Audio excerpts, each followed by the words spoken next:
To save her father, this fragile little girl embarked on a perilous journey to an alternate world, despite possessing absolutely no strength of her own. Yet with just a single commanding glance, she could force the legendary black dragon to bow down in absolute submission.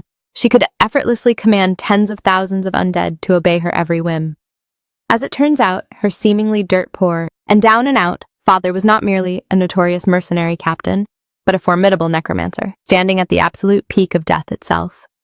As the only individual capable of reining him in, the mere existence of this little girl makes the entire world tremble in fear. Since early childhood, Tia had always heard her father boast that he was an exceptionally majestic holy knight of the Talasim Empire. If her father truly possessed such legendary talent, they theoretically should have been rolling in wealth.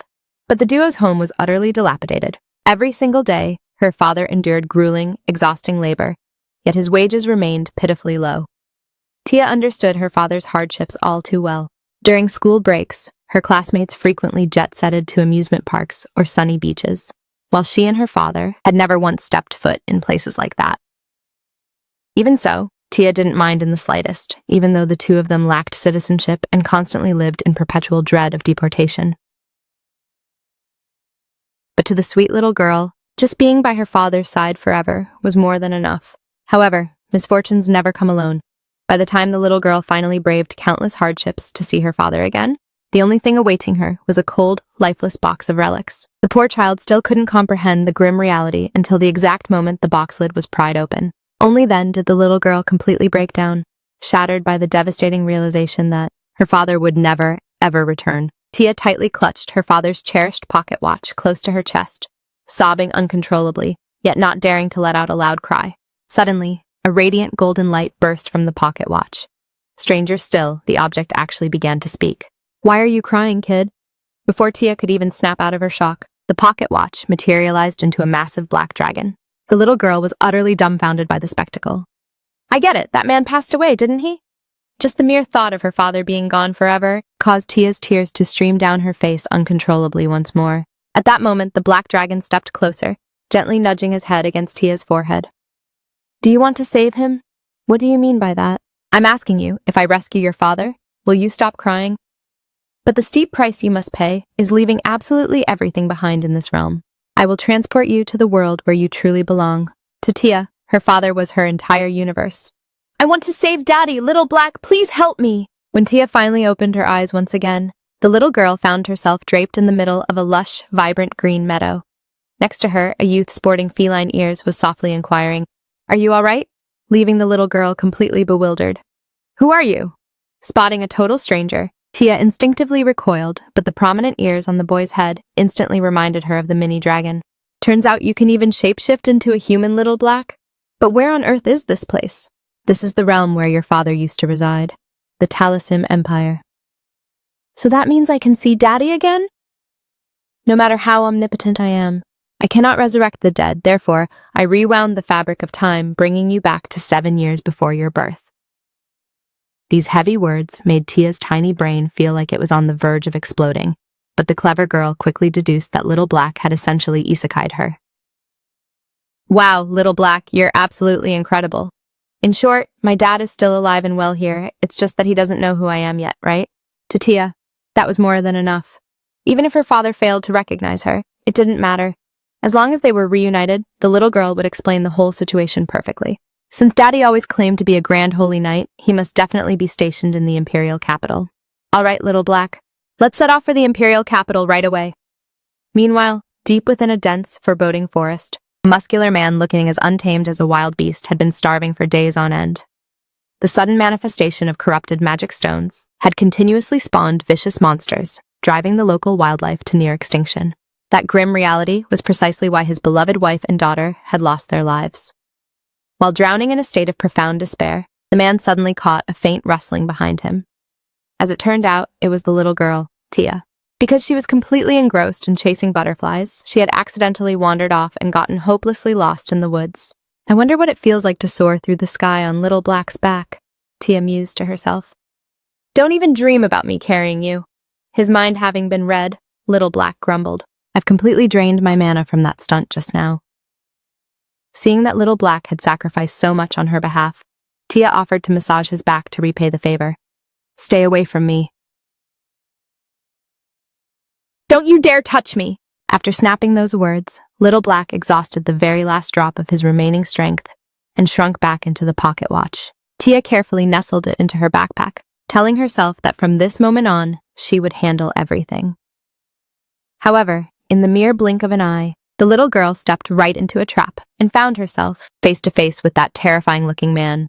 Tia anxiously thought to herself, could her grand isekai adventure really end in such a pathetic way? The man also looked completely baffled, thinking he had snared some decent game only for it to be a sobbing, helpless child. When he reached out his hand toward her, Tia thrashed violently inside the net out of pure terror. My dad is right nearby. Don't eat me. All right. Stop your crying. Do I honestly look like I'm about to kidnap you? Why on earth would I kidnap you? Because you look exactly like a seasoned kidnapper. The man didn't know whether to laugh or cry. His rugged appearance was indeed easy to misinterpret. I only use this net to catch wild rabbits. Rabbits are so adorable. Why would you ever hunt them? Saying that, the man took a few paces back so Tia could exit safely. But staring at that minuscule silhouette, he grew deeply worried about whether a child traveling all alone would run into grave danger. Sure enough, his protective instincts were spot on. In the end, he had no choice but to help Tia bandage her bleeding wound. Mister, what does rabbit meat actually taste like? Is it anything like moo-moo beef? Meat is meat. What in the world do you mean by moo-moo beef? Oink-oink pork, moo-moo beef, or cluck-cluck chicken are all completely different. Where exactly is your father supposed to be, anyway? Probably at a place called the Imperial Capital. Journeying to the Imperial Capital takes 5 whole days through treacherous forests. Didn't you just claim your dad was right nearby? My kindergarten teacher taught me that trick. If you ever get snatched, you have to shout that an adult is right next to you. The man was left utterly speechless. Whether this kid was telling the truth or bluffing, when he thought of his own late wife and daughter, he simply couldn't bring himself to just turn a blind eye. I'll escort you to the Imperial Capital. Your dad must be anxiously waiting to see you too. Seeing a steaming bowl of hot soup handed directly to her, Tia flashed a brilliant smile. She had truly crossed paths with a good soul. As it turned out, Buster was also bound for the Imperial Capital. Why aren't you touching your soup? Afraid I laced it with poison? Why are there gross carrots floating in here? If you're going to be a picky eater, where will you get the stamina to track down your dad? Hearing this, Tia shut her eyes tight and gulped it down in one aggressive swig. It turns out carrots weren't actually that unbearable to swallow. At that very moment, Tia suddenly spotted words neatly engraved on the side of the wooden bowl. I love you, Dad. Buster was completely stunned. Since when could you decode the script of this world? Perhaps it was all thanks to the mystical linguistic power that Little Black had bestowed upon her. Just like that, an unlikely duo of one rugged adult and one tiny child journeyed onward together. Buster took the lead, foraging for food and whipping up meals. Even though the path ahead was riddled with grueling hardships, they finally arrived at the gates of the Imperial Capital. Mister, what do you mean we're barred from entering? Exactly what it sounds like, the guard retorted with icy indifference. Buster, your mercenary registration has been officially revoked. Without proper identification documents, don't even dream about stepping through these city gates. The two of them were forced to retreat to a shady tavern located in the outskirts. Buster furiously slammed his fist on the table. It must be that bastard Cox playing dirty tricks. The tavern landlady carried Tia outside, harshly scolding him. Keep your damn voice down. I'm about to give this filthy little brat a thorough bath. Her aggressive scrubbing skills were no less brutal than the fierce aunties and mothers from Tia's previous life. Why was your mercenary ID wiped out, mister? Tia inquired curiously. Cox must have heavily bribed the Holy Knights, while I have a critical crisis to report to the Imperial Capital. The entire Empire is currently in total turmoil over 3 volatile magic stones. Yet I successfully managed to suppress one entirely on my own. Oh, please, give the bragging a rest. A mocking, arrogant voice suddenly echoed. Someone reported this a long time ago. The elite Deathhound mercenary group flawlessly completed that mission and completely annihilated the monsters. I think you're just a pathetic fraud trying to hijack their credit. The monumental achievement, earned through the blood, sweat, and lives of his beloved wife and daughter, was now rebranded as someone else's glory. How could Buster not fly into a murderous rage? Sensing his overwhelming, suffocating killing intent, everyone in the vicinity broke out into a cold sweat. Right at that critical juncture, a pair of tiny, warm hands gently pressed against his rugged cheeks. Mister, are you okay? That tender, innocent action instantly extinguished Buster's burning fury. Looking down at the child's deeply worried face, he let out a heavy sigh. Forgive me, kid. It looks like it will take us a little more time to sneak into the Imperial Capital. It's totally fine. By the time Buster finally calmed his nerves, the landlady had finished scrubbing Tia clean. But Buster was currently in absolutely no mood to notice. There are still hordes of desperate homeless refugees out there in the slums, not to mention the horrific tragedy that befell your wife and daughter back in Banana Village. I am truly, deeply sorry. The landlady's somber words instantly startled Tia. Banana, like the actual fruit? Banana Village? Is that your true hometown, Uncle Buster? Those specific words acted like a master key, unlocking Tia's suppressed memories. She remembered with absolute clarity that her father used to brag about having countless powerful subordinates, among whom he was undeniably closest to a man named Uncle Hammer. He wasn't originally her father's subordinate, but had actually deserted from the elite Death Hound mercenary group. Later, following a bitter clash with his captain, he allied with her father, and wasn't the legendary Uncle Hammer her father always spoke of, precisely Buster standing right in front of her. Her father had also mentioned that whenever Buster was deployed, he confidently entrusted his beloved wife and daughter to Cox's care. But the moment the feral magic beasts ambushed the village, that cowardly bastard abandoned everyone to save his own skin, leaving Buster's wife and daughter to perish with not a single survivor left behind. And at that exact tragic moment, Uncle Hammer happened to cross paths with her #1 ranked powerhouse of a father. The little girl recalled this vital piece of memory vividly. It's just that her tiny brain hadn't quite connected the dots until now. So Buster is a crucially monumental character, and she absolutely must find her father to bail Uncle Buster out. But the glaring problem is she has to infiltrate the Imperial capital to track him down. Yet right now she's completely locked outside. What on earth should she do? Her tiny brain worked at absolute maximum capacity to the point of smoking, but still couldn't conjure a plan. So Tia drifted off to sleep with her eyebrows tightly knotted. Buster quietly watched over her, keeping a vigilant guard by her side. Even though he had only crossed paths with this child for a fleeting moment, he already cherished her as his own flesh and blood. When everyone was fast asleep, Little Black finally stirred inside the backpack, and seeing that Tia was completely safe, he let out a heavy sigh of relief, because he had drastically warped the fabric of time, perhaps for a good while longer. I won't be able to manifest into my human form, kid, so please endure it just a little bit more. Waking up the following morning, Tia instantly inquired about Buster's whereabouts. The landlady replied, "He headed out at the break of dawn. Since you're just twiddling your thumbs, come run some errands with me." Right next to the bustling marketplace, displaced refugees draped in tattered rags could be seen at every turn. Tia's situation was still considered a luxury, and all of these horrific tragedies were triggered by those volatile magic stones. Here, aside from the wealthy elite, the vast majority of these refugees didn't survive for very long. Suddenly, a man began loudly, violently berating a woman because he suspected she had pickpocketed his wallet. When the woman vehemently denied it, the man immediately resorted to throwing brutal punches. Tia simply couldn't stand by and watch this injustice unfold. Moreover, that man bore a striking resemblance to a former neighbor of hers, a sweet soul, who was frequently terrorized by her abusive husband. Tia absolutely refused to let that nightmare repeat itself. "Mister, what you're doing is dead wrong. Unhand her right now." Where did this annoying little brat crawl out from? The stern landlady immediately stepped in to intervene. "Are you actively trying to incite a riot here? Regardless of whether you're a high noble or a wealthy merchant, if you enrage this mob, you might very well turn into a cold corpse by nightfall." Realizing the odds were completely stacked against him, the man was forced to retreat resentfully. Tia was absolutely thrilled because she had defended someone in need. But the landlady coldly snapped, "Keep your nose out of other people's business, you little busybody, and you lack basic manners to boot." Those harsh words left Tia feeling rather disheartened. "I helped a genuinely good person, didn't I?"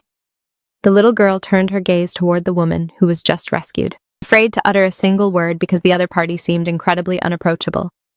In the end, Tia couldn't suppress her curiosity and asked, "Big sister, did you actually swipe his wallet? If you're secretly a bad person, Lord Tiger will definitely hunt you down." "Is this a joke, kid? And who exactly are you calling a big sister?" Saying that, the individual dramatically whipped off the hat. "I'm a dude. Turns out it's an older brother?" This was the absolute first time Tia had ever laid eyes on an older brother who looked so completely like a pretty girl. "Ah, regarding that wallet, it's a fact that I stole it. But it actually belonged to me in the first place.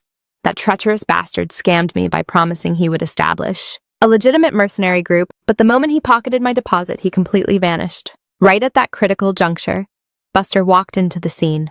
A brilliant epiphany simultaneously flashed in both of their minds. If they legally registered a mercenary group, Buster would gain the official credentials required to enter the Imperial capital, and then the little girl would finally be able to reunite with her father. "Let's form our very own mercenary group," Tia cheered enthusiastically. "What kind of delusional nonsense are you spouting now, kid? I need to recruit individuals with actual raw power, not a tiny brat who's still wet behind the ears." Buster cleared his throat, stepping forward to pitch the idea. "I'm Hammer. No, I'm Buster. Do you want to form a mercenary group with me?" "Single-handedly. I've already neutralized a low-tier magic stone calamity entirely on my own, and I'm a veteran professional mercenary. Cut the garbage, I know damn well that feat was pulled off by the elite Deathhound squad," the youth named Belle countered. Tia immediately barked back to fiercely defend him. "That's a blatant lie, you total idiot! Uncle Hammer did all the heavy lifting. That other fraud just hijacked the glory." Regardless of whether the stubborn youth believed it or not, Buster remained dead set on establishing a mercenary group to breach the Imperial capital and track down Tia's father. "Wait, you mean you're not her biological father?" Belle questioned in absolute shock. But witnessing how their somewhat clumsy, eccentric natures mirrored each other perfectly, combined with their current pathetic predicament, Belle begrudgingly realized he didn't possess a single better alternative. He cast a lingering glance back at the helpless orphans who were desperately relying on him for survival. "If you can't pull the weight of a person and a half out there, I will leave you in the dust without a second thought, understand? You better move your legs fast, too, and make sure you don't become a liability to me." Just like that, an extraordinarily makeshift ragtag mercenary squad was officially formed. But to secure legitimate legal status, they desperately needed combat achievements. So Tia was permitted to tag along to suppress the magic stone. "Why is this tiny kid so incredibly hyped up?" Belle muttered under his breath. Of course Tia was ecstatic. She had the powerhouse Uncle Hammer, the stunningly handsome older brother Belle, and even her mystical companion Little Black. Right now, they were marching out to take down the villains. If Daddy ever caught wind of this, she wondered how proudly he would praise her. "Don't you worry, everyone. Tia is super powerful, too." Buster stepped forward and gently pat her head. "We're hunting lethal monsters, not heading on a leisurely picnic, kid. What are you most terrified of?" "A T-Rex!" Even though he lacked any clue what that was, the savage beasts lurking out there were undoubtedly 100 times more horrific than that. The grim situation unfolded exactly as Buster had grimly anticipated. The raw ferocity of the beasts far surpassed anyone's wildest nightmares. But this was precisely the catalyst that caused little Tia to accidentally unlock a cataclysmic power. Because he fretted constantly over Tia's safety, Buster had hired an eccentric old fortune teller to keep a close eye on her, swearing to make it back before the break of dawn. But this anxious reassurance only served to make Tia feel infinitely more paranoid. Her father used to warn her that monsters come in countless terrifying forms, and they will gladly employ the most gruesome tactics to completely obliterate their prey. Tia recognized she was utterly helpless in combat, so she could only place her entire faith in the hands of Uncle Hammer. "Don't you dare start crying the moment we leave your sight, all right?" Belle teased playfully. "I won't shed a single tear. Tia isn't some helpless toddler anymore." "Oh, really?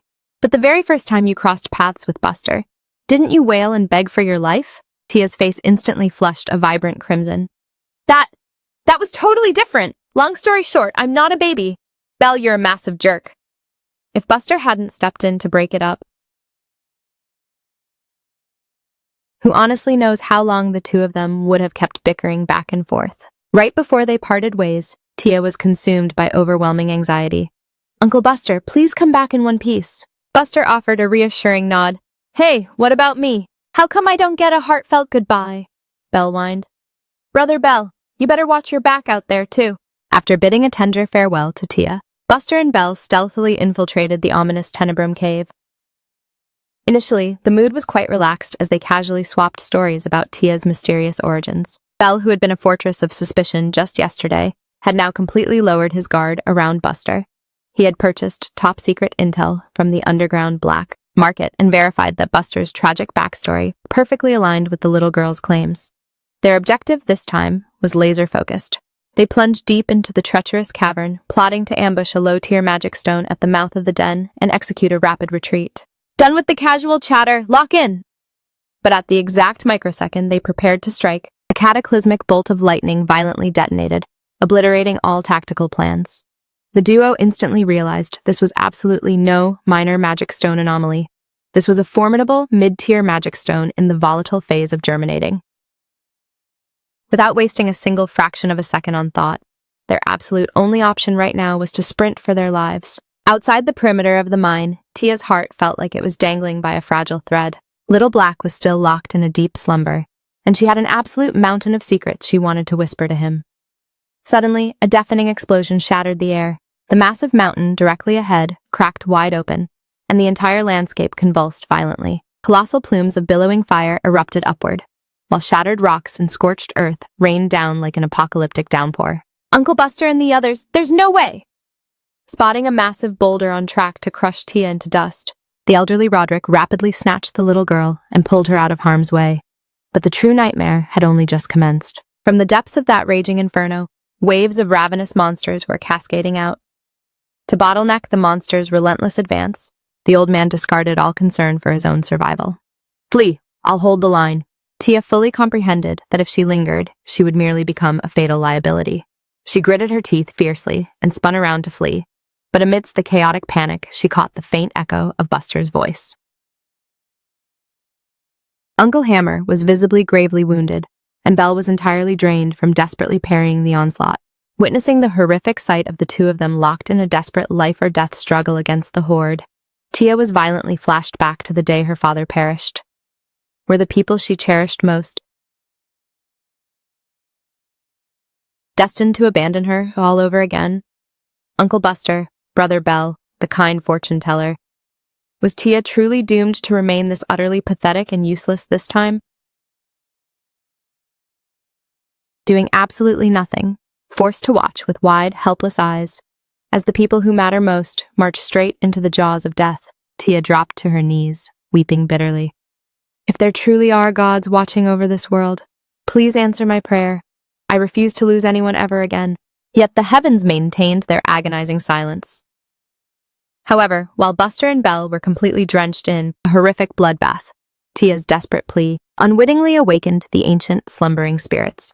To these two seasoned hunters, a low-tier magic stone anomaly was manageable, but squaring off against a mid-tier aberration meant a one-way ticket to the afterlife. Just moments ago, when Buster scouted the area, it was still a minor threat.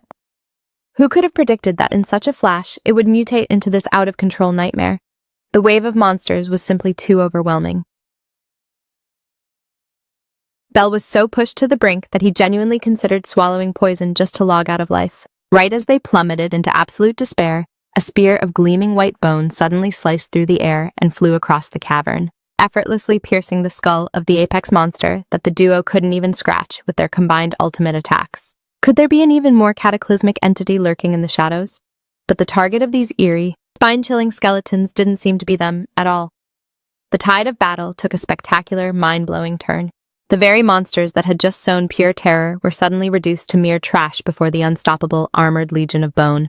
The beasts didn't even stand a fraction of a chance to fight back. Belle was so utterly terrified that his legs completely turned to jelly. These nightmares crawling out from beneath the earth. What kind of unholy demons are they? Buster barked at him. What the hell is going on here? Why don't you just confess that you're a high-tier mage? What kind of delusional garbage are you spouting? I thought this was your trump card. Belle snapped back furiously. You were literally about to chug poison to end it all, weren't you? Then besides the two of us, who else could possibly be pulling the strings? These entities clawing their way out of the dirt are undeniably undead high-tier summons, but dark magic, capable of dominating ancient spirits, isn't that supposed to be a myth lost to time? At that exact moment, the deafening, rhythmic clattering of colliding bones echoed like thunder from deep within the forest, as if the earth itself was parting to pave their path. Buster and Belle held their breath. Is it their turn to be slaughtered next? If so, a swift death might actually be a merciful release. Suddenly, a choked sob shattered the tense silence. Only now did they see clearly. Standing right at the vanguard of that terrifying undead legion was none other than the tiny silhouette of Tia. Uncle Buster, Brother Belle, I'm so incredibly happy you're still alive. I was so scared. I thought everyone was gone.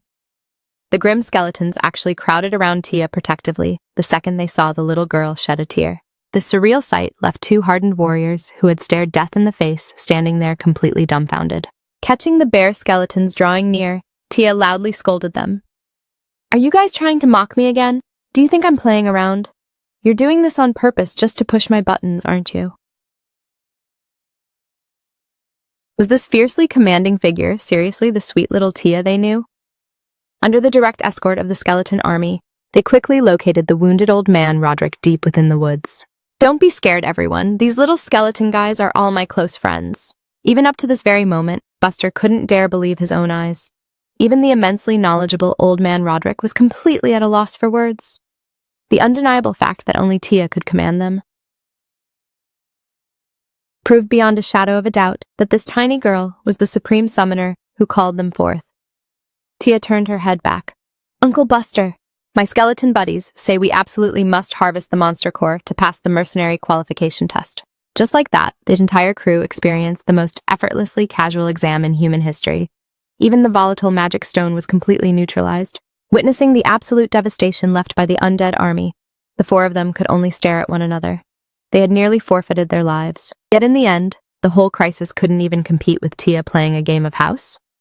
Old man Roderick couldn't help but sigh in sheer awe. This child was blessed from birth with a monstrous innate mana pool, and furthermore, her raw output is profoundly extraordinary, utterly eclipsing everyone present.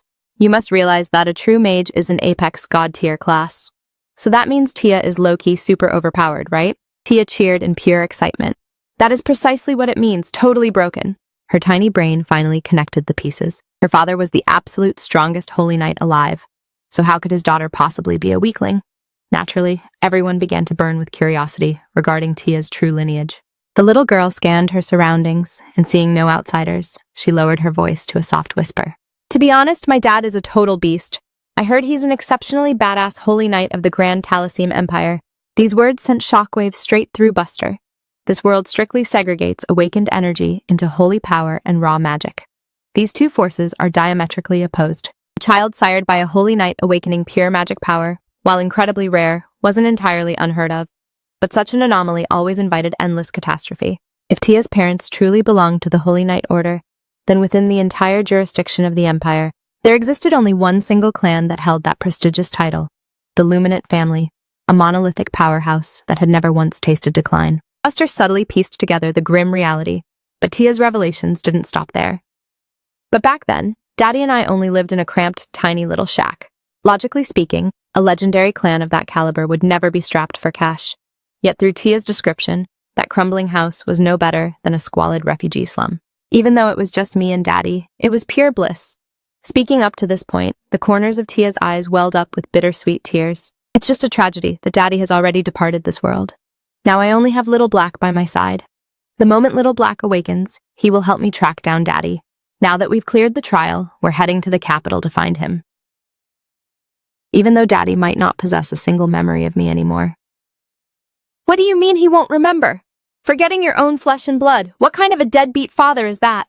Tia had absolutely no clue how to explain the whole time travel phenomenon. In short, Daddy didn't erase me from his mind on purpose. It's because his memories were violently wiped by magic. Suddenly, everything clicked into place for Buster, forming a sinister narrative. To shield his precious daughter from some malicious, deep-rooted conspiracy, the desperate father had taken Tia and defected from the elite Luminant clan. The father-daughter duo was forced to survive in a squalid, dilapidated shack no better than a horse stable, hunted by those wretched tyrants. To thoroughly sever the bloodline bond, they brutally lobotomized the father's memories and abandoned a helpless toddler in the wilderness to rot. That must be the sickening truth. Little Tia is truly far too pitiful. Anyone who dares to lay a hand on Tia is a literal monster. But with their current power scaling, they clearly cannot wage war against the monolithic Luminant clan. Concealing Tia's identity is their absolute best bet. Man, I desperately want to wreck those hypocrites. Drop the bloodlust, calm down, Belle interjected. Hey kid, even though you're low-key built different, there has never been a single precedent of a toddler joining a professional mercenary guild. Infiltrating the capital to find your dad will probably require a much more tactical approach. Exactly. We all owe you our lives, you're our literal savior. Their high praise made Tia's chest swell with immense pride. But right after that, the little girl was brutally doused with a bucket of ice-cold reality. From this exact moment onward, you must absolutely never flex your summoning abilities in public. Huh, but why? Because your raw power is too massive, you'll instantly be targeted by high-tier villains. If that happens, you'll never see your dad ever again. This terrifying threat caused Tia to break out into a cold sweat. Let me brainstorm how to go undercover. Should I just climb inside a potato sack? But that's so uncool. Her sharp little brain kicked into overdrive. Did hiding one's identity mean defenseless, adorable rabbits and caterpillars had to constantly play hide and seek with apex lions and predatory birds? But if she camouflages herself too well, how is she ever going to locate Daddy? If only she could look as effortlessly cool as Uncle Hammer, she wouldn't have to deal with all these annoying complications, flexing supreme style while keeping her power level completely hidden. Uncle Buster, I've got it! Tia hoisted her tiny arm high into the air. I have a completely galaxy brain idea. A few days later, at the grand gates of the imperial capital, Tia casually strolled right through the security checkpoint alongside the crew. The little girl's master plan had unfolded just moments prior when they had casually dumped an entire sack of high-grade monster cores right in front of the jaw-dropped registration official. The bureaucrat stammered, utterly lost for words. 3 low-tier cores, 1 mid-tier boss core, and 2 flawless crystal fragments. This haul should be more than enough to charter a mercenary guild, right? This flex was an absolute overkill. Even for an elite S-rank mercenary group, this would be considered a legendary, career-defining achievement. This insane display naturally made the official highly suspicious of their backgrounds. Who in the world are you people? Don't you think your tone is incredibly disrespectful? Belle retorted with supreme arrogance. Show some damn reverence in the presence of our grand necromancer. Seeing that the bureaucrat was still wearing a skeptical expression, the very next microsecond, a towering, terrifying skeleton abruptly burst from the ground, scaring the living daylights out of every single person in the room. Anyone with an ounce of magical knowledge knew this suffocating aura was the signature of forbidden dark magic. Stand down! A childish, yet chillingly calm voice commanded softly. The colossal skeleton, instantly, obediently retreated to tower behind her tiny silhouette. Just a few effortless gestures ensured that no one in the room dared to harbor even a shred of contempt. Please enlighten me with your esteemed title, Great One. You dare demand my master's name? Are you actively speedrunning your own funeral? Belle roared. All right, Buster, stand down. But in reality, Belle was suffocating, trying to hold back a laugh to the point of internal bleeding. As it turned out, to get Tia successfully registered, he had scripted a whole theatrical play, painting Tia as a centuries-old mythical archmage, and claiming her toddler form was merely a deceptive disguise. Belle had even rigorously trained her vocal delivery, so Tia could completely drop her usual baby voice, resulting in the majestic, awe-inspiring performance unfolding right now. You mere mortal, do you truly possess the fortitude to know my name? Belle bit his lips so hard to suppress his laughter that his jaw almost dislocated. Regardless of Tia's internal panic, the show had to go on. The skeletons menacingly brandished their daggers. Your fragile mind will utterly break beneath the weight of my true title, for I am the supreme Necromancer King. Although the dialogue was pure Chunibu cringe, the suffocating pressure radiating from the undead legion was undeniably terrifying. Tia encountered absolutely zero friction in securing their official registration certificate. Afterward, the squad crowded around to hype up Tia's god-tier acting skills. But the little girl humbly deflected. It was all thanks to my skeleton besties. At this point, Belle officially extended an invitation to Old Man Roderick to join their ranks. When it comes to a mercenary roster, the headcount is naturally the more the merrier. Of course, I must repay the life-saving grace of the Necromancer King. All right, kiddo, do the honors and name our guild. This monumental task instantly put Tia on the spot. Then can we call it the Quail Class? That was the name of my kindergarten group. Are you trolling us right now, kid?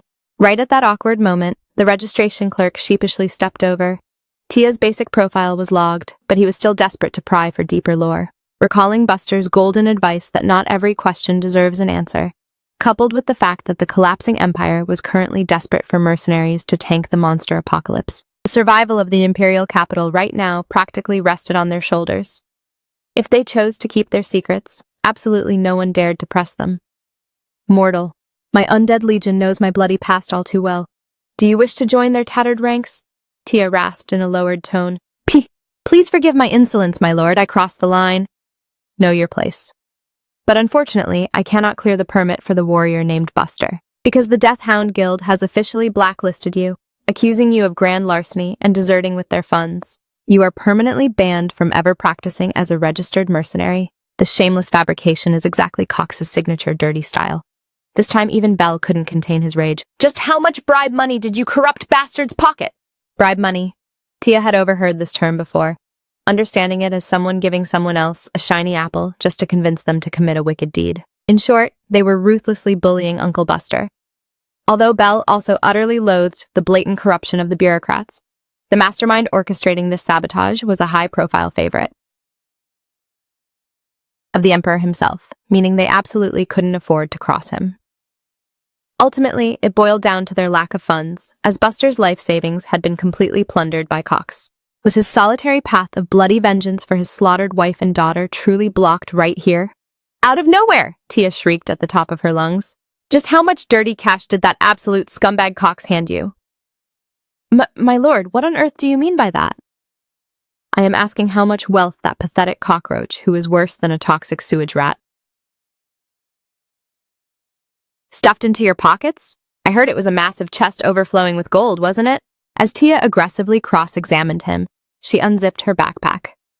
Is this mountain of treasure enough, then? Is this royal hoard enough to buy back the respect owed to my comrade?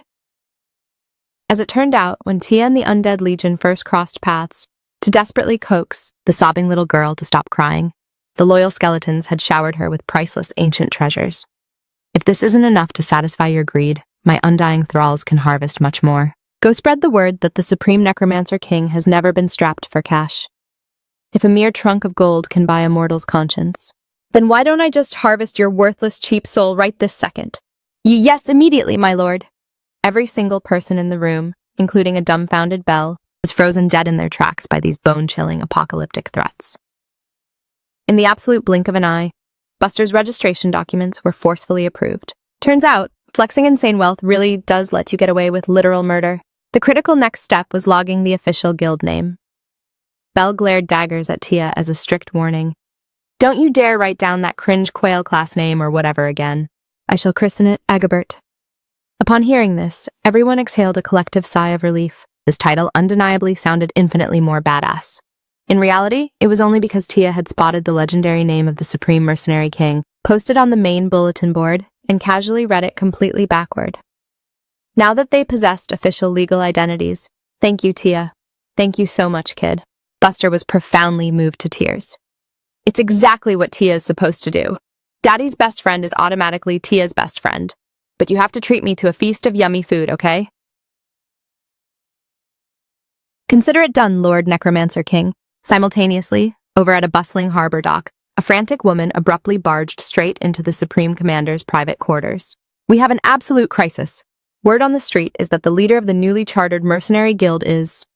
What the hell is wrong with you, Livia? Over such a trivial piece of gossip. You dare disturb the chief's peaceful slumber? In absolute reality, a lethal mercenary guild commanded by a rogue necromancer was far too shocking of a revelation to ignore. How could an undisputed, top-ranked, absolute powerhouse like Death Satan not catch wind of it? Within the Talisim Empire, mages were already an endangered species, and forbidden dark magic that could dominate skeletons. No one had ever even heard of such a terrifying entity entering the mercenary underworld. It was an undeniable, historic anomaly. Intrigued by the news, Death Satan's lips curled into a smirk. However, within that bizarre lineup of recruits, the only name he actually recognized was Buster, the betrayed former vice-captain of the Death Hound Syndicate. Let me see what ridiculous moniker this high-tier necromancer registered under. The Necromancer King, he muttered, blinking to ensure his eyes weren't playing tricks. Claiming such an edgy, exaggerated title? How hilarious. If Tia ever found out that the terrifying, cool title she had painstakingly brainstormed was being openly clowned on by her own biological father, who honestly knows what kind of utterly devastated expression the poor little girl would make. Death. Satan casually picked up the morning paper and mockingly teased an elite rival. Are you rookies shaking in your boots yet? The captain of the Rank 2 guild exploded in a fit of pure rage. If any other mortal had dared to utter those disrespectful words to his face, they would have been slaughtered 1,000 times over by now. But the titan standing before him was Death Satan, the legendary warrior who permanently occupied the undisputed #1 apex spot.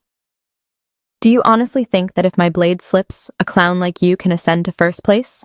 Relying purely on brainless muscle power won't get you anywhere. You have to actually use your brain, novice. Although furious enough to see stars spinning, the defeated captain could only watch with bitter resentment as Death Satan arrogantly swaggered out of the room, After all, this was a brutal world where raw might dictates who is right. Meanwhile, in a peaceful courtyard, Tia was blissfully sunbathing while stuffing her face with gourmet pastries. How are the delicacies tasting? My supreme all-powerful Necromancer king? Are you talking to me? With Belle breaking his usual tsundere pattern to address her by this grand title. Could it be that he finally validated the little girl's overpowered status? Oh my, brother Belle. Why the sudden formality of calling me Lord Necromancer King? This brat is getting way too heavily immersed in her own Chunibu roleplay. Do you honestly enjoy people addressing you as the Necromancer King that much? Duh, obviously. It's an incredibly badass name, and all the strongest high-tier characters always sport super catchy aliases. Even toddlers in kindergarten know that basic rule. Honestly, explaining it to a normie like you is pointless anyway. Just then, Buster and Old Man Roderick finally made their return. Spotting what Buster was proudly hauling over his broad shoulder, Tia joyfully dashed across the grass.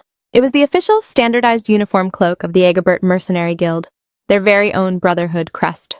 But the detail that absolutely stunned the little girl the most was that the custom emblem, the incredibly cute doodle she had personally designed with her own hands, had been beautifully embroidered right onto the fabric. Are you seriously trolling us, kid? Why on earth did you slap this hideous pink worm onto our gear? Couldn't you sketch something infinitely cooler? Does our legacy absolutely have to be represented by a moldy maggot? Belle's brutal roasts dealt a devastating, emotional, critical hit to Tia's soul. You should know that this masterpiece was an artistic triumph that she and the grandpa had spent countless grueling hours drafting over and over again, not knowing how many times just to lock it in. I think we're better off just blacking it out completely. Saying that, Belle pulled out an ink bottle. Tia couldn't hold it in any longer. Stop insulting Toner. You're an absolute dog. Tia is not a dog, Tia is a human being. Today I'll black it out no matter what anyone says. Right when Tia was crying and begging for mercy, the ink bottle suddenly shattered completely, splashing dark stains all over the wall. On Belle's hand, a sharp cut appeared, oozing fresh blood. From the shadows, a pair of pitch-black wings spread wide, the black dragon's eyes flashing a sharp, chilling warning. Do not be insolent to Tia. Seeing Belle bleeding out, everyone panicked. Did you summon this bizarre creature to attack me, kid?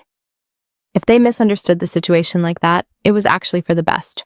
It saved Tia the sheer trouble of explaining Little Black's true identity. Buster quickly intervened. Don't do anything reckless. You want me to spare this clown, right? No, I'm advising you not to do something incredibly stupid. You're absolutely no match for him. That damn lizard dared to mock me. Tia hurriedly hugged Little Black tightly. To completely de-escalate the conflict between Kamong and Belle, Tia dragged Kamong straight into the repentance room. In reality, it was just a small room on the second floor of the kindergarten building. There was a strict rule. If you accidentally harmed someone else, you were forced to come in here to reflect on your actions. Little Black, do you realize you hurt Brother Belle? Kamong leaned his back carelessly against the floor, his indifferent look as if saying, so what? I'm trying to correct your behavior. But that was my own choice, Kamong countered, surprised. Isn't entering the reflection room supposed to be for saying sorry? In short, you must never hurt other people. Didn't you also bite him earlier? Seems like it. Then Tia has to repent too? Yeah, but my bite didn't even hurt that much anyway. Tia, I see absolutely no need for you to repent. That guy is indeed incredibly annoying. You've done phenomenal throughout this entire journey. Really? Of course. The only tragic part is that just from distorting the fabric of time a little bit, I was forced to hibernate for this long. Didn't you mention that interfering with dimensions would drain an immense amount of your power? That was merely a convenient excuse. Simply put, it's because I'm currently too weak. Now that they mistake me for your summoned beast, that works perfectly. Everyone has their secrets, so don't sweat it. Little Black's secret, I will keep it tightly guarded. Right at that moment, a brilliant aura manifested. The mini dragon transformed back into his handsome human form. Even though she had witnessed it once, Tia still excitedly threw herself into his embrace. Thank you, Kamong. Thank you for doing your absolute best to save me. Being hugged out of nowhere, Kamong was a bit flustered. But to keep snot from rubbing off on Kamong's clothes, Tia knowingly stepped back. From now on, I will call you Little Black, okay? Why that generic name again? Kamong sighed heavily, but before he could even protest, Tia had already dragged him by the hand to run downstairs to apologize. At this microsecond, Kamong suddenly sensed an extraordinary surge of latent energy pulsing within Tia's body. Turns out she was the supreme source who had awakened him that fateful day. Brother Bell! Brother Bell! Little Black wants to apologize to you right now. Someone actually wants to say sorry? Are my ears playing tricks on me? Ouch. Don't be a petty jerk, brother. Little Black genuinely knows his mistake. Just let it slide, brother. The next day, Tia's squad packed their bags to venture into the heart of the imperial capital. Initially, they assumed they just needed to clear a few checkpoints, but the sheer scale of the imperial capital far exceeded Tia's wildest imagination. On the way, they even had to traverse a barren wasteland. They were originally supposed to budget money to hire a proper carriage, but thanks to Tia's absurdly generous bribe of ancient treasure, they had surrendered all their liquidity at the guard post. However, Tia didn't care about the financial loss at all. She was fast asleep, cradled in Buster's arms. In her dreams, she reunited with her father once more. Her father admitted he had absolutely no clue why he had been isekai'd to this world either. Don't worry, Daddy. We will definitely find a way home. Of course. Daddy will return alongside his beloved daughter. Her father's face in the dreamscape appeared exceptionally vivid, making the profound longing in Tia's heart grow infinitely more intense. Trekking across the scorching desert, the group finally arrived at the outer ring of the imperial capital. Fio City. This place hasn't changed a single bit. What is up with you? Walking continuously for 2 straight days, yet you still possess the raw stamina of an ox. Under Roderick's guidance, they searched for a budget inn where they could put their stay on a tab. Is the great Necromancer King still down for the count? Enduring that bumpy road for an entire day, at her tender age, being utterly exhausted is only natural. Plus, she practically had to carry your massive frame along. The two followed Roderick directly into the tavern lobby. There are currently guests checking out. Please give us a brief moment. Right after the proprietor finished speaking, a towering figure slowly walked down from the upper floor. You're finally down, huh, Death Satan? This single name caused the surrounding atmosphere to instantly freeze solid. Their gazes locked. Between them and the #1 mercenary captain made Belle feel a suffocating wave of overwhelming pressure. At this critical moment, Death Satan's sharp gaze accidentally fell upon the child, lying snugly in Buster's arms. Could this genuinely be that mysterious necromancer? Captain, our ship has officially arrived. The urgent reminder from his subordinate forced Death Satan to depart. Waiting until his towering silhouette completely vanished, everyone finally exhaled a collective sigh of relief. At the exact same time, inside Tia's dreamscape, raucous, noisy sounds suddenly rang out. Why was her dad's voice echoing here? In this reality, the inn owner was merely a person, while her dad was a legendary guest. Tia's dazed memories slowly woke up. Finding herself in an entirely unfamiliar room, Roderick explained everything. We have a bit of business to handle. Leaving Tia safely behind, the men then began their intense search plan. They desperately wanted to scout as much vital information about the monolithic Luminant clan and Tia's elusive father as humanly possible. But with Buster's social stiffness, no one bothered to strike up a conversation. On the contrary, Belle understood the ways of the world exceptionally well. There was still absolutely no clue about Tia's father's current whereabouts.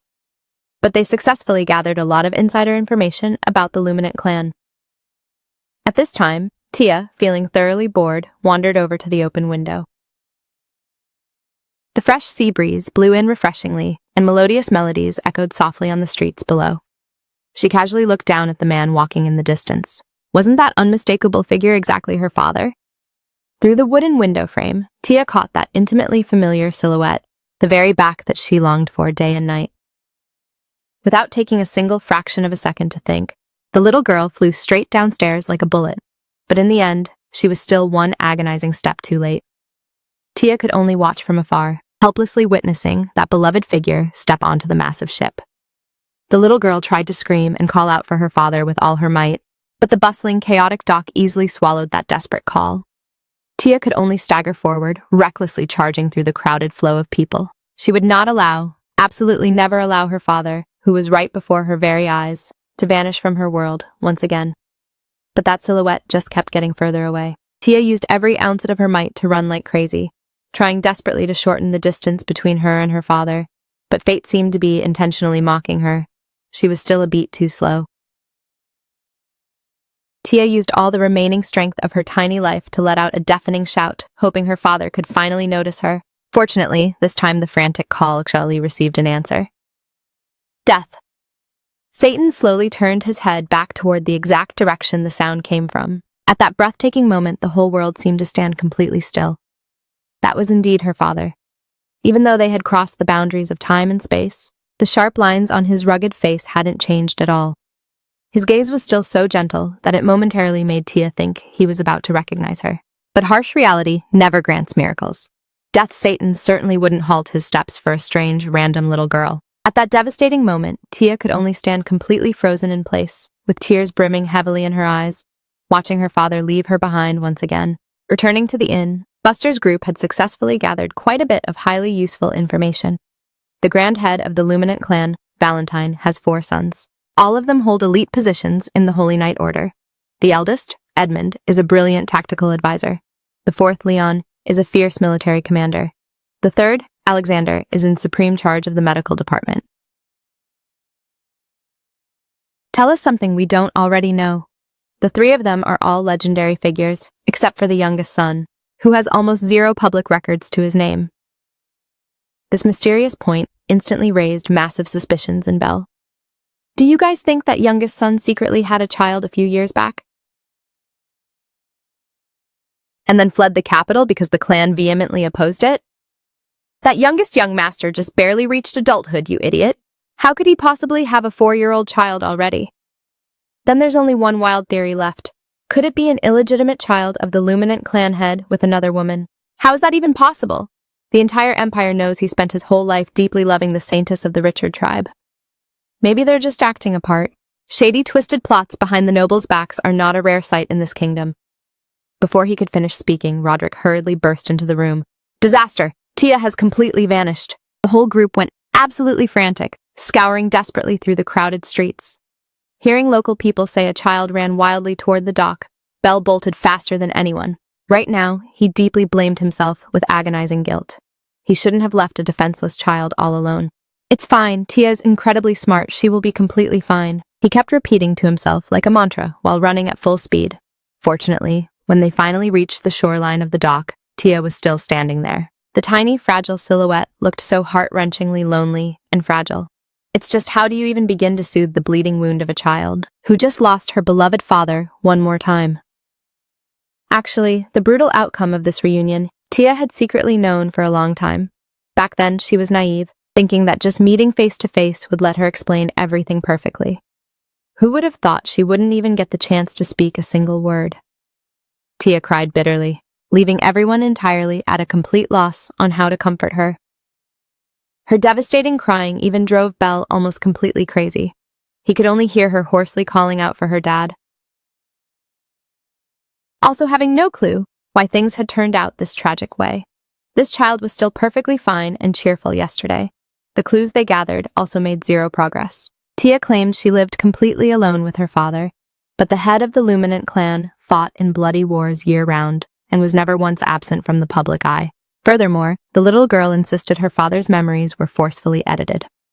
In this entire grand empire, who would ever dare touch the memories of the almighty head of the Luminant clan? Everyone still couldn't untie this complicated knot. In addition, the little girl once revealed her father's true name was Kim Min-woo. It's highly possible this was just a cover alias. For now, they had to ask Tia for more details, searching for other specific clues. But another dark worry was looming over the group. Belle was the straightforward one to brutally point it out. If that child really finds her father, then what will be the ultimate future of the Agabert mercenary group? Deep in the dream world, Tia was witnessing a horrific battle entirely drenched in syrup. Mixed into the chaos, she also distinctly heard her father's booming voice. It was an extremely fierce, apocalyptic battle. Everyone present there was absolutely no match for the colossal monster. In front of her very eyes, she was being protected by a woman named Livia, shielded her aggressively in her embrace. At this tragic point, the solitary mission of the bleeding survivors was to protect her life at all costs. But Livia suddenly stumbled, her breathing growing incredibly shallow. Death Satan anxiously roared at the top of his lungs. Livia! When the hell did you get poisoned? Tia had never witnessed her stoic dad panic like this before. Captain, I'm so sorry. I swore to protect the eldest miss with my life, but it seems I'm about to break that absolute vow. Eric, is he gone too? Death. Satan's heavy silence confirmed the grim reality. It's fine. If that's the case, stop worrying about us and run as fast as you can. To be completely honest, surviving up until this microsecond is already an absolute miracle. Livia weaponized her final shred of remaining vitality to choke out her dying words. An elite who used to be a ruthless assassin in the pitch-black alleys like me actually got to fight shoulder to shoulder with the legendary captain on the battlefield. Honestly, Buster, Eric and the rest of the crew are just like me. None of us harbor a single regret. The solitary thing that leaves me heartbroken is that I desperately wanted to see the eldest miss take her very first steps. Please grow up healthy and pure, my precious little eldest miss. The moment those words left her lips, Livia drew her absolute last breath. On the blood-soaked battlefield, only Death Satan remained completely isolated. Behind his back, not a single comrade was left standing. In front of his eyes loomed an endless horde of vicious monsters. Tia jolted awake from the horrific nightmare. She had never experienced such a bizarre dream before. Hyper-realistic to the point where it felt like an actual suppressed memory. That fierce older sister named Livia had even explicitly named Uncle Buster. Could it be that these were historical events that transpired when she was still a helpless baby in arms? Tia began to sink into a deep, analytical train of thought. It was highly probable that this exact catastrophic event had forcefully served as the catalyst that isekai'd them to that alternate world. And right now, she couldn't logically decode her current situation either. She had naively assumed that once she tracked down her father, all these complicated knots would be instantly untied. Right at that precise moment, the black dragon abruptly materialized into his human form directly in front of Tia. Did you finally locate that man, kid? Is that the real reason you're sobbing your eyes out like this? Tia looked up pitifully at Kamang. You were right. Daddy has completely erased Tia from his mind. It's because I assumed everything would be too simple. She buried her face in Kamang's chest, hugging him tightly. But even so, Tia still desperately wants to see her daddy, because that burning desire was the solitary motivation keeping the little girl moving forward. Kamang gently caressed the sobbing little girl. Have you ever truly understood the concept of fate? It weaves itself everywhere in this universe, pulling the cosmic strings of everything. Certain tragedies are simply predestined to manifest. No matter how aggressively you try to interfere, the vast majority of mortals will eventually collide with their scripted doom. Does that mean Daddy is still destined to cross over to that alternate world? Then Tia must absolutely stop that timeline from happening, because in that timeline, Daddy's scripted ending is a brutal death. In this current world, he still possesses a fighting chance to survive. Therefore, Tia must absolutely ensure Daddy survives until he becomes a wrinkly, 100-year-old grandpa. If it's you we're talking about, you can definitely pull off that miracle, Belle's casual voice echoed from right outside the closed door. The moment Tia managed to shout a reply, the panicked crew kicked down the door and swarmed inside, frenziedly interrogating her about her mental state. Seeing that Tia's emotional breakdown had stabilized, they finally began to press for more granular details regarding her father. Only now did Tia realize that it seemed she had only dropped her father's basic name. Right after that, the little girl began to narrate the daily, cozy routine of the two of them back in the alternate modern world. Not beyond expectations, a massive collective question mark instantly materialized on everyone's faces. Even though little Tia gave it her absolute all to explain the modern era, how could high fantasy medieval natives ever comprehend it? Furthermore, the testimony of a 4-year-old toddler was inherently laced with a massive amount of vivid, childlike imagination. So you're saying your dad is currently alive inside this capital, right? Yes, I literally locked eyes with him earlier. Then kiddo, if the day comes where you actually reunite with your dad, are you going to ditch Agabert? The crew had already thoroughly debated this precise scenario beforehand. If Tia, who acted as their overpowered cheat code leader, abandoned them, their newly formed mercenary guild would instantly collapse. Right now, everyone's livelihood completely relied on the survival of this faction, so naturally, no one wanted that worst-case scenario to play out. Belle suggested scouting Tia's father to recruit him straight into Agabert. It would effortlessly solve the father-daughter reunion, while simultaneously providing the high-tier firepower needed to claim the #1 rank. But that, at the end of the day, was an insanely high-stakes gamble. The kid's legendary father had absolutely zero logical reason to agree to such terms. Even so, Belle refused to ever regress to that desperate, rock-bottom lifestyle they had before. While the entire room was still drowning in anxiety and dread, Tia dropped a massive bombshell of reassurance, acting as an instant coping mechanism. I am never leaving our mercenary guild. I must acquire absolute, crushing strength to protect Daddy. Effective immediately, I will learn how to be fully independent. Buster and Belle, who were casually lounging around the dining table, instantly froze solid. Buster interrogated her back in utter bewilderment. Independent? Belle stopped his hand mid-air, his expression turning deathly serious as his eyes locked onto Tia. Buster furrowed his brow into a tight knot, asking in complete confusion, "What brought this on so suddenly, Tia? What exactly do you mean by that?" Old Man Roderick, who was seated right next to them, also frantically pressed for answers. "Are you saying you're planning to stop searching for your dad entirely, Tia?" Tia shook her head violently in denial, firing back loudly. "It's not like that at all. I will absolutely find my daddy. It's just that after I finally locate him..." The little girl cast her gaze downward, her tiny hands nervously twisting together in deep psychological stress. "Tia won't be a helpless baby anymore. I won't leech off Daddy to be pampered and taken care of ever again." Buster silently stared at the maturing little girl. Tia let out a soft, heavy sigh, her face painted with a deep touch of profound isolation. "From this point forward, we will carve out our own paths. I refuse to keep hiding beneath Daddy's massive shadow just to be sheltered and coddled by him." Belle slammed his hands together in absolute approval. "Preach! 4 years old is legally the perfect age to kickstart your lone wolf independence era."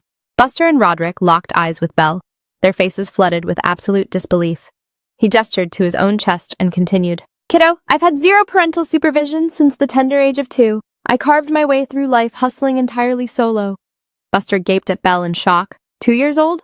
Just what kind of agonizing, cutthroat life did this guy survive? Evading their heavy gazes, Belle turned his back and scoffed. "There's no point in digging up the past. Everyone's carrying their own trauma. Kiddo, since you've officially resolved to be independent, like a mature adult, then let us, as elite mercenaries, go pull off a legendary heist." Belle aggressively spread both arms wide, pulling both Buster and Roderick tight against his shoulders. "Whenever you require the raw muscle of adults, look, you have me. You have Buster, and Old Man Roderick has your back too. You possess the entire Agabert Mercenary Guild." Tia raised her head, her eyes sparkling with absolute radiance. "Exactly, because Tia is the almighty Necromancer king now." The little girl pumped her tiny fist and cheered. "From this moment on, Tia will grind with absolute max effort." Standing right beside her, Belle kept hyping her up. "Hell yeah! That's the ultimate grind set. By the way, speaking of which, go ahead and ink your signature on this." He whipped out a crisp parchment and thrust it directly into Tia's face. "This is a lifetime contract guaranteeing that you and I will never desert Agabert." Tia leaned in with profound curiosity. A contract? This was the absolute first time the little girl had ever laid eyes on a legal document. The exit clauses read, "Cannot terminate affiliation without the unanimous consent of Belle, Buster, and Roderick." Buster stared at Belle with a face entirely warped by suspicion. When the hell did this scheming bastard draft a clause like this? Belle tapped frantically at the blank lines on the paper, instructing Tia. "Scribble your signature right here and right here too." Tia obediently nodded her head. Even though this makeshift document didn't possess a single shred of actual legal validity, Buster still exhaled a defeated sigh and conceded, "Fine, I'll sign my life away on that contract too." Old Man Roderick chuckled warmly. "Haha, this looks like a fun little game." He gently pointed out the designated lines for the little girl. "You just need to forge your name right here and right here too."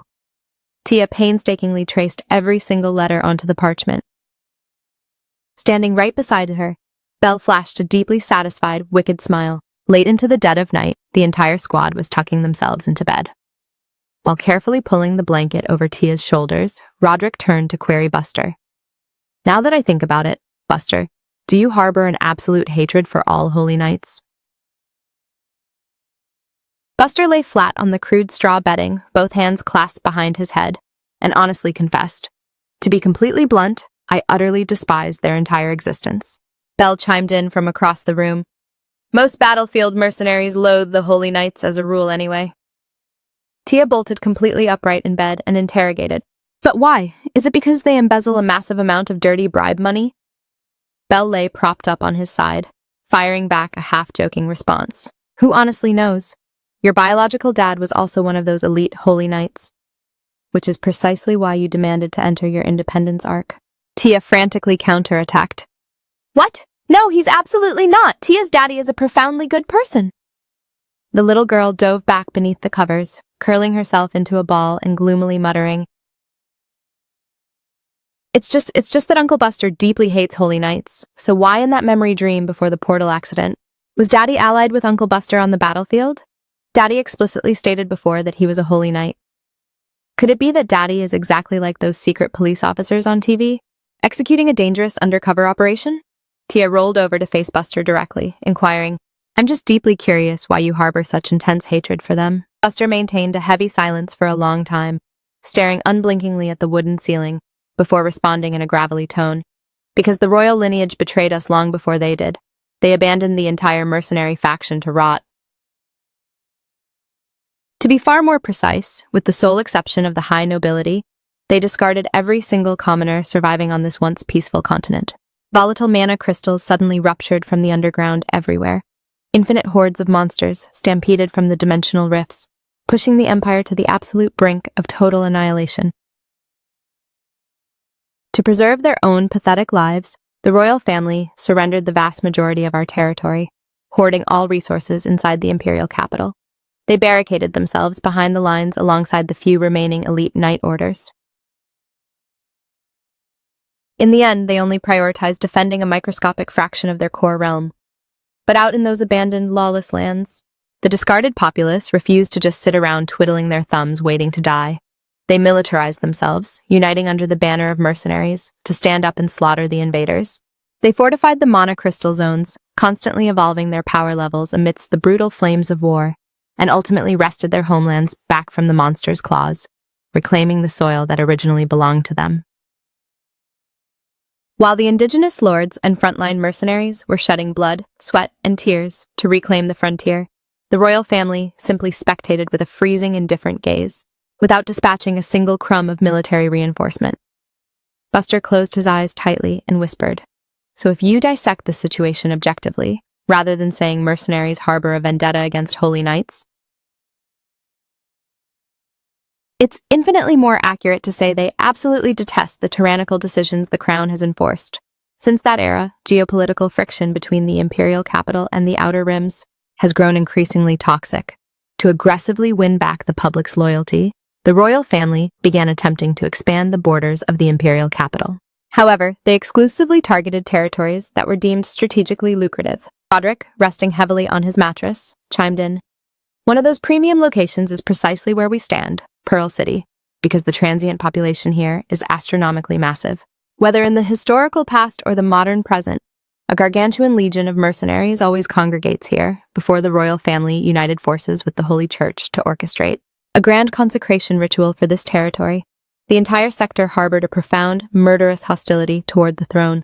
Tia lay completely flat on her pillow, inquiring with wide-eyed curiosity. Consecration? What on earth is that, Grandpa Roderick? Roderick patiently educated her. It translates to sacrificing a sacred offering to the gods to purify a domain, or in simpler terms, begging for divine intervention. It's a holy sacrament performed to guarantee that Pearl City, recognized as a sacred fortress of God, can receive the absolute protection of goddess Seraphim, rendering the soil completely immune to mana crystals and monster spawns. Tia, crawling over to the edge of the bed frame, pushed further. Did the world actually improve after that ritual? Did the catastrophic mana crystals stop mutating?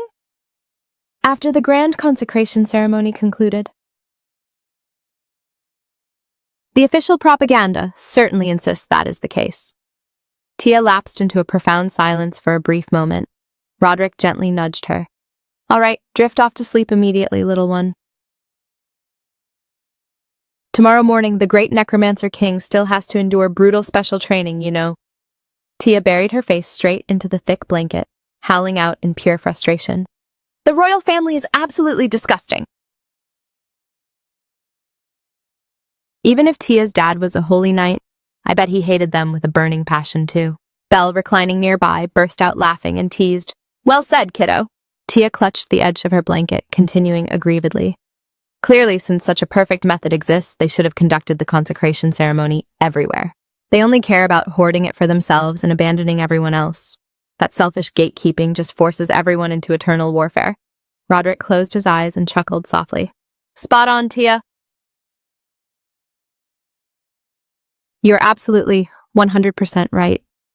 Tia's parents. She burrowed deeper into her cozy blanket, silently praying. Even if Uncle Buster tracks down Daddy, I desperately hope he won't harbor hatred toward him. Buster's hardened expression softened significantly. Drift off to sleep now. Starting tomorrow at dawn, we have to brace ourselves for the Necromancer King's hellish training regimen. As midnight blanketed the land, the dense forest outside their sanctuary was eerily silent beneath the pale moonlight.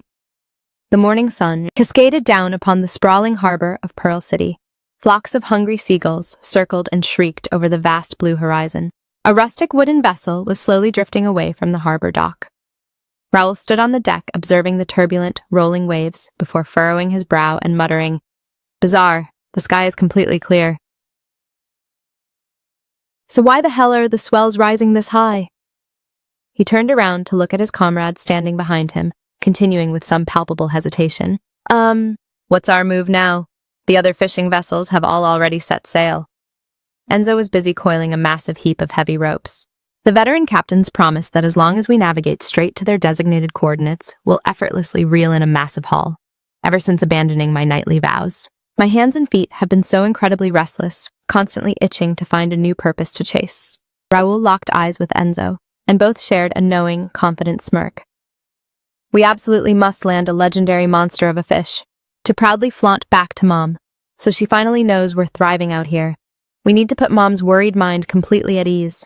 The compact vessel sliced aggressively through the whitecaps, charting a course straight into the deep, treacherous waters. Raoul, Enzo, what do you two honestly believe the true purpose of a knight on the battlefield is? A campfire crackled deeply within the shadowy forest. Raoul and Enzo sat shoulder to shoulder on a rotting tree trunk, their palms pressed tightly against the warm porcelain of steaming mugs. Raoul slightly furrowed his brows. "What brought that up so out of nowhere, Dad?" Enzo grinned wildly, raising his clenched fist to punch the empty air as if the answer was completely obvious. To utterly obliterate the enemy, duh. The seasoned warrior sitting across from them slightly curled his lips into a gentle, melancholic smile. In standard military doctrine, that's correct. But as your father, my personal directive is entirely different. My absolute mission is to shield you boys from the horrors of this world. The father extended his massive calloused palm to affectionately rub Raoul and Enzo's heads. Because that was my sacred vow to your mother. Basking in the profound warmth radiating from their father's hand, Raoul and Enzo's faces beamed with pure, unadulterated happiness. However, right in the dead center of that tender memory, a colossal, horrific shadow ambushed them from behind without a single millisecond of warning, and blood splashed violently everywhere. The man's torso jolted violently, skewered in an instant by a grotesque, unidentified abomination. "Dad!" In the massive, desolate, ancestral hall, Raoul and Enzo stood side by side, casting their hollow gazes downward at their devastated mother, who was kneeling on the cold floor, sobbing hysterically. She tightly clutched the heirloom relic blade that their father had left behind. Her fragile body collapsed against the freezing stone floor as tears streamed down nonstop. From this day forward, we are the ones who will protect Mom. Suddenly, the ship's wooden hull rocked violently. Enzo frantically gripped the ship's railing, staring down into the swirling abyss in utter bewilderment. Did we just scrape against something massive beneath the boat?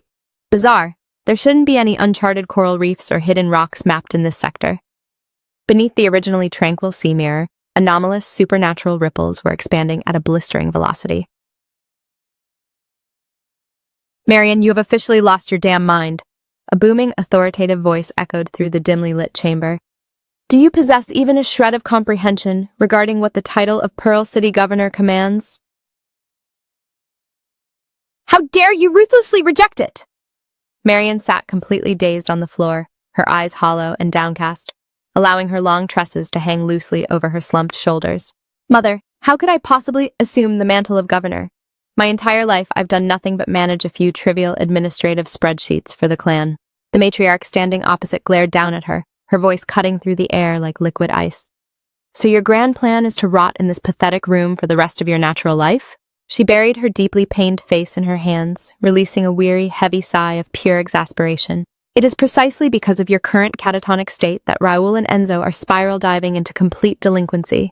Marion stiffly elevated her pale, ghost-like face. The matriarch continued to scold her without mercy. Raoul has already started associating with those good-for-nothing street thugs. And Enzo is actively mimicking your depression. That poor boy has stubbornly starved himself for 3 straight days now. They are currently navigating their most volatile, rebellious teenage years. And they just brutally lost the father they worshipped and looked up to the most. You cannot wallow in this self-pitying state forever.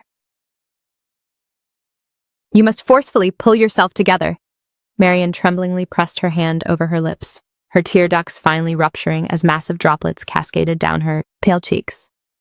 Right now, you are the solitary family anchor Raoul and Enzo have left in this world. At the high-security Pearl City Administrative Headquarters, brilliant sunlight streamed through the soaring Gothic windows, illuminating the vast grandeur of the chamber. Marion stood entirely isolated by the glass window, exhaling a long, exhausted sigh as if to finally purge all the psychological fatigue she had suppressed for so long. The volatile situation in Pearl City is fundamentally stabilized. There's absolutely no logistical need for major structural overhauls anymore, a high-ranking bureaucrat reported formally before the desk. Thanks to the strategic joint ennoblement sanctioned by both the Crown and the Holy Church Order. The rebellious emotions of the populace have been fully pacified. Therefore, the Viscountess merely needs to maintain a pristine diplomatic relationship with the royal family, and that will suffice.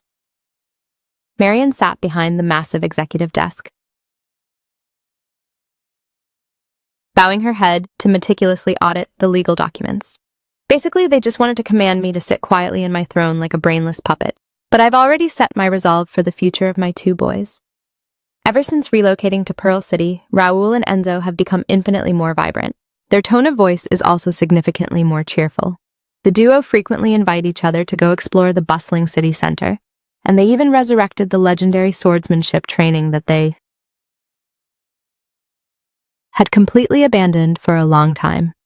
You boys frequently and enthusiastically narrate your daring expeditions out to the open sea, eagerly sharing the bizarre phenomena you witness and hear on that fishing vessel. If only these peaceful, cozy days could just remain frozen like this for the rest of eternity. A deafening cataclysmic streak of thunder violently tore through the sky, brutally cutting off her chain of thought. Marion spun sharply toward the window in pure panic. The sky, which had just been flawlessly clear, was now suddenly swallowed by swirling dark clouds and booming thunderclaps exploding in midair. The desperate crowd at the harbor instantly dissolved into chaotic panic. A man pointed frantically toward the distant sea. "Look over there! That absolute monstrosity!" It was a volatile mana crystal, a monolithic yet grotesque structure rupturing from beneath the water, accompanied by towering waterspouts and incessant flashes of blinding lightning. It stood imposing amidst the churning waves, the entire tower completely enveloped in a violent, rampant surge of magical energy. The crowd erupted into terrified screams. The monocrystal, an apocalyptic monocrystal, has sprouted from the sea. The traumatized civilians at the harbor fled in all directions. "Evacuate. Everyone evacuate the perimeter immediately." By a window, not far away, few silhouettes pressed their faces hard against the glass, witnessing the bizarre, terrifying phenomenon out at sea in absolute horror. Tia inquired in utter confusion. "Grandpa, has the holy consecration ceremony lost all its magic?" Roderick's face turned deathly pale. How on earth, how could this catastrophe happen? Are you telling me there's absolutely no one stepping up to contain this threat right now? The moment the sun sets, monsters will pour out from that rift like a catastrophic flood. Aside from those mercenaries, who else can we possibly turn to for survival? Marion gasped heavily amidst the pouring rain, her drenched hair sticking tightly to her pale cheeks. "My Lord Governor, the storm is too severe." An attendant sprinting desperately behind her called out anxiously. "My Lord Governor!" Marion didn't seem to process a single word of caution. She staggered recklessly along the flooded street, muddy water splashing violently everywhere. The 2 boys went out to deep sea today, and they still haven't returned to harbor yet. In front of the tavern, a rowdy group of mercenaries was arguing heatedly. "Listen here, we've never heard of a damn mana crystal sprouting from under the ocean. You clowns expect us to sail out when we have zero clue what kind of cosmic horror is going to crawl out from down there? Are you literally commanding us to go throw our lives away? The captain is speaking facts, another mercenary chimed in aggressively. We can't just sacrifice our own necks just to play hero for someone else. This is a total, unmitigated disaster. Rudy scratched his head in sheer agony. Rudy, listen to me closely. Just a second ago, you mentioned the elite members of the Cheva Guild are staying in this exact inn, right? Marion lifted her head in profound surprise. The Cheva Group? The absolute #1 ranked mercenary syndicate on the continent? If it's them, if it's those legendary powerhouses, they can definitely obliterate that mana crystal. Rudy grimaced and shook his head in defeat. They checked out yesterday morning. Even if we ride the fastest horses to deliver the emergency brief right now, it'll take a whole day for them to intercept. Then what are we supposed to do? We can't just abandon our fleets and homes to become refugees all over again. The rain poured down relentlessly, and colossal waves continuously bashed against the reinforced seawalls of Pearl City. The entire settlement seemed to be shaking violently in the jaws of the storm. Looks like every single one of us is going to lose our lives here tonight. Why isn't there a single mercenary willing to defend this village? If things turn out this horrific, then how are you cowards, who call yourselves proud mercenaries, any different from those elite holy knights? You hypocrites are no different from the holy knights who abandoned our ancestors 100 years ago to die. One of the mercenaries was instantly triggered. You senile old geezer, are you tired of breathing? Before anyone in the crowd could react, the mercenary delivered a devastating, heavy kick straight to the old man's chest. The old man let out a painful groan and tumbled backwards into the muddy puddle. Without our muscle, you useless trash population can't get a single thing accomplished. I was literally just debating whether I should step in and save your skins, even if you fell to your knees to beg me. And what did you just utter? You dare lump our brotherhood together with those hypocritical holy knights? He extended his massive arm and brutally grabbed the old man by the collar, hoisting him straight out of the thick mud. I'll make you pay dearly for letting your trash mouth dare insult our honor. Drop him right now! What the hell do you think you're doing? A sharp yet furious shout cut cleanly through the howling rain. Marion rushed forward, completely disregarding her own physical safety. Governor? Wait, that fragile woman is the boss? The surrounding crowd began to whisper in deep suspicion and disbelief. Gax turned around sharply, his gaze menacing. Who the hell are you? Marion stood tall and proud. Speak insolently to me again, and you better watch your mouth. I am the governor of Pearl City. The governor? Just based on a weakling like you? Did you guys just hear the most ridiculous joke on the planet? He threw his head back and laughed arrogantly. His laughter cut off instantly as he aggressively stepped into Marion's personal space, his vulgar gaze scanning her up and down. Look at your state right now. Compared to a city governor, you look more like a corrupt governor's side piece. The surrounding atmosphere seemed to freeze solid instantly. Rudy stood nearby, his eyes wide with absolute shock, right as Gax was laughing maniacally in triumph. A colossal black shadow loomed over him. Without a single millisecond of warning, an iron-like fist whipped out. Accompanied by the savage, howling sound of clashing wind, Gax didn't even have time to scream before his entire body was blasted into the air, then fell thudding violently into the deep, dirty mud. Gax's thug lackeys shrieked in total terror. Buster lowered his massive fist, standing tall amidst the downpour, his deep voice suppressing an intense, murderous rage. Gax, I've been wondering where and when I'd finally catch you lagging again. How the hell are you here? You were supposed to be locked up. Gax scrambled desperately up from the mud, his single eye flashing with absolute, unadulterated horror. A cold light gleamed, and a chilling sensation washed over him, completely paralyzing his nervous system. You absolute piece of garbage! Do you have any idea how much trash we had to deal with because of your stunt? Bell gnashed his teeth and growled like a demon. That child, no, our supreme captain, even had to completely liquidate all her savings just to clean up the financial mess you left behind. Tia stood not far away, her tiny silhouette completely swathed in a baggy black cloak. Is that corrupt guy Gax? The little girl widened, her round blue eyes looking down at the pathetic man. He genuinely has the face of a textbook villain. Please do give my highest regards to the young Viscountess Vifro. Vifro?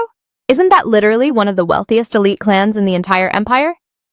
The crowd erupted into another massive wave of commotion, whispering frantically back and forth. Why would such an elite, high-born aristocrat be standing completely isolated under this torrential, heavy rain? Marion lowered her head in despair, letting her completely drenched hair conceal her devastated face.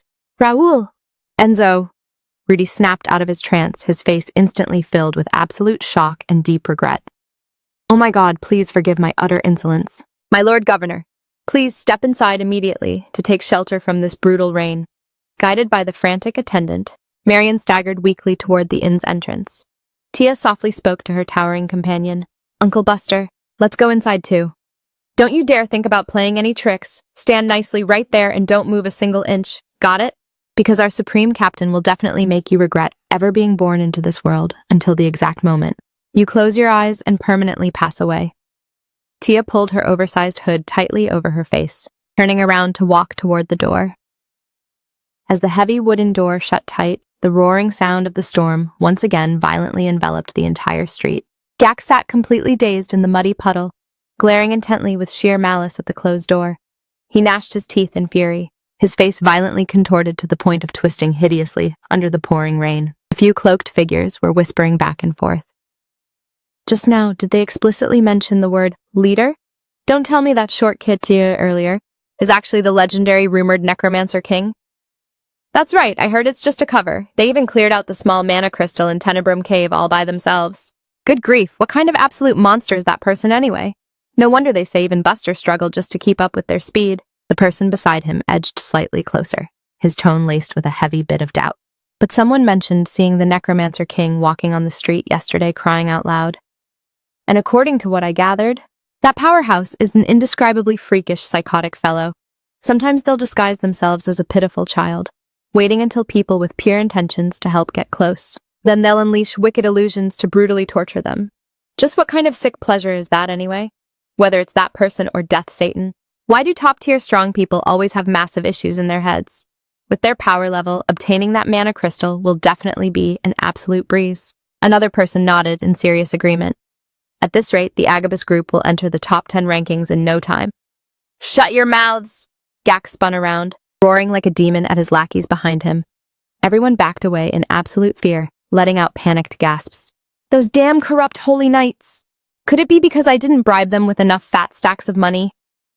What frustrated him even more was why the hell Buster showed up here. The Necromancer King, what the hell is that freaky thing anyway? Why did it completely steal my glorious position? No way, I will absolutely not sit back and take this humiliating loss lying down. Gax let out a sinister, twisted smile under the rain, gnashing his teeth as he hissed. Our Deathhounds group are the true ones who will claim that mana crystal. He clenched his fist aggressively, making dry cracking sounds. The subordinates behind him were utterly terrified by his murderous aura, trembling violently as they replied, Yes, sir! Inside the quiet room, Marian sat stiffly by the table, her fingers gripping her handkerchief until they turned bone pale. Madam, are you all right? Marian snapped out of her trance, replying in utter confusion. I'm so sorry. I was just a bit emotionally distracted. Where exactly were we? Roderick patiently reminded her. I just asked if the royal family has officially sent any word or updates yet. Marian sighed heavily and said, My chief adjutant has already dispatched an emergency messenger.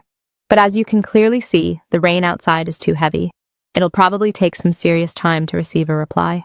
Tia, wearing her baggy black cloak, sat in absolute silence by the table, staring intensely toward the horizon. Her tiny face was completely filled with profound sorrow. Is there someone you cherish out at sea? I see your eyes desperately keeping watch over the violent ocean. Marian's entire body stiffened, her face instantly turning deathly pale. She tremblingly opened her mouth. I... Cold sweat rolled down her forehead, her eyes flashing with pure fear and intense anxiety. The fragile heart that had always desperately tried to deny the grim truth was now completely shattered to pieces, looking exactly like the horrific moment her husband returned, without leaving a single intact piece of himself. It's fine. The two boys will definitely be completely fine. Raoul and Enzo must have found somewhere to take safe shelter. She frantically muttered those words over and over again, her mind desperately trying to escape the harsh, brutal reality. She was utterly terrified that the final thing waiting for her would only be the cold, lifeless corpses of her two precious sons. Marian clutched her head in agony, letting out a heartbreaking, visceral scream. Tia immediately stood up, raising her tiny hand high and loudly declaring, We absolutely have to go save them! Go save who exactly?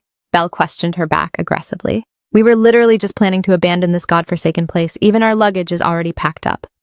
If it weren't for that corrupt bastard Gax suddenly flexing, I would have led this entire squad to slip away a long time ago. And yet now you want us to row a fragile boat out to the dead center of the ocean in this apocalyptic weather? He stepped aggressively closer to Tia, his gaze hinting at a heavy bit of suspicion. Unless you've finally resolved to turn us all into immortal undead? No, it's completely not what you think. Tia frantically waved her tiny hands to explain. Buster looked down at Tia with a dead serious face. Tia, I am also very wary of this raid.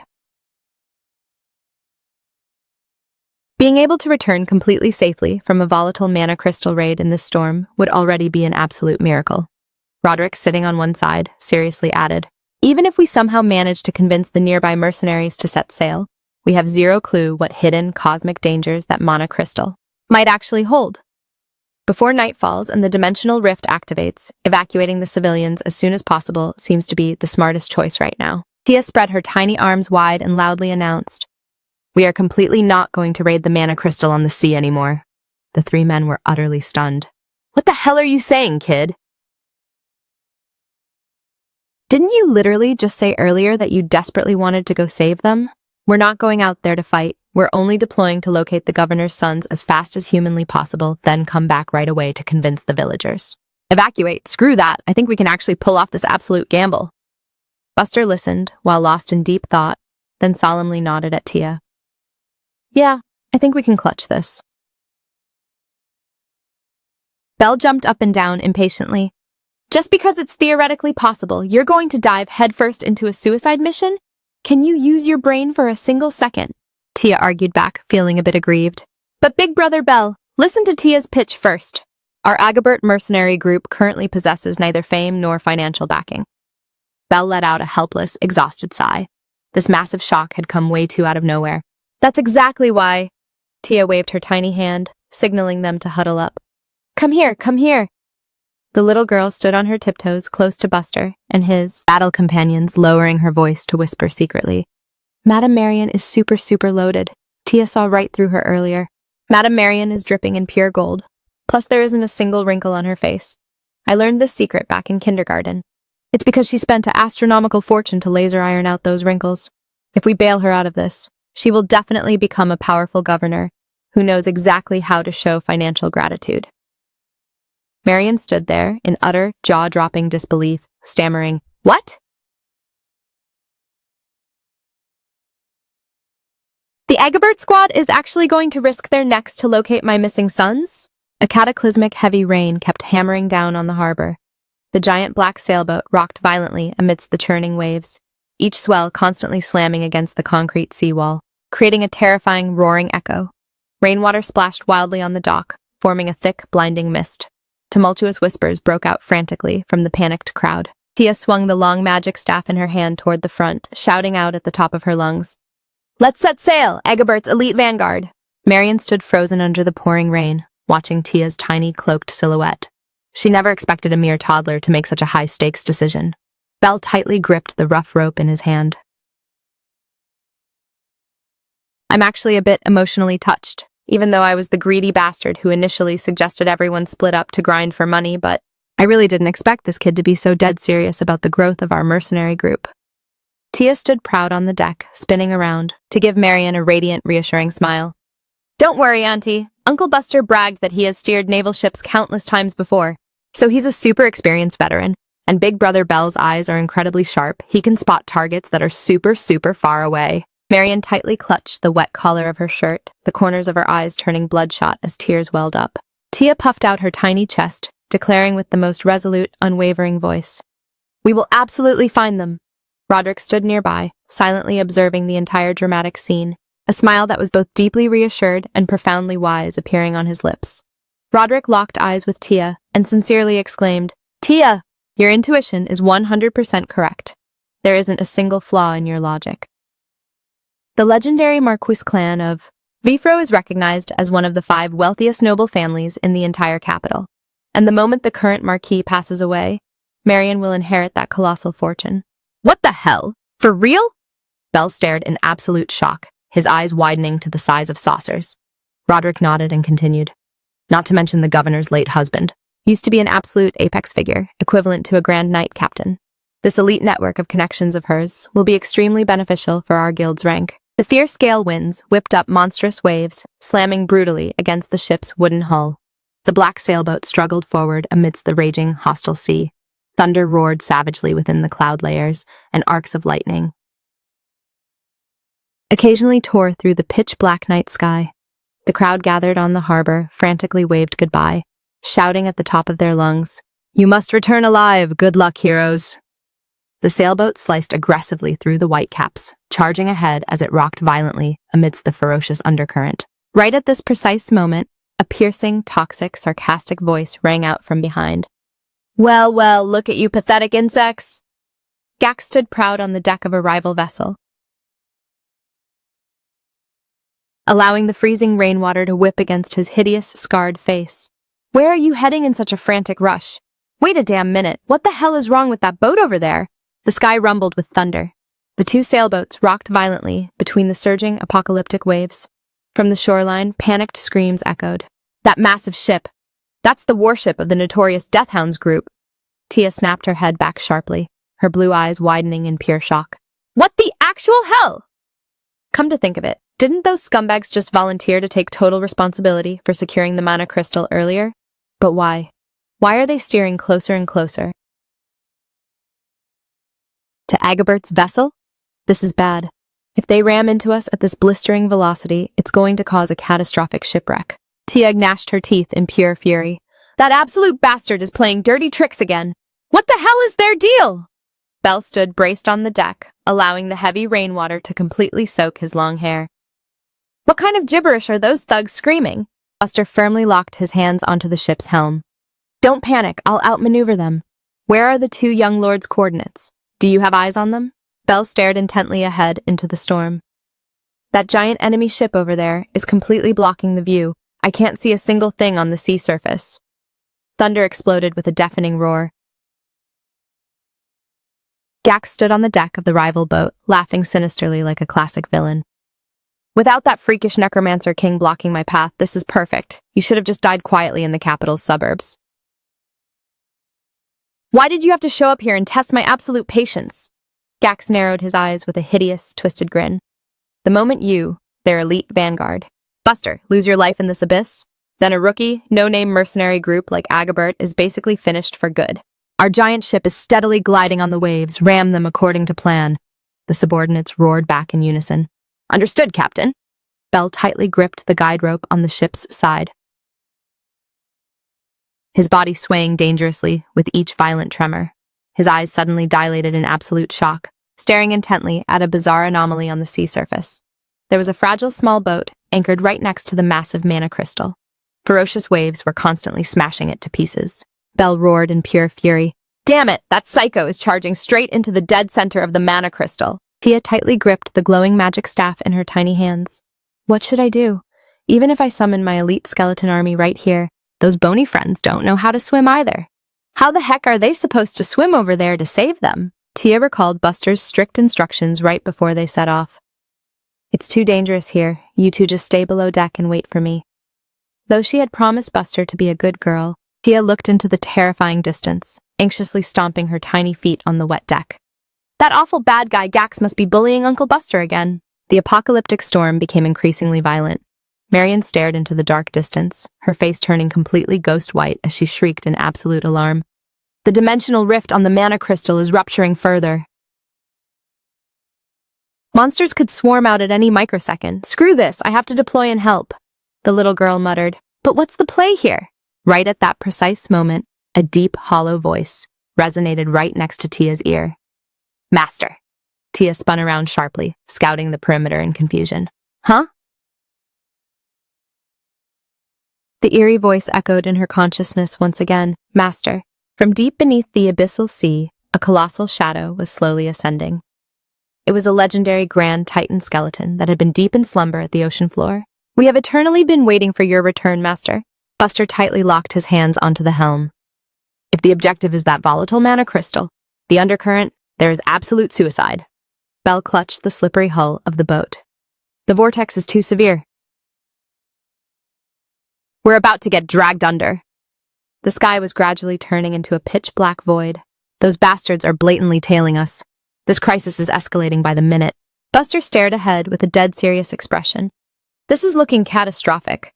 Bell wiped the freezing rainwater off his face.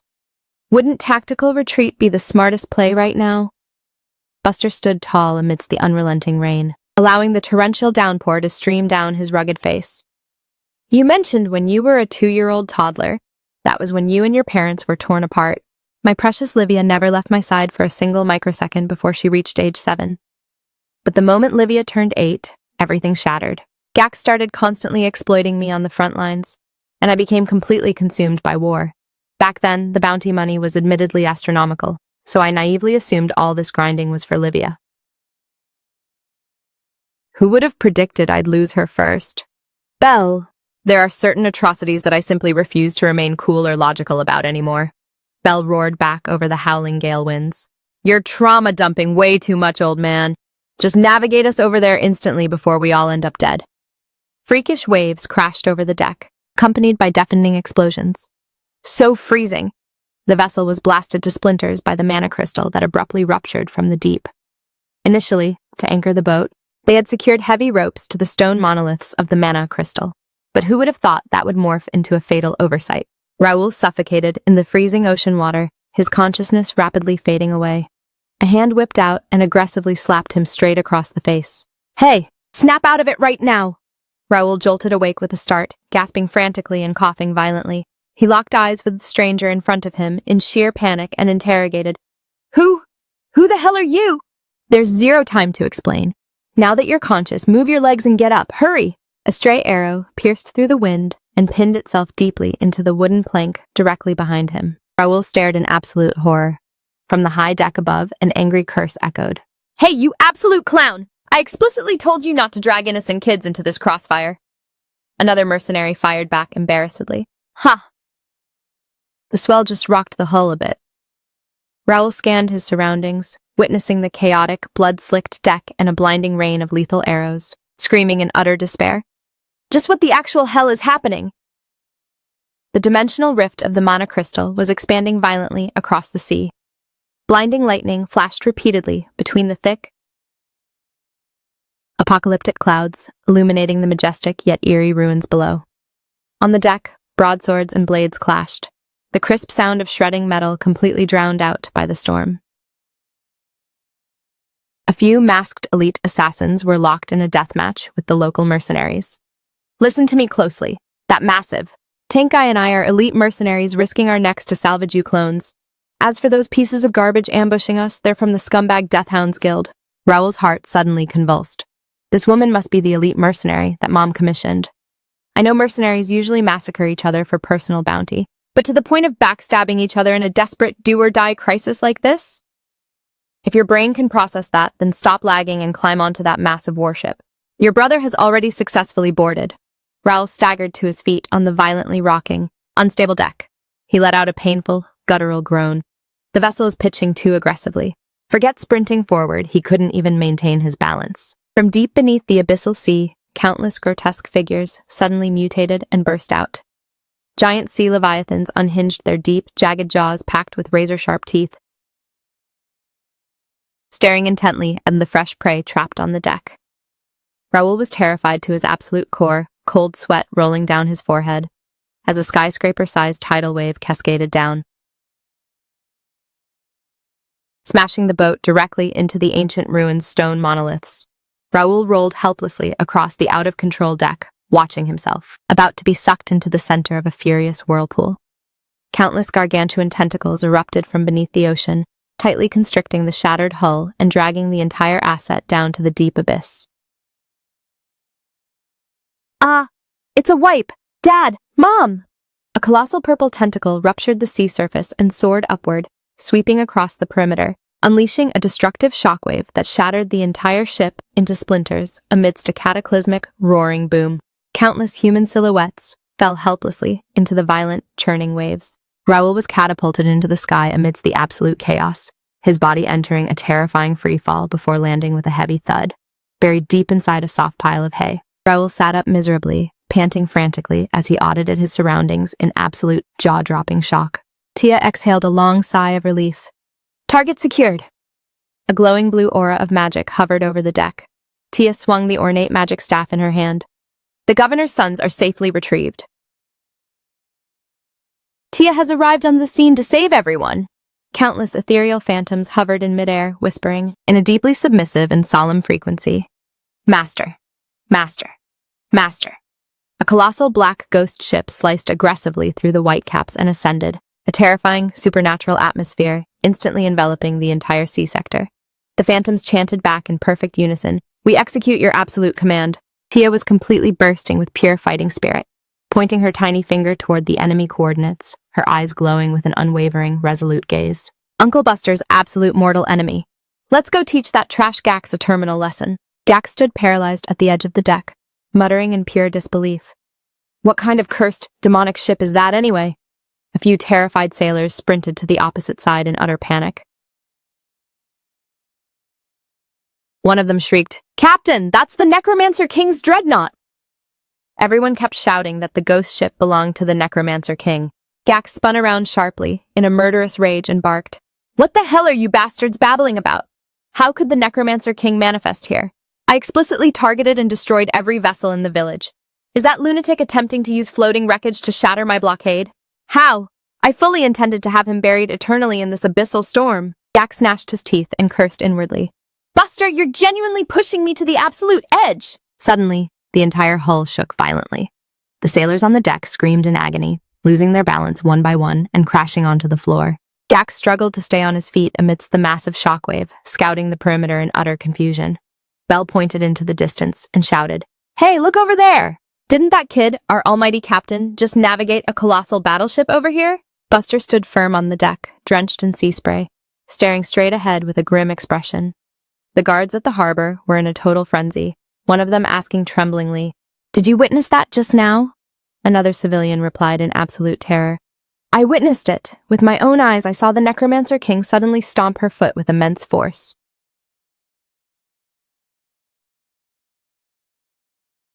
Muttering an incantation, and then a gargantuan shipwreck sliced through the waves, charging straight from the deep abyss, Maz, up to the surface. Right after that manifestation, the ghost ship automatically lowered its gangway without a single living soul on board. Tia lowered her head, the magic staff in her hand radiating a melancholy aura. The little girl whispered as if recruiting companions for the afterlife. "Does anyone wish to follow me?" The surrounding crowd dissolved into absolute chaos. It's a vessel from the realm of the dead. The Necromancer King has summoned a phantom ghost ship." The governor stood nearby, her eyes filled with tears, silently watching that tiny, godlike silhouette. Then, without a single shred of hesitation, she took a powerful step forward to follow. She rushed over and tightly embraced Raoul, wailing out, "Raoul! Raoul!" Stunned, Raoul locked eyes with his mother and inquired in confusion, "Mom, how did you get out here?" The governor tightly held Raoul, her tears streaming down uncontrollably. "It's a miracle that you're safe. Thank goodness you're alive. It's the Necromancer King. Her elite mercenary group deployed to save us." Over his mother's trembling shoulder, Raoul looked toward the figure, enveloped in the eerie, magical light. That person who looks exactly like a helpless child is actually the legendary Necromancer King?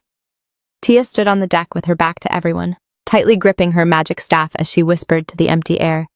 "Grimnir? What did you say?" Okay, copy that. Alani?" Tia took a powerful stride forward, her childish voice echoing dynamically across the sea surface. "Listen up. Around my vessel, the tide of death is violently surging. Specifically, if you contact the silent abyss within that current." The little girl suddenly paused, seeming like she was desperately trying to remember her script. Tia tilted her head, muttering in a tiny voice, "What happens if they touch it again?" In the dark void behind her, a green phantom twisted into existence, seemingly whispering a helpful reminder. Tia snapped out of it, clapping her hands together, clearing her throat and shouting out at the top of her lungs, "The freeze from the deep sea will plant absolute horror deep within your souls." Following her declaration, infinite phantoms emitting a toxic green glow soared up from around the hull, howling like banshees as they charged toward the enemy vessel. Gax's sailors completely broke down psychologically. Some clutched their heads, collapsing to the floor and crying out, "I'm going to die. We're all going to be slaughtered here." Gax glared at his subordinates collapsed on the floor, roaring in pure fury. "Look at you pathetic fools. Is this the reason you're being such absolute cowards? Terrified? That's laughable. Halt these stupid parlor tricks immediately. Gax suddenly widened his eyes in absolute shock, blurting out, "Where the hell did my vanguard go?" From the void, a groan saturated with agony echoed. A skeletal gaunt ghost hand, glowing with a sinister green hue, darted out, tightly clamping onto Gax's shoulder. Gax stared in absolute horror as mournful whispers rang inside his mind. Gax. Gax Gobin. A colossal ghost skull hovered directly behind him, bearing its hideous maw as it roared. Gax was tightly bound by countless green energy chains. Letting out a desperate scream, voices heavy with deadly resentment echoed in his mind. You constantly pushed other people's wives to the absolute brink of death. Did you find that amusing? The ghost's spectral power tightened more and more. In the end, you even sacrificed us into monster bait. Are you satisfied now? Bound tightly by the gloomy magical power, Gax was terrified to his core, his trembling lips squeezing out a name. Eve! The wrathful spirit in the darkness wailed tragically. How does it feel to be the solitary survivor? Splendid, I'll drag you down to hell alongside me. Gax completely collapsed in psychological agony, throwing his head back and screaming in pure despair. Eve! I was wrong, I'm so sorry. Buster stood firm on the deck, listening to the mournful wails echoing from afar. Enzo inquired anxiously. Is it truly safe for us to stay aboard this demonic ship? Belle replied without even turning his head. If you don't like the vibe, you can swim back yourself. Gax's shrieks for mercy once again tore through the night sky. Save me, Eve! Buster stopped dead in his tracks, directing a complicated gaze toward the source of the agony. Eve! Belle hurriedly sprinted to the bow, calling out. Captain, what exactly went down over there? Tia turned her head sharply, her face blooming into a radiant, innocent smile. Ah, Brother Belle! Raoul, the governor! Enzo! Tia jumped up and down excitedly on the deck. Tia has a new vroom-vroom car! No, I mean a super-massive sailboat! Belle was completely choked up. You absolute mad lad, and you did great, you did awesome, truly a terrifying child. Buster softly called out, Tia. He looked toward the chaotic enemy vessel in the distance and inquired, Is what Gax is witnessing right now the literal souls of the deceased? Tia nodded and replied, Yes, Grimnir briefed me on everything. A phantom in the shape of a gargantuan green skeleton materialized behind Tia, declaring in a solemn tone, I am Grimnir, the phantom of this vessel, and also its absolute ruler. Tia raised a tiny finger. This epic warship is operated entirely by Master's infinite magic power. Belle locked eyes with Tia in utter helplessness. Are you seriously acting as a translator for that creepy phantom now too? The moment this battleship moves, it and the entire perimeter become Master's absolute domain. Inside this domain, the tide of death will continuously surge. The ghost ship glided flawlessly across the sea. Wherever its hull sliced, a moss-green miasma blanketed the area. If any enemy contacts the cursed current flowing within the domain, they'll instantly be inflicted with status effect silence. Gax struggled frantically inside the gloomy magic power, letting out a tragic, blood-curdling shriek. No, keep it away, I don't want to die. Your soul, just like ours, will be shackled to the spirit realm for eternity. That's what that bro said. Buster stared intently at the dark figure being utterly devoured by the green light in the distance. Do you mean my precious wife has morphed into a wraith? Tia hesitated for a brief moment, turning her head to gaze at Buster. This middle-aged veteran just discovered that the only person he ever loved couldn't ascend to heaven, but was instead trapped eternally down in this abyssal void. Gax knelt helplessly on the deck, groaning in sheer agony. A colossal, ethereal phantom of a woman slowly manifested in the empty void, her loose hair fluttering wildly. Her expression was profoundly sorrowful, yet cold, as she looked down from above at the broken man. Your pitiful and wretched soul is a mirror image of the abyss I'm trapped in right now. The deck you're standing on must feel as painful as hell, right? But Buster. At least our Livia never had to endure that caliber of absolute torture. I was once imprisoned in this void because my vengeance was too immense. But Livia, that sweet child. Tia blinked her big, round eyes and seriously said to Buster, Uncle Buster, Lady Eve told me to brief you not to worry. She explicitly said Livia has already ascended to a very wonderful paradise. Buster couldn't suppress his raw emotions anymore, tears streaming down his rough, weathered cheeks. Livia, Eve, Livia. A heartbreaking, blue-colored spiritual entity gently embraced his massive frame from behind. I refuse to let this innocent child bear any more heavy burdens. You have my ultimate gratitude, Lord Necromancer King. Along with Eve's final words of gratitude, the magic chains tightly binding Gax suddenly detonated with a boom. Gax threw his head back and shrieked tragically, "Ah!" He was catapulted straight off the deck, splashing into the boiling, monster-infested ocean water below. A giant sea leviathan unhinged its deep, jagged mouth, packed with razor-sharp teeth, waiting for the fresh prey to drop into the net. "Please protect and take good care of Buster." Massive waves slammed brutally against the wooden side of the ship. On the deck, a few enemy survivors were tied securely to the main mast with thick, rough ropes. They carried expressions of absolute terror, begging the tall warrior in front of them, "Buster! My lord, please grant us mercy." One of them whimpered tremblingly, "We never wanted to engage in this plot either." "You know our faces. How could we ever dare to mess with an apex predator like you?" Belle frowned heavily, impatiently cutting off their desperate begging. "You guys talk way too much. Shut your mouths and start moving, unless you want to become a snack for those sea monsters over there." Meanwhile, Tia was happily swinging her glowing magic staff, skipping and hopping around the deck from one side to the other. Her playful movements caused the radiant blue magic light to diffuse across the sea. Tia excitedly explained the mechanic. The moment monsters contact this current, they will instantly lose all their stats and attack power. And right after that, the fallen monsters will resurrect and become Tia's permanent friends. Belle watched the surreal scene unfold, cold sweat dripping down his forehead. That absolute mad lad. She monopolized the entire boss-level mana crystal all by herself, and yet she's just standing there grinning. Following that display, Buster snapped out of his trance. He aggressively grabbed the collar of the prisoner next to him, forcefully tightening the binds. The prisoner could only let out muffled, painful groans, not daring to resist his immense strength. "What did you just utter, Raoul? Have you lost your mind?" "I'm not losing my mind, Mom. I lock in with exactly the same mindset as Raoul. I'm sorry, but I just believe this is the optimal time. I'm dead serious about this decision. We desire to wield the sword once more." Hearing this declaration, Marion's entire body trembled violently. She practically shrieked frantically, "No way in hell, not unless I'm dead and buried." I worked myself to the bone to abandon the royal capital and relocate to this remote Pearl City. It was entirely because you boys were living such a miserable, cursed life back then. I orchestrated all of this to shield you, so that you could finally overcome the trauma of losing your father. Raoul looked at his mother's emotional breakdown and calmly countered, "Mom, deep down you know that's a fabrication. Things weren't structured like that at all.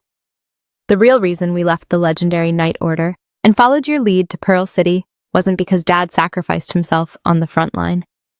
You once confessed to us that as long as we kept carrying weapons with us, you would trigger severe panic attacks." A distressed matriarch put her hand to her forehead, letting out a heavy, exhausted sigh.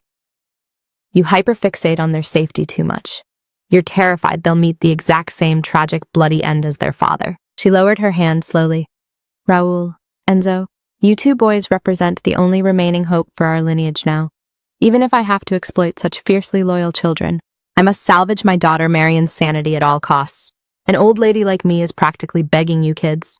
Although I can't claim it was a healthy coping mechanism, it was only when I witnessed you boys completely crashing that I gradually regained my own sanity. In reality, on the precise day you resigned from the Night Order, Grandma actually breathed a massive sigh of relief deep down." Enzo chimed in. "Honestly, we were just like Grandma, secretly feeling absolutely terrified. She used to personally pull strings to arrange safe, official positions for us. She perpetually prayed we would stay completely isolated from any real danger." "Yes, the boys are 100% correct."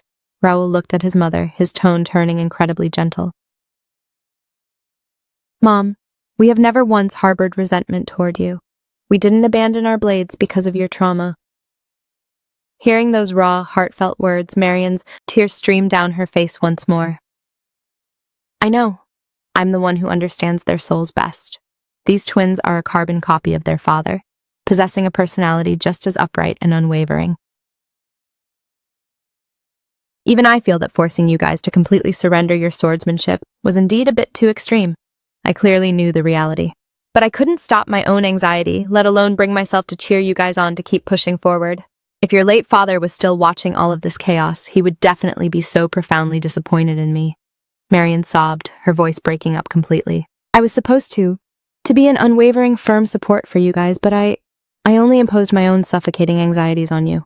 Raoul tightly held his mother's trembling, frail hands, replying with an absolutely resolute gaze. "No, Mom, I already told you that's not the case at all. To us, your mere existence is already the absolute sturdiest support in the world. Enzo gently hugged his mother from behind, resting his chin on her shoulder. That's exactly the reason why we want to pick up the blade again. I naively assumed as long as we stopped fighting, things would get better. But look at yourself, Mom. Your entire body is still trembling right now. Marion fell dead silent for a long time. Finally, she slowly raised her head, inquiring in a hoarse, ragged voice. Are you guys planning to return to the Imperial Knight Order? The two brothers looked at each other, flashing a relieved smile. No, Mom. We're going to follow those mercenary guys instead. On the bustling deck, Tia raised her glowing magic staff high, jumping down effortlessly from midair. Bell spread his arms wide and caught the little girl perfectly. Marion froze in absolute shock. What? Enzo locked eyes with Marion, his expression becoming more serious and deadpan than ever. There's one crucial thing I've never told you before, and that's the grim truth behind Dad's ultimate sacrifice. At the royal capital's heavily guarded border that year, that was a brutal battle, where 4 elite divisions coordinated to completely obliterate a giant volatile mana crystal. Just as the iron encirclement was about to close tight, a small erratic fragment of the mana crystal suddenly shattered and flew off, unfortunately landing right on a nearby heavily populated residential area. The absolute problem lies in the fact that the landing zone was outside the Empire's official border, not within the country. The Holy Knight Order, as the specialized armed forces of the royal family and the church, didn't have an easy time securing instant permission to intercept a mana crystal outside the border. Dad insisted back then that before retreating, they absolutely had to neutralize that mana crystal fragment first. Even the high-ranking brass at the time agreed that they really should act to protect the innocent citizens. But the corrupt royal family flatly rejected that emergency request. Marion froze, staring at Enzo in complete astonishment. If the authorization for reinforcement had been issued earlier, just a tiny bit earlier, this is exactly the identical match to their current toxic attitude when dealing with the mana crystal crisis. In Pearl City right now, always incredibly sluggish and delayed, refusing to give a direct response for the longest time. If saving civilians and obliterating monsters is truly a divine mission, then from my personal perspective, these rough mercenaries are even nobler than those hypocritical holy knights. I share that exact same thought. In my eyes, that selfless act is what true divine power actually looks like. Brilliant sunlight pierced through the thick clouds, spreading beautifully across the undulating, rippling sea surface. The sailboat caught the heavy wind and sliced through the white caps, gliding toward the distance where brilliant rays of light gathered. The massive crowd gathered on the harbor suddenly erupted into a deafening, thunderous cheer. It's the legendary Necromancer King's ship. The Agabert group is back from successfully clearing the Mana Crystal raid. Everyone rushed frantically toward the harbor, waving their arms wildly. The ecstatic cheers echoed everywhere. The mercenaries actually protected our lives. Thank you, heroes. Thank you all so incredibly much. In the dense crowd, a man was deeply moved with tears welling in his eyes, clasping his hands tightly in front of his chest and praying continuously in gratitude. Behind him, countless other citizens were also dancing with pure joy. Roderick stepped forward into the chaos, spreading his arms wide to signal the ecstatic, crowding citizens to step back. Everyone, please calm down. Let's clear a pathway first. The almighty Necromancer King has completely depleted her mana energy. She desperately needs to rest up now. Tia curled up tightly inside her baggy, oversized cloak, only showing her big, round, sparkling eyes to the crowd. Actually, Tia feels totally fine. Or maybe not that fine. Tia's limbs are as soft as literal noodles.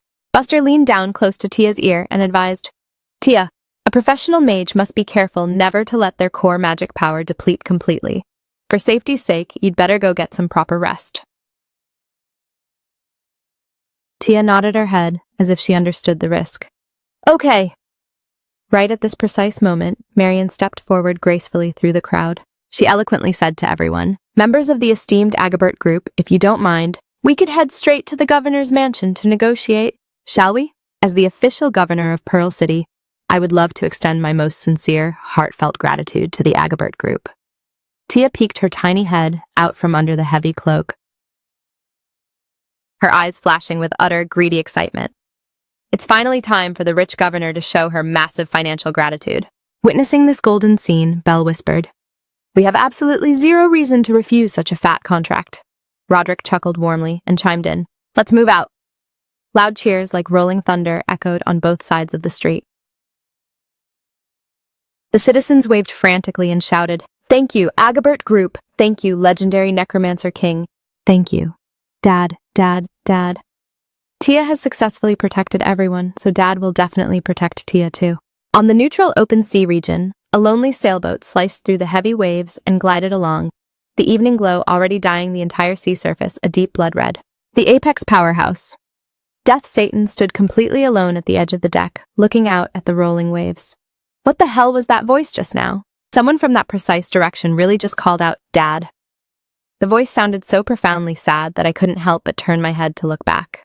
But that mysterious child just stood there looking at me from afar, then flashed a radiant smile, as if just seeing my silhouette was enough to make her completely and utterly satisfied. Death. Satan lowered his head grimly, his face carrying a subtle hint of hesitation. Strange. Eric.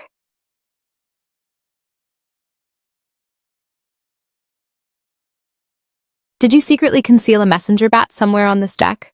Eric looked instantly annoyed. What kind of absolute nonsense are you talking about now? Death Satan smiled mockingly at his own thoughts. True, how completely ridiculous of me.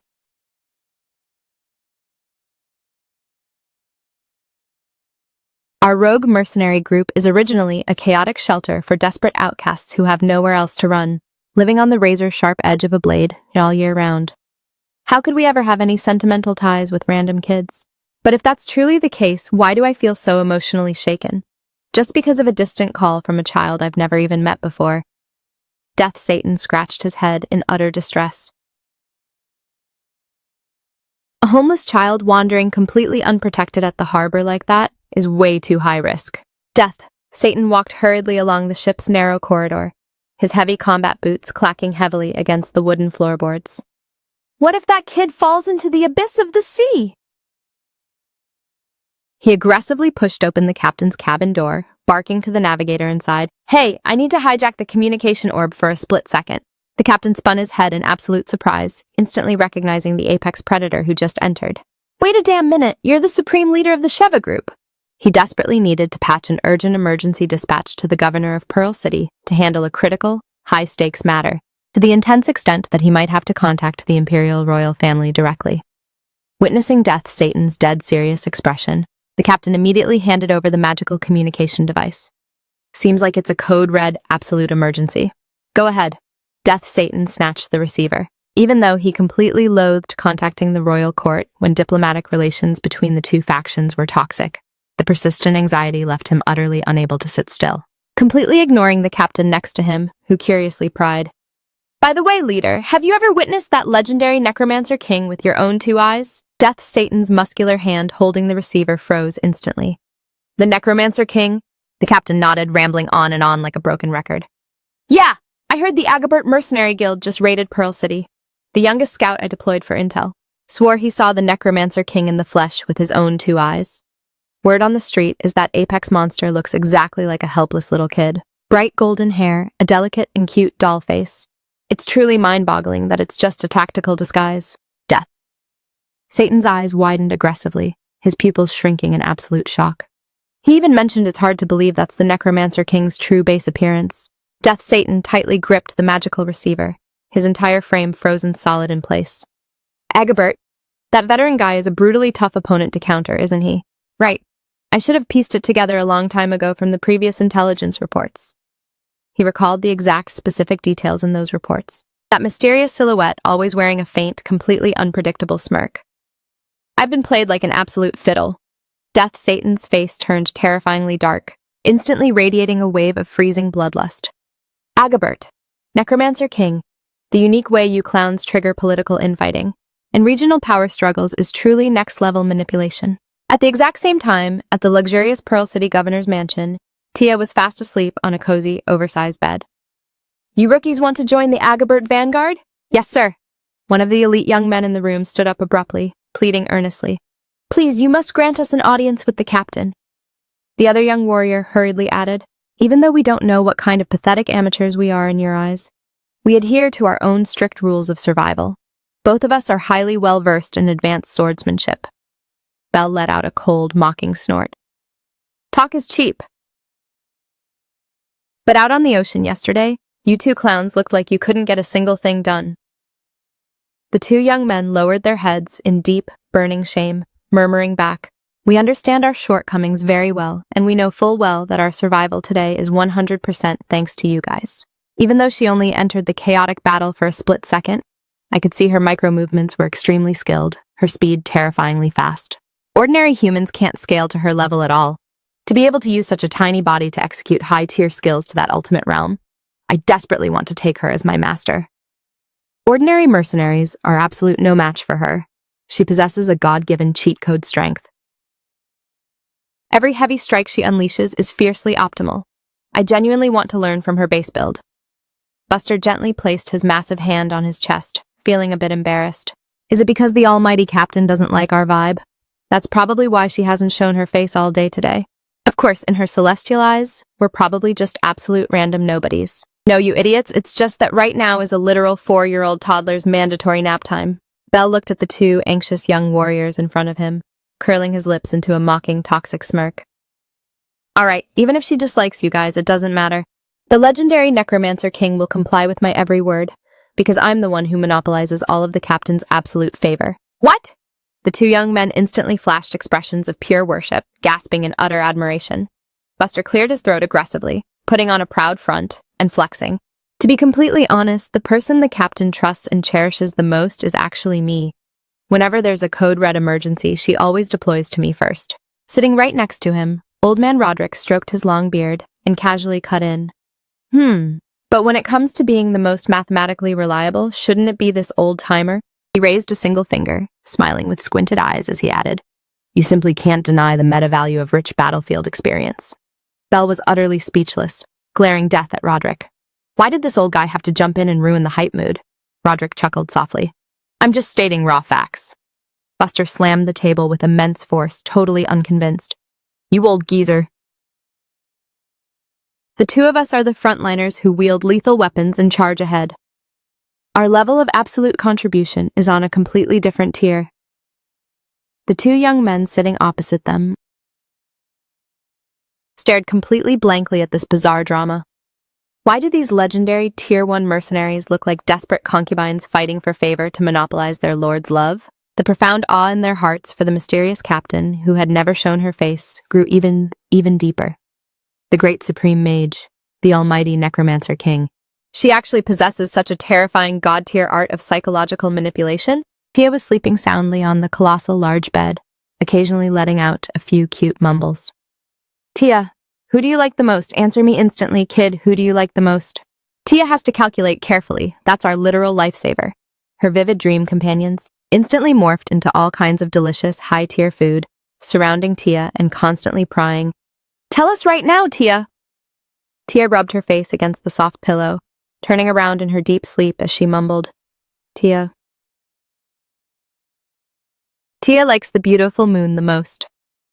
Warm sunlight streamed through the wooden window frame, casting a gentle light into the quiet, peaceful bedroom. "My savior, my absolute savior." Tia snapped her eyes wide open. A literal trail of drool was still hanging hilariously from the corner of her mouth. That is a formal greeting from the sea goddess Seraphim to her legendary savior." Tia's eyes widened in pure surprise, her tiny mouth gaping into a perfect O shape. Seraphim smiled warmly at Tia, her celestial voice sounding incredibly gentle. "Your Highness, please forgive me for abruptly breaking your beautiful dream sequence, right before sinking into my deep hibernation. I absolutely had to express my ultimate gratitude to you in person." Tia sat huddled in her warm blanket in complete confusion, raising her tiny hand to rub her groggy eyes. "I'm so sorry, Tia was just way too sleepy earlier."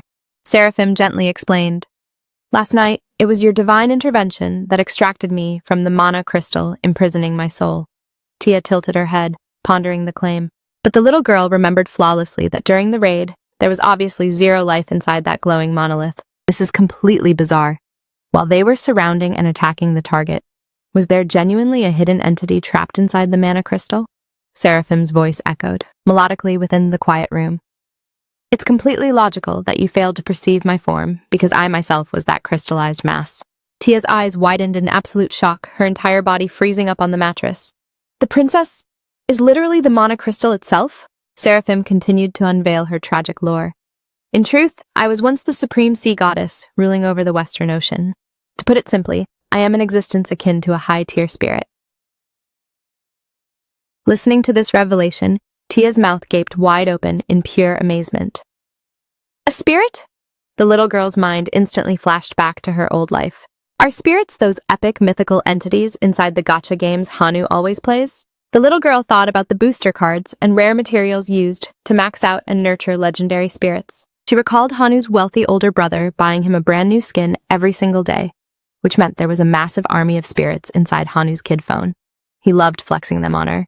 Tia realized in sheer astonishment, who would have thought these mythical spirits actually existed in real life? Seraphim's expression grew somewhat sorrowful.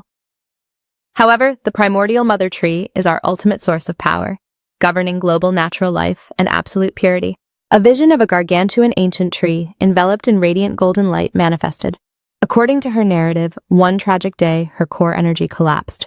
And as a direct consequence, our entire race was petrified into raw mana crystals. Then Tia questioned in deep confusion. Because the mother tree lost her power? Why though? Was she ambushed or injured by a bad guy? But Seraphim completely ignored the query, standing up abruptly in panic. Oh no, I've delayed my departure for far too long, she continued urgently. Even maintaining a translucent manifestation like this has become an immense strain. Right now, when the roots of the tree rot, the leaves will inevitably wither first. Seraphim gently grasped the little girl's tiny hand. Now accept this blessing. She flashed a radiant, gentle smile. This is a legendary artifact forged strictly from my core divinity. The ancient civilizations designated it the sanctity of oblivion. Then Seraphim instructed the mechanic. If you touch an enemy with the hand wielding this bracelet, you can completely purge any specific memory from their consciousness. Tia was absolutely overjoyed by the drop. A cheat code bracelet that wipes memories. This is completely a god-tier legendary item. The goddess gazed down at the little toddler with a profoundly fond expression. It will definitely serve as a powerful asset on your journey. Seraphim subtly pointed her glowing finger toward a specific coordinate. And finally, the fledgling spirit resting inside your pocket will chart the path to reunite you with the person you're searching for. The exact millisecond she finished speaking, her divine form dissolved into thin air. It appears he is still lingering somewhere in this realm, but if he remains bound to you, Cayman, sooner or later he will. Tia still sat there blinking in complete confusion. What on earth is a Cayman? Cayman isn't a top-tier diamond currency, but a legendary spirit radar who can locate Tia's missing dad. Right away, Tia grabbed her notebook and scribbled down her future questline. 1. Reunite with Dad. Make Dad super happy upon returning home. 2. Uncover the secret lore of Cayman and the mana crystals. 3. The little girl happily admired her own handwriting. Yep, I'm doing a spectacular job tracking down Dad. Then Tia analyzed her notes internally. The real bottleneck is Objective 2, uncovering the hidden truth about Kaman and the mana crystals. The little girl's imagination started running completely wild. So there's this giant boss entity called Mother Tree, and because she took fatal damage, her elemental spirit children also lost all their stats. Finally, Tia formulated a bold, groundbreaking theory, which means all raw mana crystals are actually living spirits. But the little girl snapped out of her trance just in time, shaking her head vigorously to clear her thoughts. No, I shouldn't jump to conclusions. There was 0 life signature inside the other low-grade magic stones Tia purified. Tia frantically picked up her crayon to log her next strategic steps, and the little girl quickly listed out all the targets to investigate next. Locate Mother Tree, intercept other magic stones that might be hidden spirits. Tia excitedly cheered. Hooray! For a long duration after that, the little girl just rolled around on the bed, staring blankly at the notebook and reflecting deeply. Tia suddenly recalled Hizuna's warm, radiant smile. Tia, you write so beautifully. Your father will definitely be so incredibly proud of you. The little girl pouted her lips cutely. I really want to go back to kindergarten. Tia desperately missed Buster, Belle, and Roderick. I like Uncle Buster, Big Brother Belle, and Grandpa Roderick a whole massive lot. Then she thought of the family she left behind, tears instantly welling up and falling from her eyes. And the kind grandma in room 107, the nice auntie in room 203, and all my friends and the teacher at the kindergarten. I miss them so much. Suddenly, Tia snapped back to reality and peeked outside. The little girl quickly scrambled to her feet. I'm completely starving. I should go find the boys so we can feast. Looking toward the massive door in front of her, Tia wondered, will the food at the governor's mansion taste even more luxurious than kindergarten?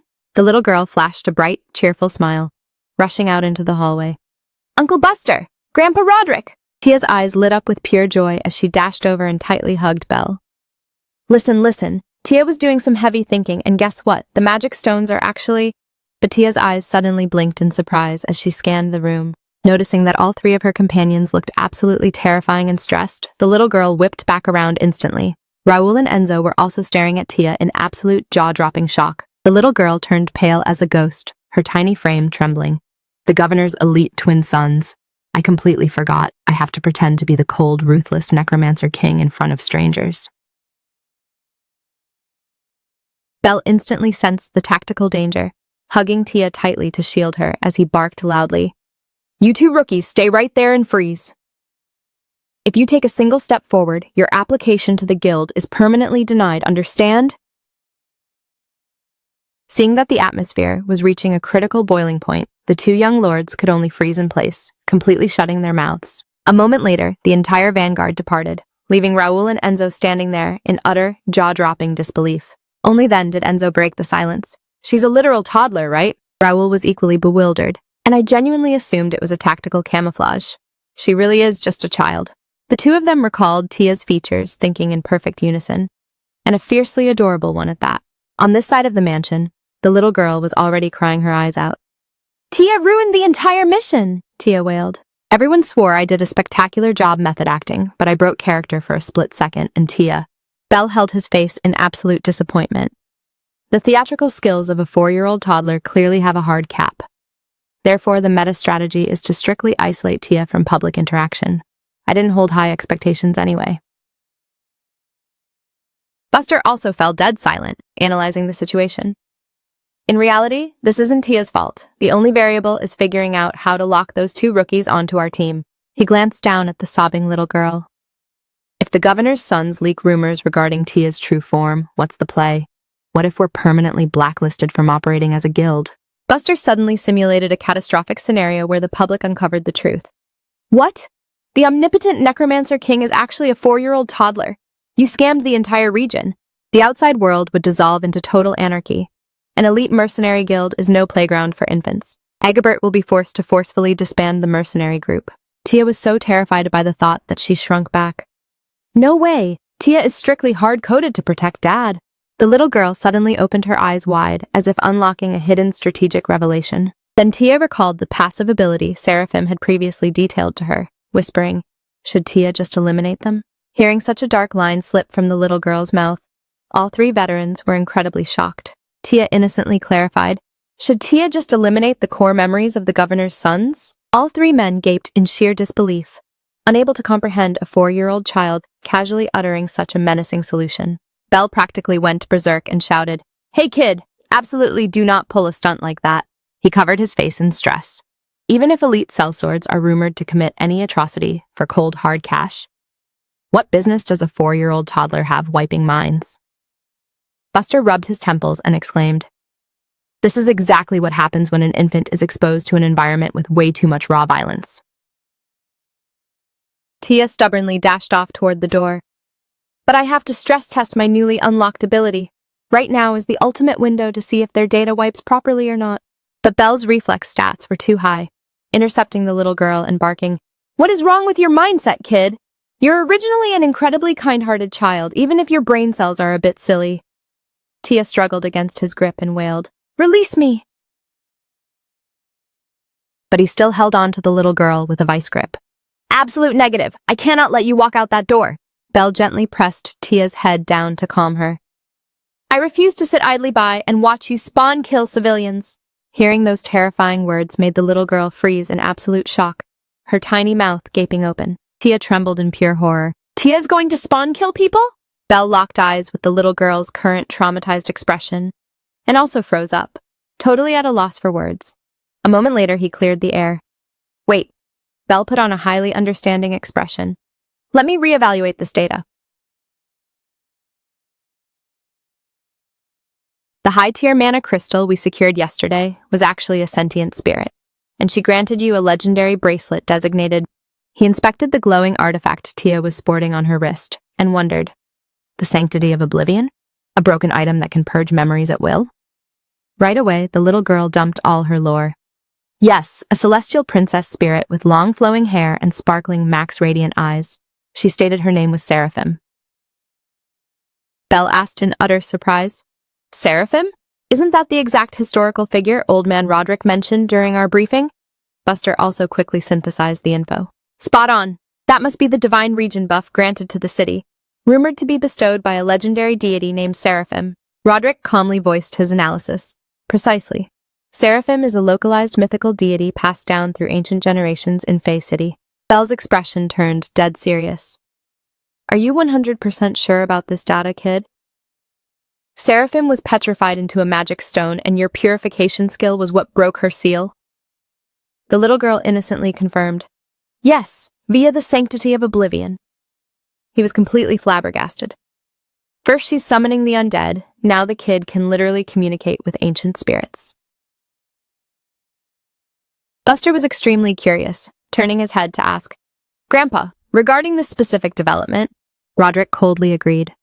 Yes, it appears Tia has accidentally excavated a legendary grade holy relic. Hearing that term, Tia was utterly bewildered. A holy relic.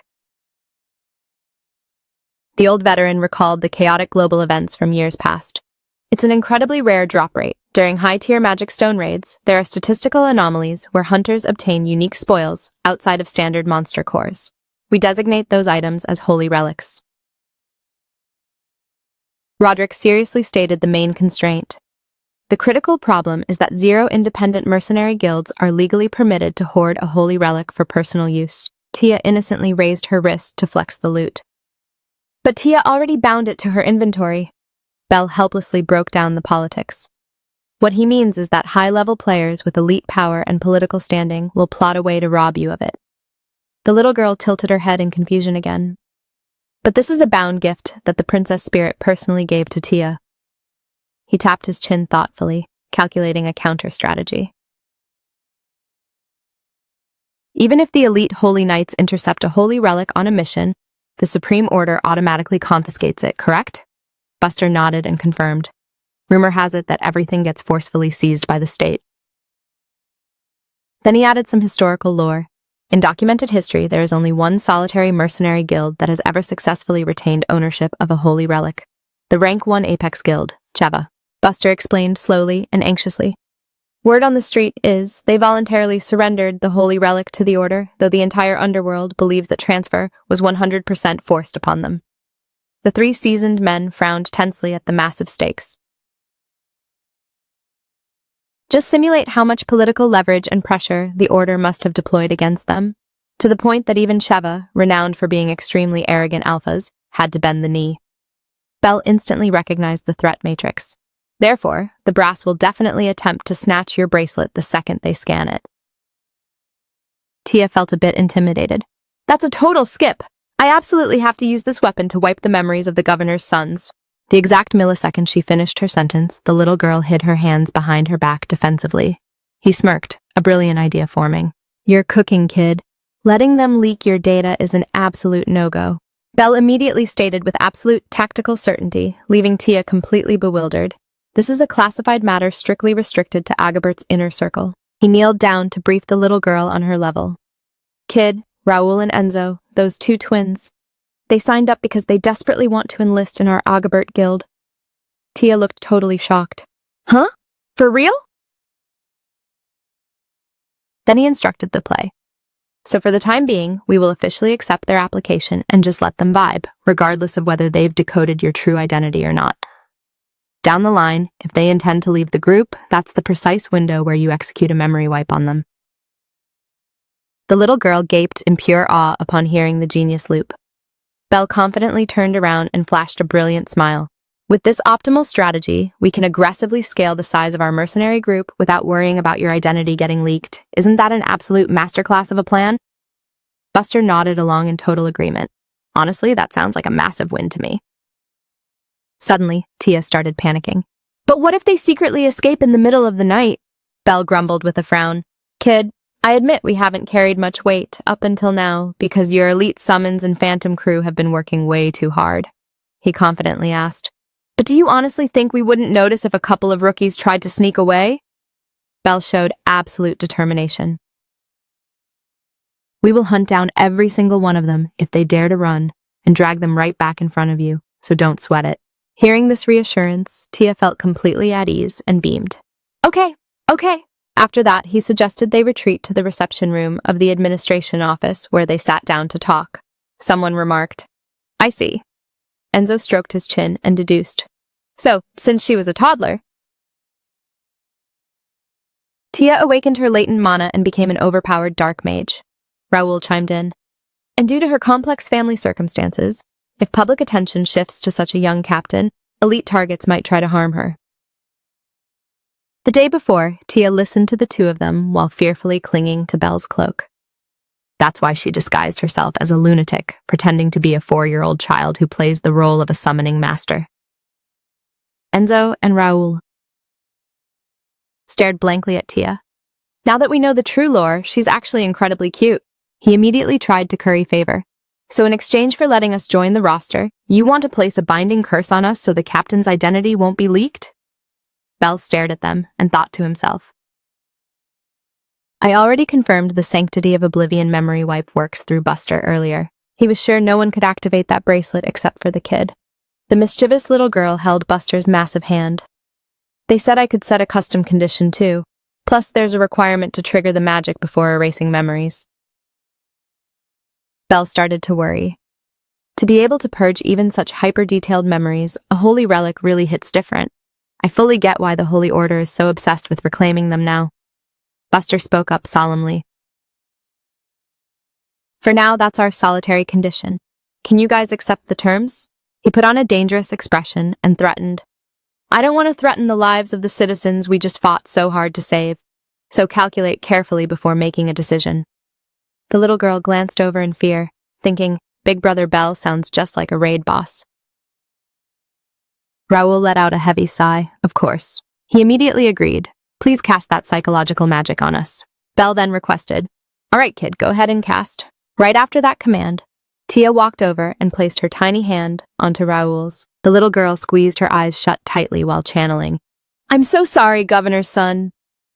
Suddenly, a brilliant stream of light enveloped Tia, making the little girl realize, this is the Governor's son's unlocked memory bank. Tia looked around the mental space in bewilderment. The little girl was utterly astonished.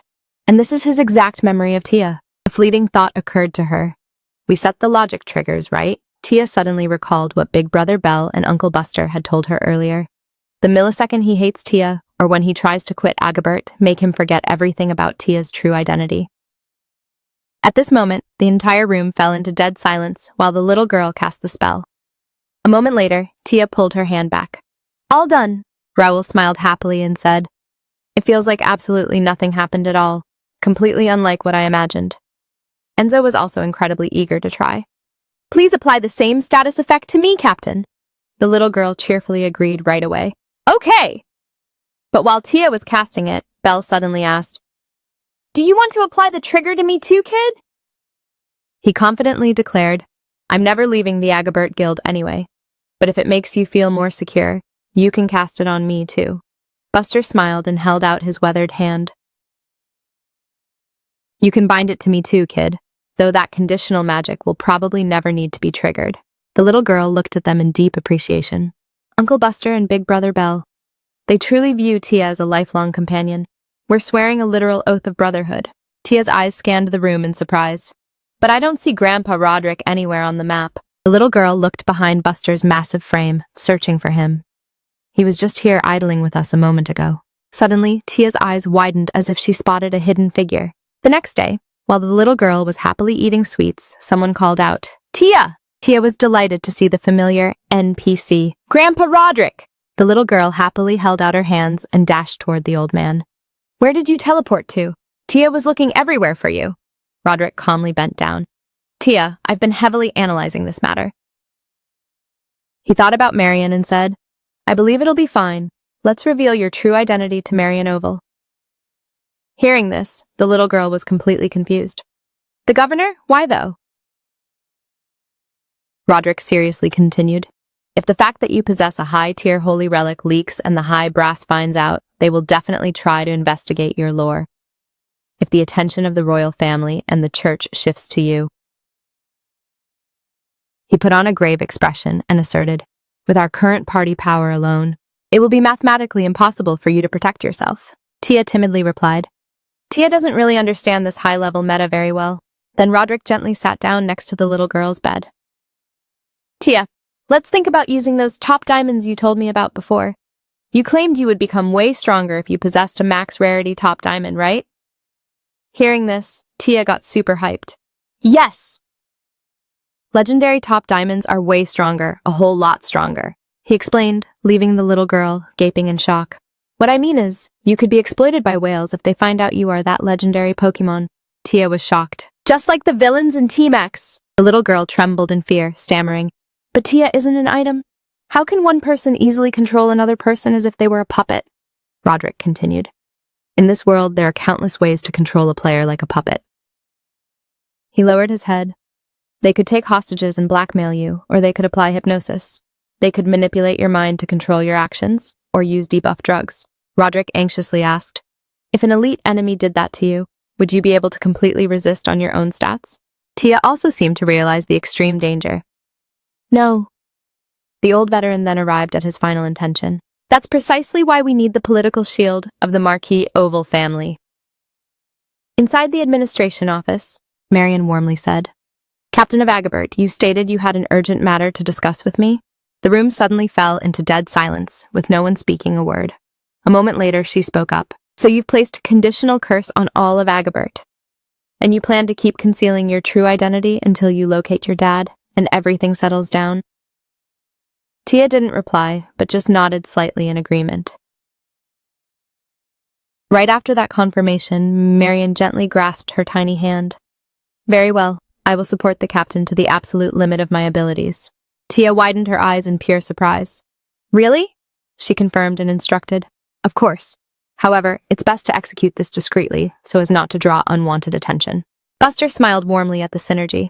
Since Raoul and Enzo chose the captain, we're basically all locked into the same boat now. She pulled Tia into a tight maternal hug.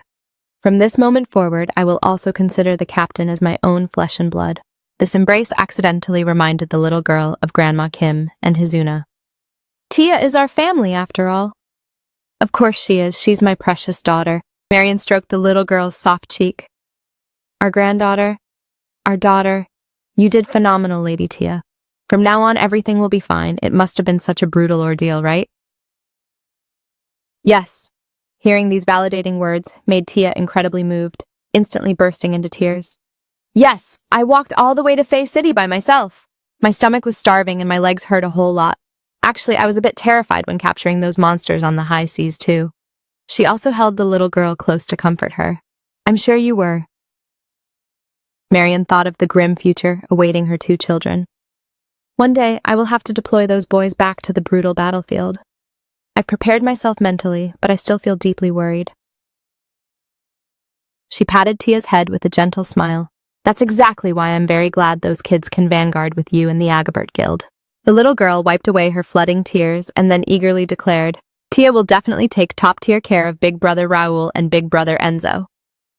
Hearing that promise, Marion felt very relieved and smiled gently.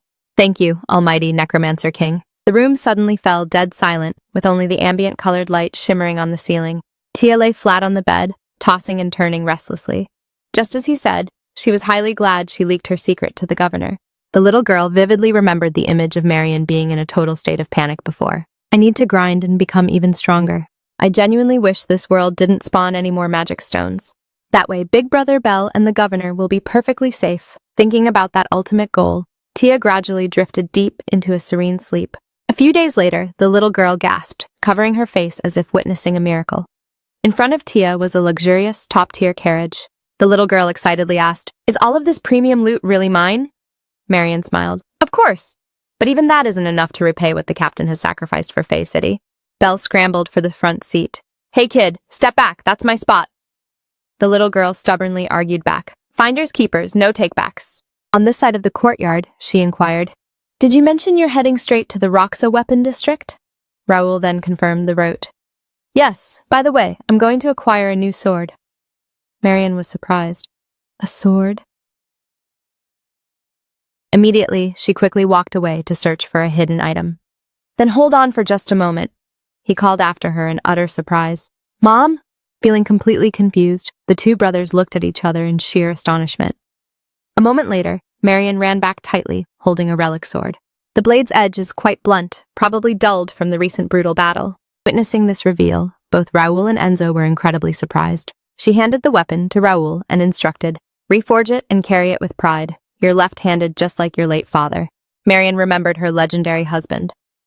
Your father wouldn't want his legacy sword to just sit collecting dust inside a fragile display cabinet either. Right after that emotional handoff, the two brothers turned to deploy.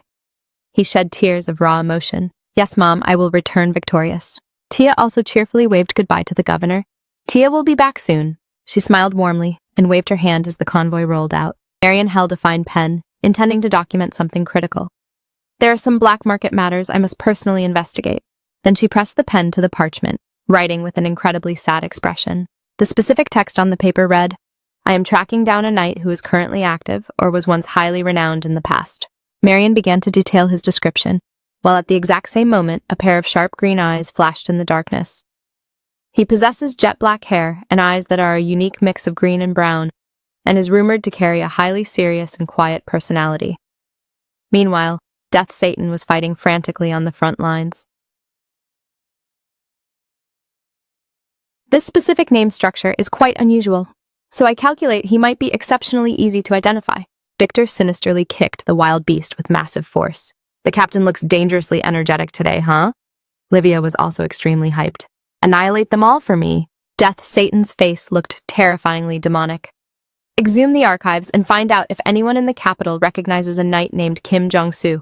Outside the magnificent imperial palace, an elite voice rang out. Did Marian seriously send me an official dispatch? A noble lady questioned in complete confusion. I wonder what kind of crisis is unfolding. At this exact moment, as the carriages were slowly passing through the dense forest, a voice uttered the name, Kim Jong-soo.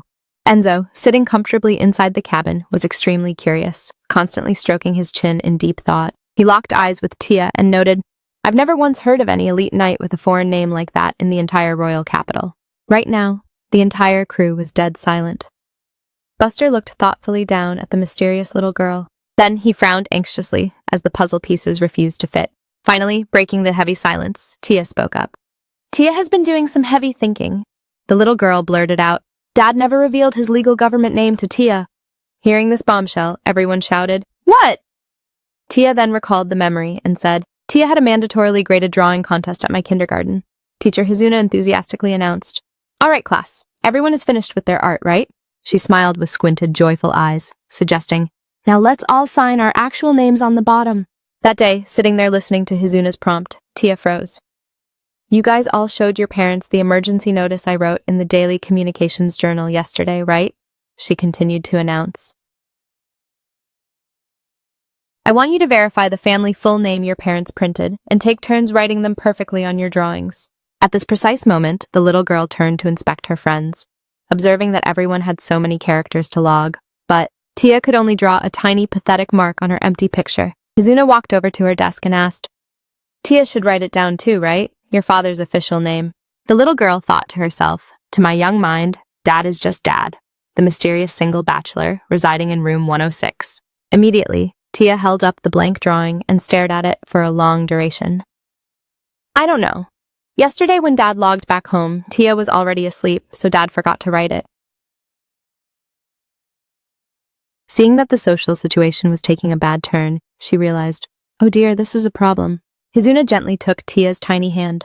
It's perfectly fine, don't cry. Let me go with you to the archive room to check your dad's database profile. The little girl asked in absolute surprise, Is Dad's name registered here at the kindergarten? Hizuna led Tia directly to an office. Of course it is. You see, when you originally registered for school admission, there was an official paper that your dad penned his signature on. The principal's office. Then she held the enrollment paper in her hand, smiling as she said, Let's review. Tia, you can decode this alphabet, right? This is your dad's name. Tia was utterly surprised. Kim Jong-soo? Hizuna asked once more to verify. Correct. So Tia's father's legal name is Kim Jong-soo, huh? The little girl happily chanted the chant in her head. Kim Jong-soo, Kim Jong-soo. That's Dad's real name. She then suggested, let's run back to class and log it down. Tia cheerfully agreed right away. Yes, ma'am! The little girl remembered being incredibly happy that specific day. For the first time in a long era, her busy dad returned home early. So, Tia excitedly held up her drawing, smiling brilliantly. Tia even bragged to him that she could fluently write her dad's name now. Death Satan also happily took the paper into his hands. That's right, my little princess. My real name is Kim Jong-soo, Dad. Tia innocently bragged. But check this out, Tia is just Tia. But because Dad's tag is Kim Jong-soo, the teacher stated I should write Kim Tia, so I signed it exactly like this. Hearing these words, the apex predator suddenly fell dead silent, not uttering a single syllable. A moment later, Death Satan spoke up. Okay, let's just log it like that for the current meta. He only instructed her on the lore. Kim Tia is merely your designated name, used exclusively in Korea. The little girl asked curiously, does Tia possess another name variant inside the main clan? Lie. Death Satan instructed, when you eventually return to our ancestral hometown, you will inherit a completely different surname. Then Tia was utterly astonished, pointing directly at her own face and asking, Tia's family surname isn't Kim, but actually Park? Immediately, he pulled the little girl into a tight, protective hug and showered her face with kisses. My princess is just way too adorable. Today, let's watch Tawny Bound together with Dad. Tia happily cheered. Dad is the absolute dead best. Back then, I didn't truly comprehend what that implied. Returning to reality, the little girl was completely disappointed in herself. I should have asked for details back then. Tia regretted deeply. I should have demanded to know what Tia's real surname in our ancestral hometown is instead. A pitch-black, gloomy atmosphere completely enveloped the entire carriage ride. While the little girl was fast asleep, someone wondered aloud. In the final calculation, what is the true, high-tier identity of that child's father? Enzo eagerly asked. I'm incredibly curious, too. What on earth is this Republic of Korea realm? What kind of faction could that possibly be? Buster then stated his tactical point of view. Our theory is it's some undocumented small principality that we don't have mapped out. Strange text, a uniquely styled canvas clothing bag. Now, the only 100% certain clue is that he's a knight. I'm stressed whether we can trace him or not. Belle was also highly worried. The fact that her dad currently suffers from a memory wipe status effect is our biggest obstacle. He spoke up to clarify. Right now, our primary suspicion is that the high-level targets who purged your dad's memories belong to the Luminon house, specifically Valentine Luminon. That's why we're advancing to the capital to investigate. Someone asked in shock, Hey, do you mean the notorious Valentine Luminon? At this exact moment, at the center of the Tokyo Raw Weapon Manufacturing District, Tia was absolutely thrilled. There are so many massive high-rise buildings. The little girl innocently asked, Why is there toxic black smoke rising into the sky over that way? Roderick patiently explained. There's a giant industrial forge situated here, designated the Primordial Forge. It emits exhaust gas during the crafting and enhancement of legendary weapons from various exotic ores. Buster spoke up. Then I'll go ahead and deliver our warhammer for maintenance. In the meantime, everyone please rest at the local guest house. He didn't forget to instruct the squad. We'll log out of this town as soon as the gear maintenance is 100% complete, so don't unpack all your items. Grandpa? Tia stared with glittering, dazzling eyes. Are we abandoning this map that early? Why? I've only been riding in this carriage for 4 full nights. Buster quickly reasoned. The manager of the manufacturing facility here is infamous for possessing extremely high, toxic pride regarding armaments. His mood swings are also very unpredictable to read, so it's best not to trigger his aggro at all. He tensely stated, It would be much safer if we evacuate as soon as possible. The little girl was utterly bewildered.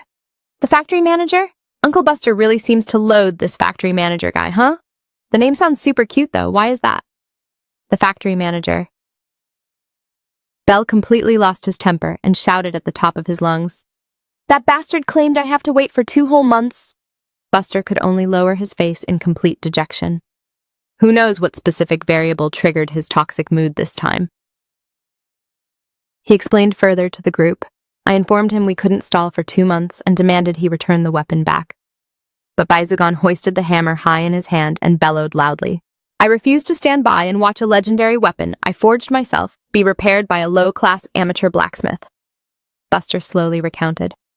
He threw a massive tantrum and forcefully snatched the warhammer away.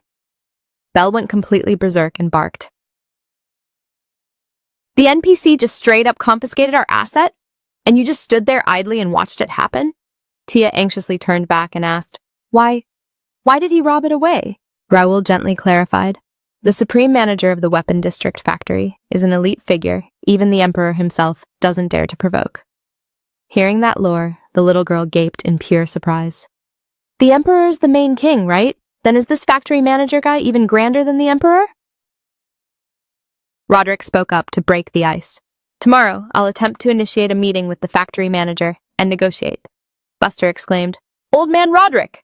He placed his hand on his chest. He and I can be classified as old acquaintances from past raids. Roderick also seemed a bit hesitant, suggesting, His rage meter probably won't decay right away.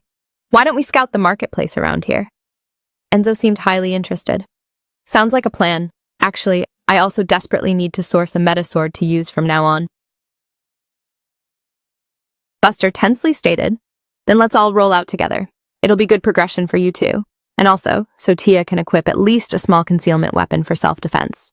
Tia asked back, For Tia too? Belle anxiously objected. What on earth are you thinking, man? What kind of weapon is that for an infant? What if she accidentally cuts herself while playing around with it? He then suggested an alternative tactical item. Then how about a specialized pocket vial of contact poison for throwing? Hearing this, the little girl turned completely pale. Poison? He stroked his chin, calculating the efficacy, and then nodded. Huh, that actually sounds like a viable meta. Fantastic, since the little lady is already a big 4-year-old toddler. It's about time she upgrades her inventory to utilize standard poisons, Tia asked curiously. For real? Do you and Big Brother Enzo apply poison debuffs to your builds too? Enzo smiled. Negative, we main swords. We've been grinding our blades since we were just 7 years old. The little girl was completely astonished, gaping in awe as she stared up at Raoul. Then Tia recalled the heartwarming vow Marion had once declared, I will consider the captain as my very own child. And the little girl also remembered the solemn promise she herself had previously uttered. Tia will definitely take top-tier care of Big Brother Raoul and Big Brother Enzo. Tia bit her lower lip tightly, hardening her resolve. Fine then, Tia will also spec into the poison tree. Suddenly the little girl dashed off. Wait up, Tia! Because Tia needs to protect everyone's HP bars. Look here. Tia showed the squad a handful of glittering drops. I looted tons of treasure from the ship. Tia is going to activate them all. Belle quickly walked over, shaking his head. I completely agree with the grind.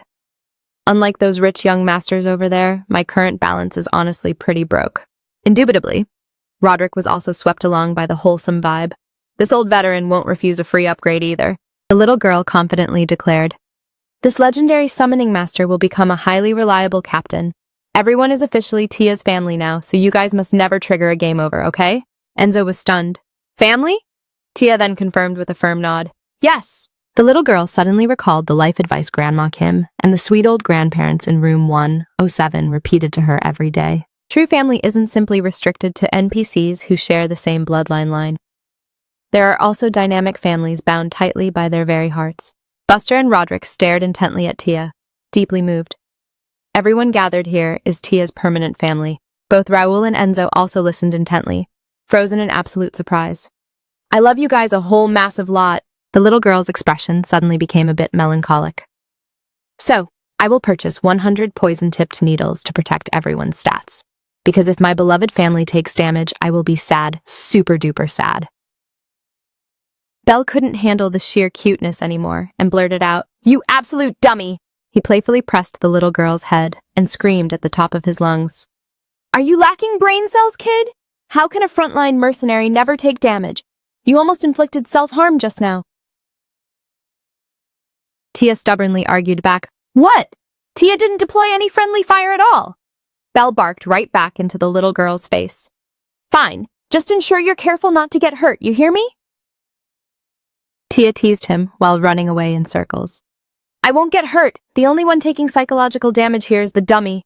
He went into a total rage. Where are you going without equipping your official guild uniform, huh? Get back here right now. Now that she can delete memories, she's unlocking full-blown rebellion. Enzo smiled, praising her character. The captain genuinely possesses a warm soul. Buster also spoke up to urge the party along. All right, let's advance to the shops. On this side of the marketplace, Roderick and Raoul could only stand still and observe the chaotic dynamic. Everyone was eagerly selecting new equipment upgrades. Tia impulsively wanted to buy whatever item she laid her eyes on. I'll take this drop, and this one too. Belle questioned her choices. Why on earth do you need to add heavy rope to your inventory, kid? The little girl had to explain the strategy. Big Brother Belle, do you lack basic gaming logic? We have to use it to execute emergency escapes from high windows. Why in the world would our party ever need to flee through windows? Tia didn't reply, her short attention span completely hijacked by a glowing set of heavy armor positioned right in front of her. The armor looked incredibly beautiful, majestic, and high tier. The little girl's eyes went completely round in awe, and she blurted out, The legendary heart of Kadale! The tiny toddler Tia pointed her finger directly at the display piece. Look at this, it's so incredibly aesthetic. Belle coldly replied, It really is a premium piece. The little girl pried, Is it highly expensive, I wonder? He casually stated, Whether it costs max gold or not is irrelevant, it has a permanent not-for-sale tag anyway. Seeing the display sign, Tia was surprised. What the heck? The little girl stared up at the rare armor with deep regret. But it's so gorgeous, I desperately want to equip it. Belle then asked, So what exactly are you planning to do with such a gargantuan set of plate armor, kid? Tia spoke up to convince him of the item's stats. The item description right here states that Tia can wear it too. It says the shape dynamically morphs to fit the size of the wielder. Suddenly, an intimidating man walked up to their position, drawing their immediate attention. The little girl instinctively whipped her head around to look. That fierce-looking, blue-haired warrior strode directly over. Are you by any chance the captain of Agabert, the legendary summoning master? Belle didn't utter a word, just standing his ground with a dark frown, intensely sizing up the challenger. Enzo and Raoul also instantly locked onto the hostile aura approaching that area. On this side, both Roderick and Buster had also shifted their focus toward the confrontation. Tia didn't back down from the aggro at all, asking right back, That's correct, why do you ask? Hearing that fearless response, he fell silent, narrowing his eyes anxiously as he calculated his next move. Not long ago, at the core of the industrial forge, an apprentice spoke up to report the latest intel. Elder Baizagon, regarding the scout target you asked me to track, I received word that Buster has arrived at the armory along with the main roster of Agabert. The blue-haired man seriously added, It appears their current objective is to buy new weapons to use for their upcoming campaign. Baizagon instantly went into a total apocalyptic rage, slamming his crafting hammer down hard and roaring loudly. That absolute piece of trash? He was completely furious, barking out the command. He dares to cast aside my masterpiece weapon just to go purchase a cheap substitute? Purge him from my display zone this instant, he patiently probed.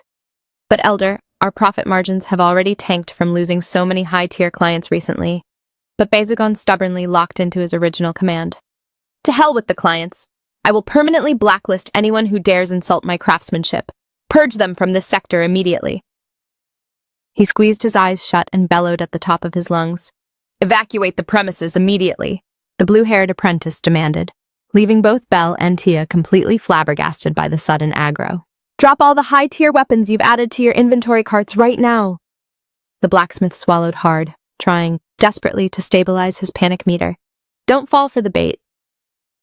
Her true avatar is an elite dark raid boss, 3 times the size of a standard human, covered in raw fur from head to toe. Even though his mental map screamed danger, the tiny toddler standing before him possessed a visual skin that completely deceived the naked eye. Seemingly terrified to lock eyes with Tia, he kept them squeezed shut and desperately tried to gaslight himself. She is the legendary Cataclysm-class summoning master witch. Lord Alizix always operates with a maxed-out rage meter, but his AI has never glitched so hard as to execute a total server wipe on paying customers. The familiar silhouette of Baizagon flashed in his mind. What variable triggered this behavior? Baizagon's menacing, full-volume threats suddenly echoed through the comms, making all 3 veterans flinch in surprise. If you fail to execute the eviction sequence this instant, your elite title of First Disciple will be permanently revoked. Returning to the present scenario, the apprentice blacksmith's panic meter slowly stabilized. 15 years of grinding this profession, and my stats are still lacking. I refuse to lose my elite status over a trivial customer service error. Before this escalates into an all-out PvP brawl with these high-level mercenaries. Calculating this, he dropped the heavy rope and barked the final order. Surrender the loot carts and delete yourselves from this map. But internally, the blacksmith felt immense guilt. I must maintain this high aggro momentum to force them into a retreat. The hot-headed Belle naturally refused to accept the disrespect, hotly cursing, "Hey, what tier do you think you're playing at, huh? You lock us out of buying gear and then straight up eject us from the server? Since when do shops grief customers like this?" Witnessing the chaotic, toxic lobby unfolding right before her eyes made Tia's anxiety levels skyrocket.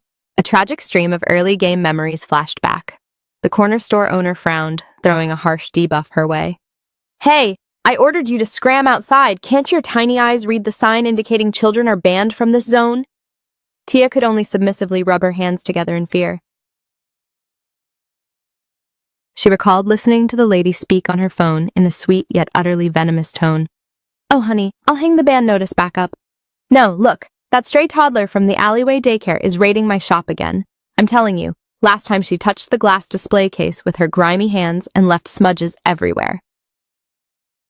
The shopkeeper sighed heavily and complained.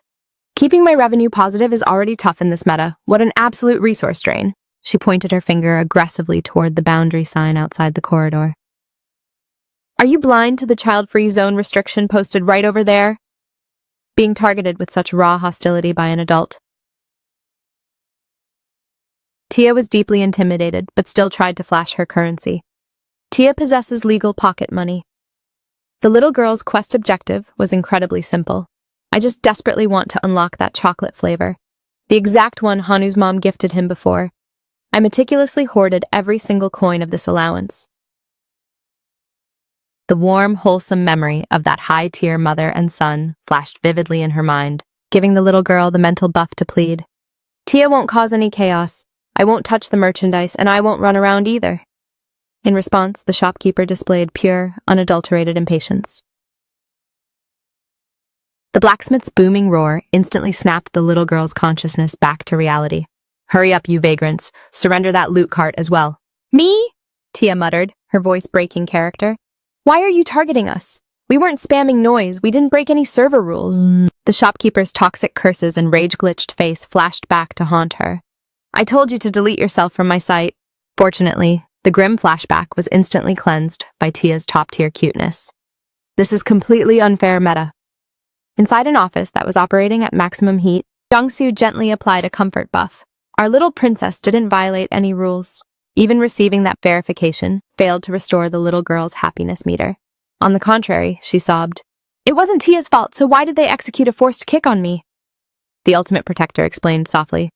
"Sometimes high-stress adults operate like that. They take critical damage in another lobby and then vent their toxicity on low-level players who can't fight back." The little girl could only curse. What a griefer. Kim Jong-soo nodded in absolute agreement. "Preach, so never accept that toxic behavior as the default standard." Tia looked up with tear-filled eyes, curiously inquiring, "And then what?" This legendary advice from her father left a permanent inscription in the little girl's memory banks. Then you deploy a counterattack against unfair systems. Fast-forwarding back to the current crisis, the blacksmith tightly gripped the heavy rope, trying to justify his actions. "I register your complaints, but this is an absolute decree from the elder himself, so I cannot override the command." With a generic excuse like that, how could Tia possibly let it slide? This is a blatant, toxic ban on child players. Having the rope forcefully locked in place by the toddler before him made him panic, shouting loudly, "Hey, drop the item, kid!" Tia's eyes flared with absolute, unyielding determination. Tia's fully aware that some low-level kids cause trouble, but if you implement a blanket child-free zone, the high-tier good kids get completely locked out of the content too. Suddenly hearing modern terminology that definitely didn't belong in this fantasy lore made Belle flinch, blurted out, "Hold on a second. What bizarre phrase did the captain just deploy? A child-free zone?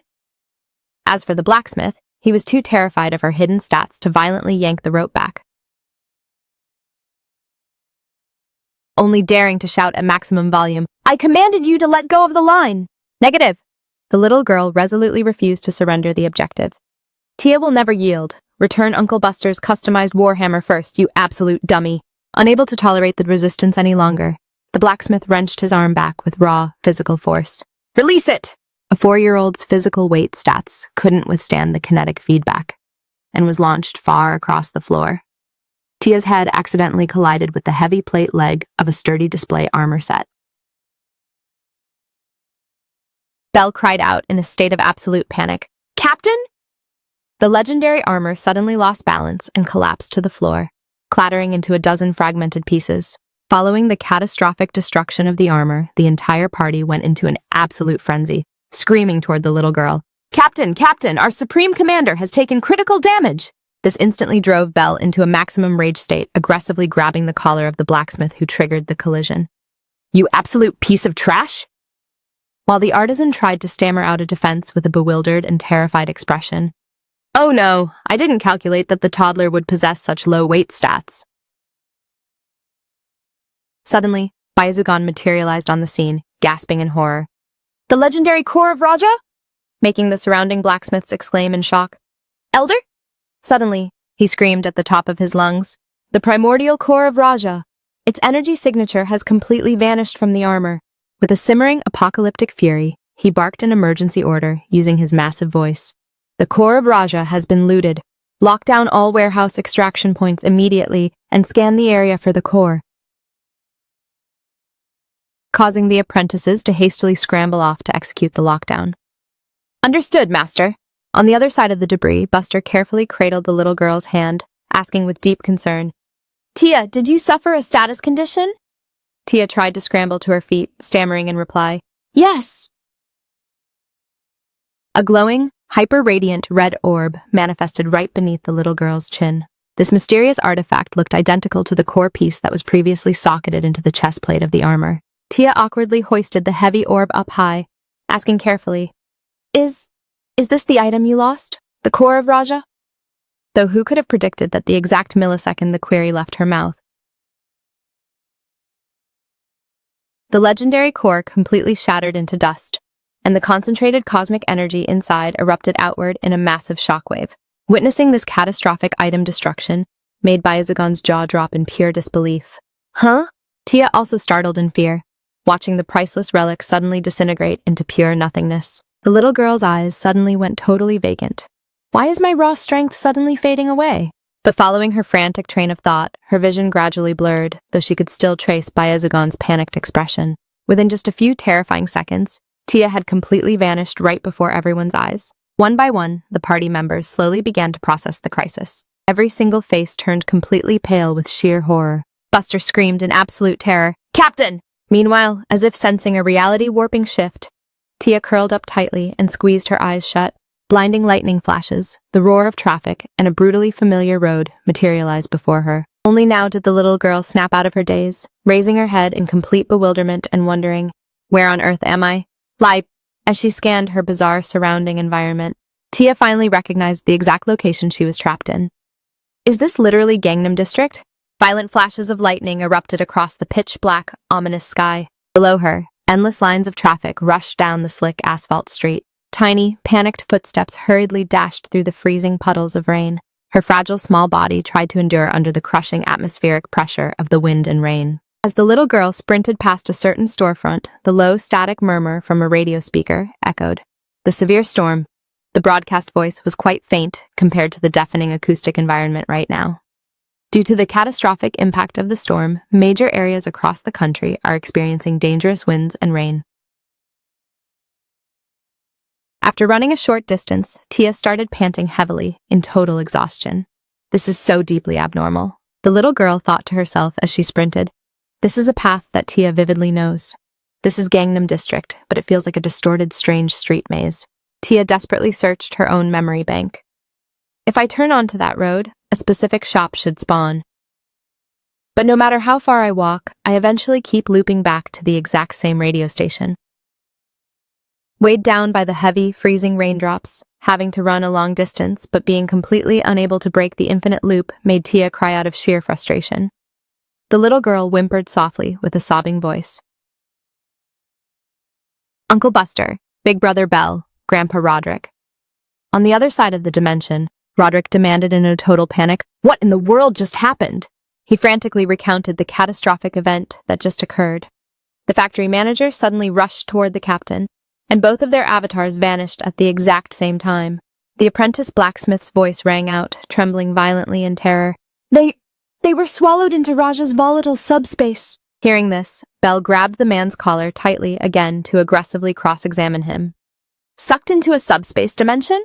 Explain the mechanics clearly." The blacksmith muttered softly. With a ghost-pale face and severe trembling, he fearfully uttered a highly shocking statement.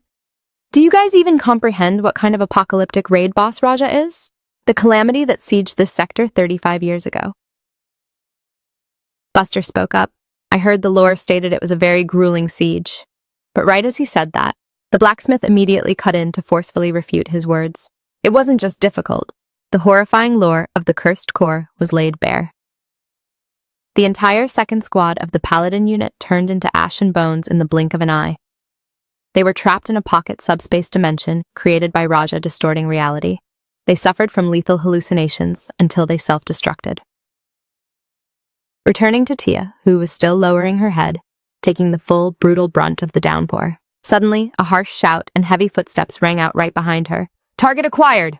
Baezugan panted heavily, demanding with a fierce attitude, while his right hand tightly gripped Tia's cute pink backpack. "Necromancer King, what kind of exploit did you trigger on Raja?" Before receiving an answer, he bellowed into the heavy rain with a deeply respectful attitude.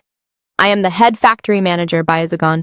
This pocket subspace dimension is your mental illusion, isn't it?" The little girl asked back in complete bewilderment, clutching her wet hood. "A subspace dimension?" Upon hearing such a barbaric, toxic backstory, Belle and Buster took turns aggressively reproaching the blacksmith. "What the hell is the play here?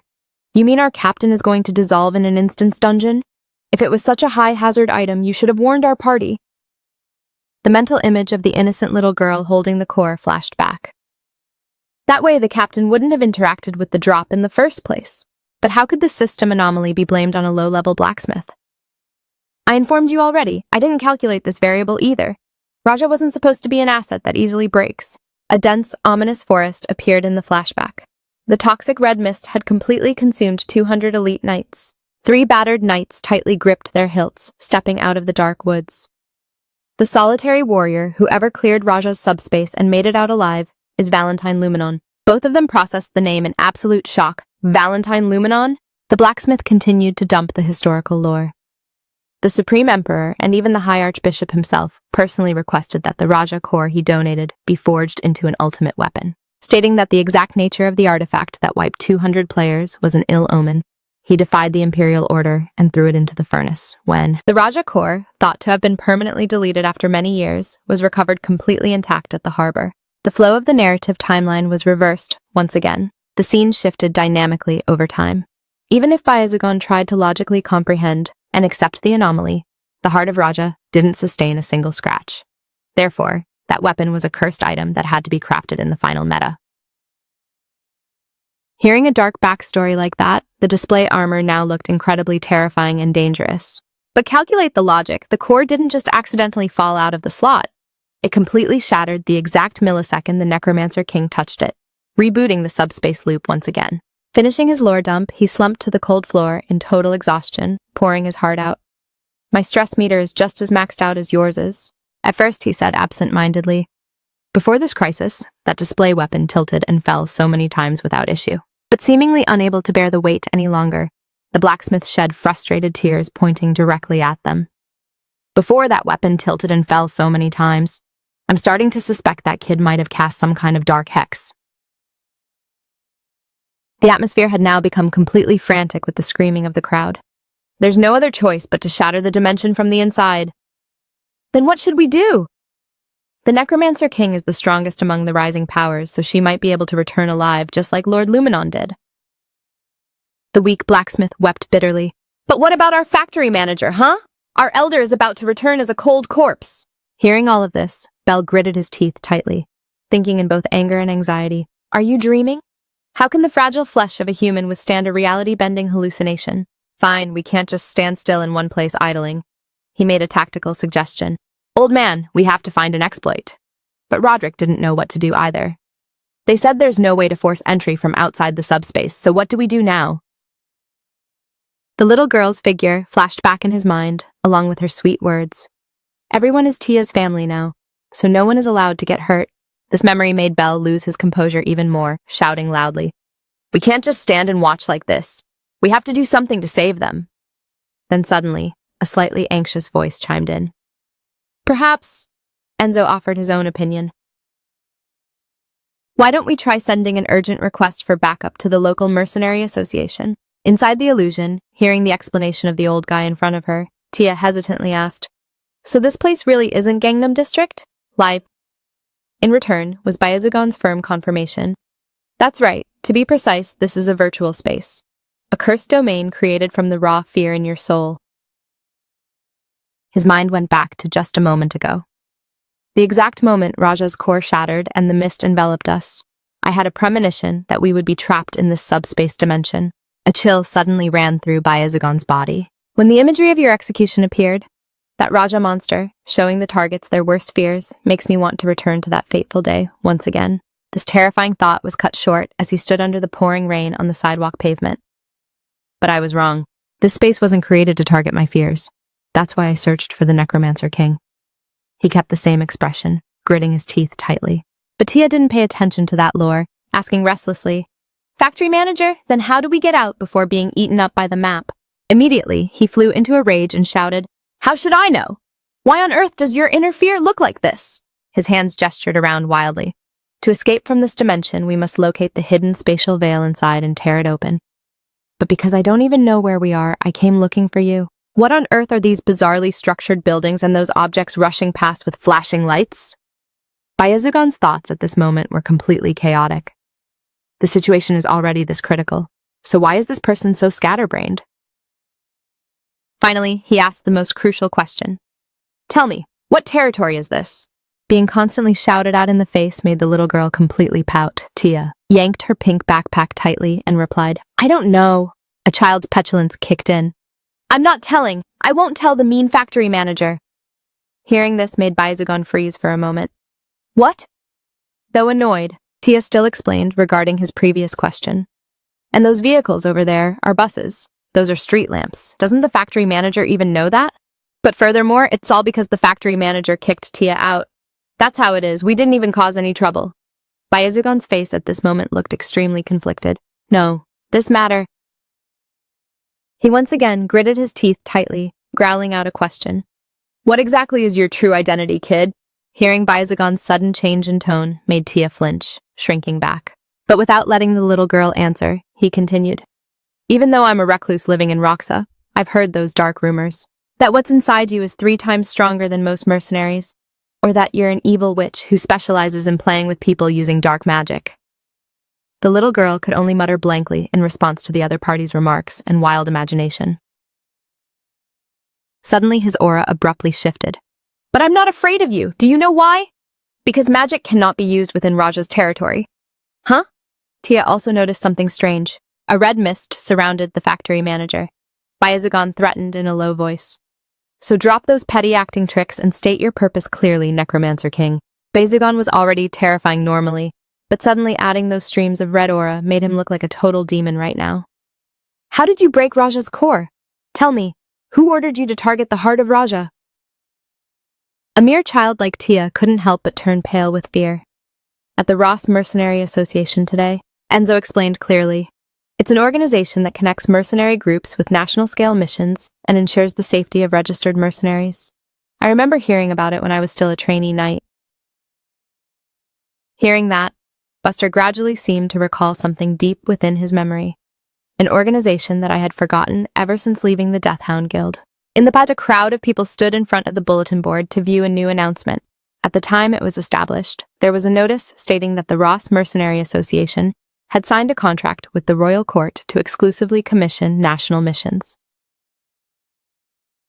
A guy angrily cursed. They're giving priority for commission rights to mercenary groups belonging to the association? Bloody hell, the National Committee was already hard enough to get into. Others also joined in angrily. It's too obvious. They'll definitely demand a huge amount of money just to join the association. They talk about protecting the rights of mercenaries and whatnot, but in the end, the only ones getting a sweet piece of the pie are those inside the association. One after another, how can anyone trust an association? I'm not joining. Buster just silently stared at the notice, saying nothing, only thinking to himself. The mercenaries' reaction is quite fierce, and the national power the association gained overnight seems alarming, but those are groundless worries. Breaking all speculation that corruption and illegal solicitation would run rampant, the Ross Association paid fair commissions to all registered mercenary groups. Trust was built through the reasonable assignment of missions. And the number of mercenary groups joining the association grew day by day. After weighing the dangers and benefits of that association, if there's a chance to save Tia, there is absolutely nothing to hesitate about. He quickly requested, "Please contact them right away. Please let me borrow a communication device." At a small, beautiful garden, yet completely devoid of human presence, a figure wearing a white cloak sat on a chair, softly saying, "Go ahead, I'm listening." On the other side of the call, a steady yet somewhat hurried voice rang out, which would be missed if one weren't paying close attention. "Yes, because of the critical situation, we are considering an immediate mobilization order for high-level mercenary groups."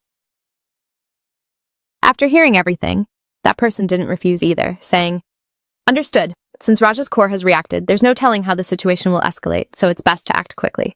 The person's next sentence implied something. But will those 3 captains easily comply with the association's request? Especially when we are in a situation where we must monitor through Raja's subspace. The role of that all-seeing eye belonging to Chivega's captain is absolutely essential. The phone rang with an annoyed voice. "We'll just have to force him, even though that unlucky bastard is the type who would firmly refuse to go. Since it concerns the emergency matter of the legendary blacksmith Baizugan being trapped, hopefully he will comply."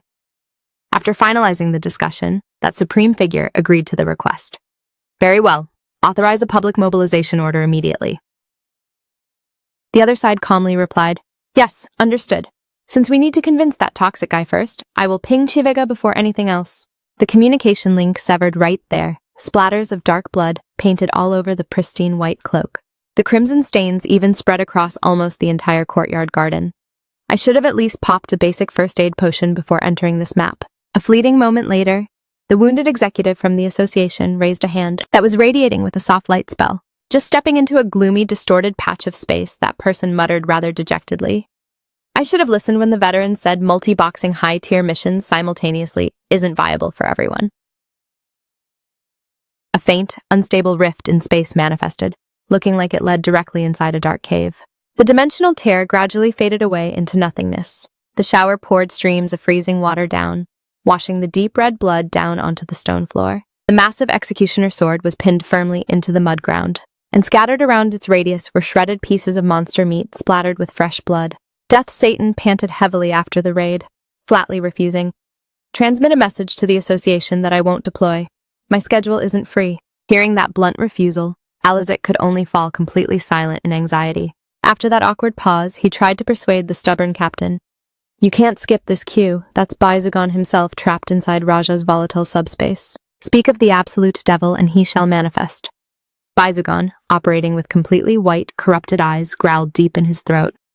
"Necromancer King, unmask your true identity before I—" The horrific images inside the illusion and the urgent words in reality intertwined. What if Baizugan perishes in the instance because you dodged the mobilization order? Lie. But Death Satan didn't care about the collateral damage at all, sitting down to restore his stamina and scoffing. "So what? I'll just show up at his funeral lobby, all right?" Hearing such a reckless, toxic statement from him made Alizik panic, trying to add, "Captain, the core problem isn't that simple." But he just snorted coldly and snapped, "The problem? This entire problem didn't trigger on my end, but on that damn Ross Association. They forced Chiviga into their faction database and haven't paid a single copper coin in commission. Yet they push a mobilization order whenever they feel like it, demanding we carry their raids." Even though his lips were wearing a sharp smile, the volcanic rage burning inside his soul could still be clearly felt. "Do they mistake me for their loyal pet dog or something? Since when did I take orders?" Blinding lightning flashed violently across the black horizon. Bezugon stood like a specter outside a glass window, softly calling out, "Necromancer King." The eerie, coaxing tone was exactly like a demonic raid boss. "Step out into the open," making Tia, who was cowering inside, completely unable to stop trembling. I ended up looping back to the kindergarten map after all. This familiar, nostalgic zone put the terrified little girl a bit at ease. In this safe setting, Tia began to calculate her strategy calmly. Definitely. That red mist. His AI became corrupted because of Raja's status effect. That's a high-level mercenary's survival instinct. Outside the perimeter, he kept muttering, "The Necromancer King will taste delicious," making the little girl's entire body shudder. That bizarre voice that has been invading my audio channel this whole time. "Surrender right now. It will be a delicious harvest, right?" The little girl resolutely hugged her pink backpack tightly. "It's definitely Raja's voice spamming me. I have to maintain aggro on that core item. I can't even summon my companion monsters here, so what's the play now?" Suddenly, a laptop in the middle of the classroom brightly lit up. An audio log inside it rang out, making Tia gasp in shock. Tia's father. The little girl instantly recognized the hardware. That was the kindergarten teacher's laptop. It randomly booted up on its own. On the display monitor, only the teacher's voice echoed, and Jongsu's profile face was hidden behind his long hair. "If you answer my question first, I will read the video letter I've prepared," he gently teased the interviewer. "Do you possess a question for me too?" Tia blankly stared at the beloved father she sorely missed, captured on the screen. The teacher's tone became incredibly warm. "While we are recording this profile, Tia will be playing with her friends in the courtyard, so it's perfectly fine." Only now did the little girl realize that it was an archived video letter addressed to the daughter of, inside the familiar house, because her busy dad hadn't returned home for 3 consecutive nights, while Tia couldn't attend the kindergarten for 3 days either. Grandma Kim, while equipping Tia with clothes, grumbled in annoyance. "Oh dear, even with the circumstances, skipping kindergarten is a bit too much." After that scolding, she happily comforted her. "Your dad will return victorious, so go to the daycare so you don't make the faculty worry. Hey, your friends mentioned they are hosting an open house event today." While Tia wasn't present at the event, Tia asked blankly, "A video letter artifact? Why?" A classmate girl nodded excitedly and explained, "The visual faces of the moms and dads won't show up. They will just read a custom letter." Hearing that format, she sadly whispered, "What a massive shame Tia didn't get to see it." A moment later, the children eagerly crowded at the entryway door, cheering, "Teacher, please play Tia's dad's video letter again. Tia's dad looks so incredibly cool. Play it on repeat, teacher." The teacher softly inquired, "Let's watch it together. Tia, do you want to view the video letter your father left behind for you?" On the drawing paper were scribbled pictures and the little girl's desperate handwriting. "Please let my dad come home safe." Tia sat alone on the cold porch step. The little girl's eyes brimmed with heavy tears, but her voice was filled with absolute determination. "I won't watch it!" Tia couldn't hold back the emotional damage any longer, bursting into tears. "Tia refuses to watch that thing!" Returning to the present nightmare, the little girl's racing thoughts and the teacher's old audio log rang out at the exact same time. Back then, Tia dodged watching that video letter entirely. To your heart, what does Tia's existence signify? But why is Dad's secret file rendering here? Hearing an intimate question like that on the tape, Jongsu gently curled his lips into a faint smile. "Tia," then he uttered an extremely jarring, heartbreaking sentence. "To be perfectly honest, she's a burden." On the side of reality, Alezik was still utilizing every diplomatic method to advise his leader. "I am fully aware that deploying to this zone brings Chivega 0 financial benefit." In his mind, he calculated, just by clearing standard high-tier commissions and farming magic stones, our guild can easily maintain an affluent lifestyle. High-paying jobs to live comfortably are inherently not lacking in the current meta. Even without accepting commissions from the crown, there are countless desperate factions in dire need of our squad. After analyzing the board like that, Alizik's eyes grew completely serious. Even so, this crisis isn't purely a matter of pride. 100% of the high-tier armaments utilized by the Holy Knights originates directly from Bayezagon's forge workshop. swords engineered to channel divine holy power. Bezogon is one of the very few elite master crafters who can pull off that exquisite, high-difficulty craftsmanship. A high-stakes consequence that sounded incredibly critical was brought up. If he gets wiped and the gear supply for the Holy Knights gets permanently bricked, the entire server backlash will fall squarely on us. From just a moment ago until now, Death Satan merely lowered his head, maintaining a dark, ominous silence. A second later, his deep, husky voice finally echoed. "Do you want me to give you a reality check?" These words of his were pure arrogance, devoid of any respect for the higher-ups. "I don't give a single damn about the Imperial Decree, or the High Order anymore." His entire presence exuded a crushing high-level pressure. If they're salty about it, what can they actually do, huh? Did I just grind for nothing all this time? My schedule has been completely packed. I was the one out here solo clearing those massive magic stones that suddenly spawned on the Empire's border. The rest of the squad could only listen in dejected silence. And what about those pristine holy knights? They retreated using the lame excuse that there were no civilian NPCs nearby, so there was no need to clear the mob spawn. We were the ones who cleaned up the massive pile of magic anomalies they abandoned. This time, it was Alizic's turn to lower his head in defeat, thinking to himself, I know the captain's stamina being completely depleted is a given. This month's schedule has been suffocatingly packed, and for the past 3 days, we've been continuously raiding major magic rifts without a single minute of downtime. Finishing his rant, Death Satan muttered in a frustrated, highly irritated mood. Seriously, I need to wash off this blood. I'm going to sleep mode for 2 days straight, so don't you dare wake me up. But Alizic tried to intercept his exit path. No, hold on a minute. Then suddenly, Livia flashed a playful grin, cutting him off. Alizic, what specific cosmetics do you plan to equip for the factory manager's funeral lobby? The two discussed the situation. Livia, I already have a massive headache, so save those jokes for another cue. Haha, if even a high-tier strategist like you is tilted, we're in big trouble. From now on, we need to brainstorm a meta to recruit Buster over to our guild side. Hearing that name drop, Alizic exclaimed in utter confusion.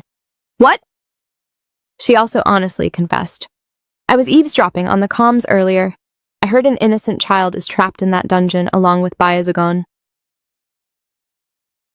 These specific words from Livia seemed intentionally baited for a certain leader to register, or perhaps death. Satan was paying hyper attention to that exact codename, and that specific target was none other than the Necromancer King. Alizic blurted out the exact nickname he himself had assigned to that child. That freaky toddler who specializes in role-playing as a helpless 4-year-old. Death Satan's entire body suddenly froze in place. After that sudden pause, he demanded in a low, murderous voice, Who did you say is trapped inside that instanced zone? Inside the illusory kindergarten room, Tia blankly listened and watched her dad's log play out. That kid is honestly a massive burden. Jiangsu scratched his head and let out a mocking chuckle, teasing, If her avatar wasn't around, my survival build probably would have been a whole lot easier. Grandma Kim's phantom also materialized, stroking her chin and uttering, The young man in room 106 has suffered immense durability loss because of that child. Their scripted words were like rubbing salt directly into a child's psychological wound. She never follows instructions, and she's incredibly sly too. Tia just forced herself to listen. Any high-level player would recognize this was triggered by a mental debuff illusion. Don't even mention the grind, just babysitting her. I heard his daily life didn't have a single peaceful day. Tia tremblingly whispered, Those are lies. But the horrific video replay ruthlessly continued anyway. Even in a high-stress situation like that, she constantly demands to purchase cosmetic toys and snacks. It's incredibly annoying and financially draining. The kindergarten teacher was also rendered into the recording frame. Tia genuinely is an immature, low-level child, and the camera perspective pointed right back toward Kim Jong-soo. That's the exact moment I realized. I can't love her unconditionally. The little girl stomped her foot hard on the floor to express her explosive rage. It's all a scam! At the exact same time, exposing all the deep grievance and pain through her tears. It's a lie. It's all a lie. My real dad would never say things like that. My dad absolutely wouldn't. No matter how hard the little girl tried to counter-argue, that hellish audio track kept echoing. In the first place, the core reason I'm stuck in this map is also because of Tia. The more she listened to the logs, the darker Tia's vision became. If it wasn't for that kid triggering the event that day, I wouldn't have had to migrate to Korea. Tears streamed profusely down from the corners of her eyes, following the heavy emotional damage of the words. The little girl vividly remembered Death Satan's worried face from her memories. If I hadn't given the elite order to protect the rear line back then, her mother, even when nearing a definitive game over, still wore a gentle smile while giving the command to abandon her. If I had just abandoned her avatar, my entire storyline would have turned out much better. The exact reason her mother dumped her inventory on me is crystal clear, because she's nothing more than a useless burden. Tia reached her breaking point, clutching her wet hood tightly, while her mouth continuously muttered, "Lies. It's all an illusion." This time, tears fell rapidly down her pitiful face. I logically know it's an illusion. I know that's not my actual dad, but Tia's heart takes so much critical damage. It hurts so much I can't endure the status effect. Out of nowhere, Bazugan manifested right at the doorway, like a demonic raid boss from hell. Target acquired! His entire character model radiated a terrifying, chaotic surge of red energy. Necromancer King! Meanwhile, Tia was drowning in agonizing psychological pain, so she failed to notice the incoming threat matrix at all. The perspective shifted back to reality. A frantic blacksmith flung the laboratory door open to report, a massive teleportation matrix has materialized in the weapon district. The top-tier mercenaries are rolling into the server. Everyone instantly raised their guards. A glowing magic circle appeared in the middle of the courtyard floor. Immediately, a group of elite players materialized. Zipper, a rank 1 mercenary, and the supreme leader of the Necro-mercenary corps. Baji frowned, adjusting the cloth covering half his face. He looked just as gloomy and edgelord as always. As he walked, he complained, "Lately, Baizugon's AI has been getting more and more toxic. I was actually planning to change gear suppliers, yet here I am being summoned to save the old geezer himself. And hey, can a dead raid boss corps literally revive itself now?" The arriving guilds exchanged tactical intel with each other. According to the data mined info from the association, it's not exactly a true revival. Then what's the mechanic? Lie. They stated the residual mana left in the core asset has generated a separate secondary pocket dimension. Hearing that explanation, Jim clenched his fist aggressively. Then how is that any different from a full revival? Whatever, it doesn't matter. I'll just smash the dimension to pieces and call it a day. Suddenly, a witty, mocking tone rang out right beside him. Now what's our play? If the Chivega Guild doesn't show up to carry, we can't breach this spatial barrier. A girl holding a cooking ladle smiled brightly in greeting. Hello there! Zipper, long time no see! This was Ellen, a rank 3 mercenary and the commander of the Testiver mercenary corps. Hearing Jim call her name, she looked thoroughly bored. Ellen. He frowned and questioned her appearance. Why do you look like you just stepped out of a cooking simulator kitchen? Ellen bragged. Well, I eat gourmet food cooked by my husband every single day. I felt a bit guilty, so I decided to test my own cooking stats. Who knew that right while I was heating the pan, the mobilization order would drop? Returning to the primary objective, Jim continuously bombarded them with questions. What do you mean we can't breach the instance without Chiviga's main roster? Did you call my squad all the way here just to listen to these complaints? The two factions walked side by side while the two leaders discussed and deliberated the meta. I'm talking about Death Satan's spatial eye skill. I heard he has to visually map out that space in order to extract the factory manager. Can't we just brute force it ourselves? Lie. It's easy to claim, but in reality we have no choice but to rely on his unique skill tree. So what exactly are you trying to imply? Lie. Ellen flashed a deep, profound smile. That VIP Chivega captain you're talking about.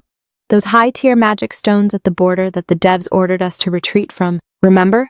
He's been solo clearing them, so his stamina is completely depleted. Now he's straight up ghosting the association's mobilization order. Hearing this lore drop, Jim couldn't help but be shocked. What? Why on earth is a top-tier player clearing the border mobs? She stated the insider news she had scouted. I heard the neighboring empire's ruler paid his account an extremely handsome fee. A massive surge of petty jealousy welled up deep inside him. He really grinds on a global tier, doesn't he? I'm so damn envious. Meanwhile, Ellen pouted and complained.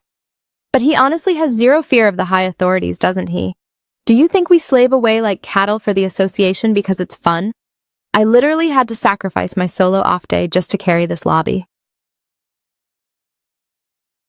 Even though the lore claims this is the golden era of independent mercenaries, that we supposedly hold the server power. If that's truly the meta, then why the hell are we stuck here doing manual labor? The dark, buried history of their faction gradually came to light.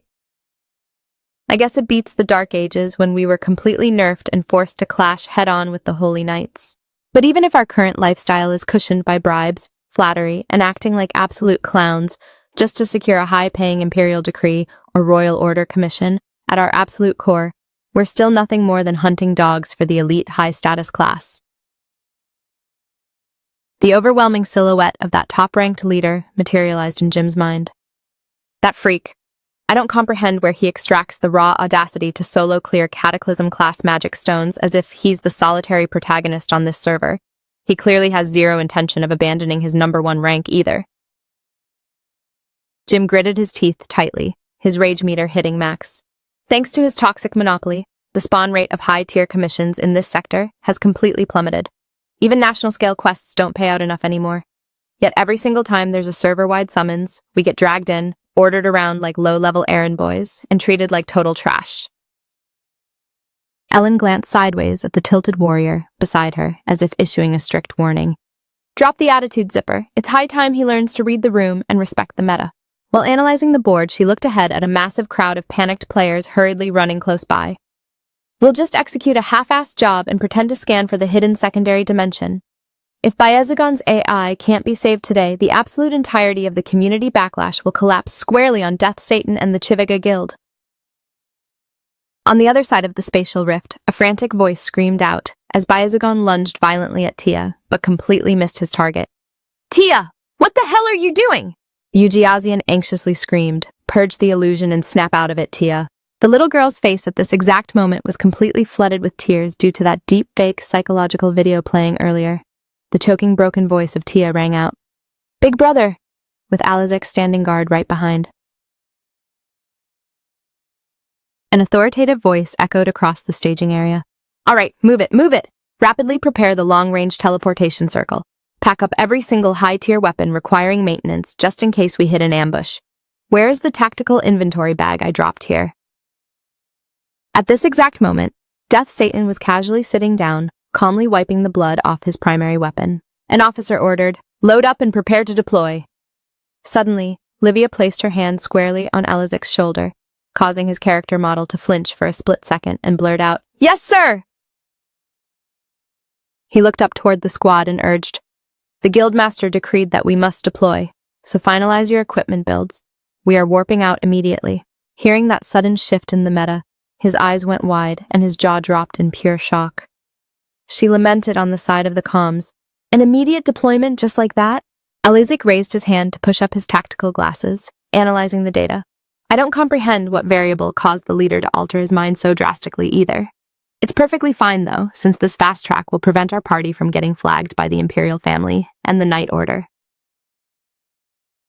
But whenever he operates this erratically, a massive server-shaking event triggers without fail. At the exact same time, Death Satan bared his sharp teeth, grinning sinisterly like a villain. He visualized the face of a specific high-ranking rival, wondering, that smug, arrogant know-it-all. I'm highly curious when I'll get the chance to break his streak again. Then he hoisted his massive weapon, speaking in a highly ecstatic tone. Let's deploy and witness exactly how crushed that proud, punchable face of his has become. Shall we? Move out! Back in reality today, Alizik stood directly opposite him and announced, Leader, our queue time has been severely delayed already, so it appears we'll have to visualize the coordinate space the exact millisecond we warp in. Can you activate your mind's eye skill tree right away? Death Satan possesses an ultimate hidden skill known as the mind's eye, the absolute third eye. And a singular, world-rending sword, slash, can be generated by triggering the perfect resonance of two opposing energy sources, raw mana and divine holy power. He straightened his posture and accepted the quest. We are green to deploy.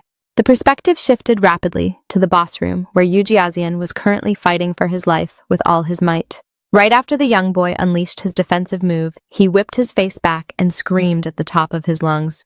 "Your consciousness is finally back." The boy locked eyes with Tia, who was frantically rubbing her eyes, and urged in a loud, commanding voice.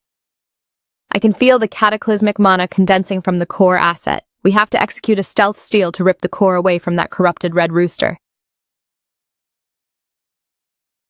Bah. Yujiazian channeled his residual spiritual power directly into his palm, hesitating. "I'll attempt to block the line of sight of the toxic mist." The boy gritted his teeth hard. Panicking over his UI stats, "My mana pool is completely tanked. I can't even maintain my current avatar form." Yujiazian reminded her of the stakes. "Hurry up. If your level's too low to steal the magic stone asset, then at least execute an emergency escape route." Tia squeezed her eyes shut tightly and shouted at the top of her lungs. "Freeze right there!" Now fully corrupted, Byakugan roared at the absolute top of his lungs. "Necromancer King, get your avatar down over here this exact instant!"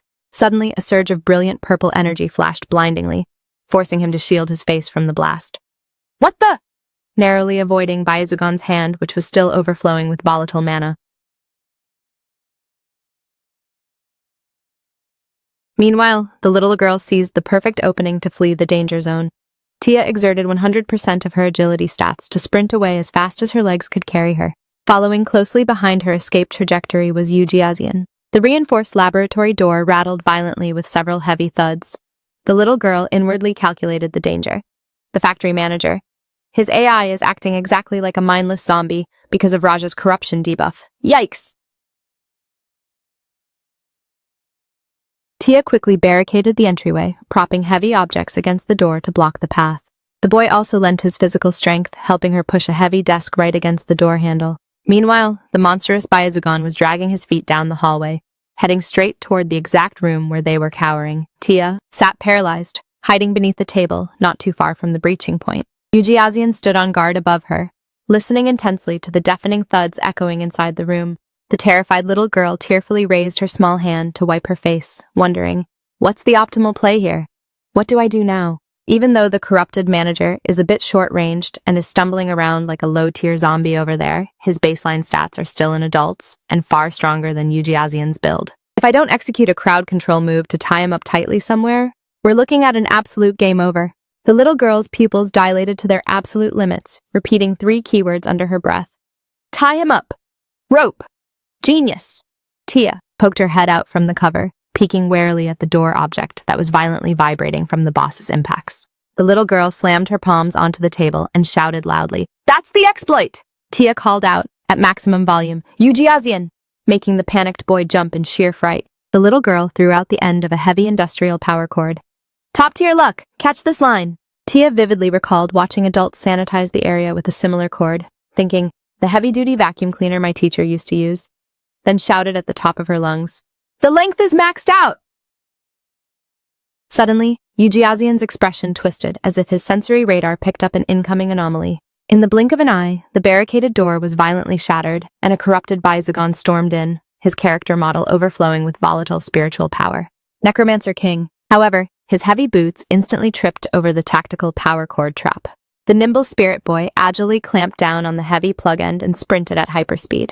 Yujiazian flew around in dizzying trajectories, wrapping the heavy cable tightly around Byakugan's massive frame. Driven by the crushing kinetic momentum, the boss stumbled forward a few paces before completely losing his balance. Byakugan crashed to the floor with a deafening thud, landing right in front of Tia's feet.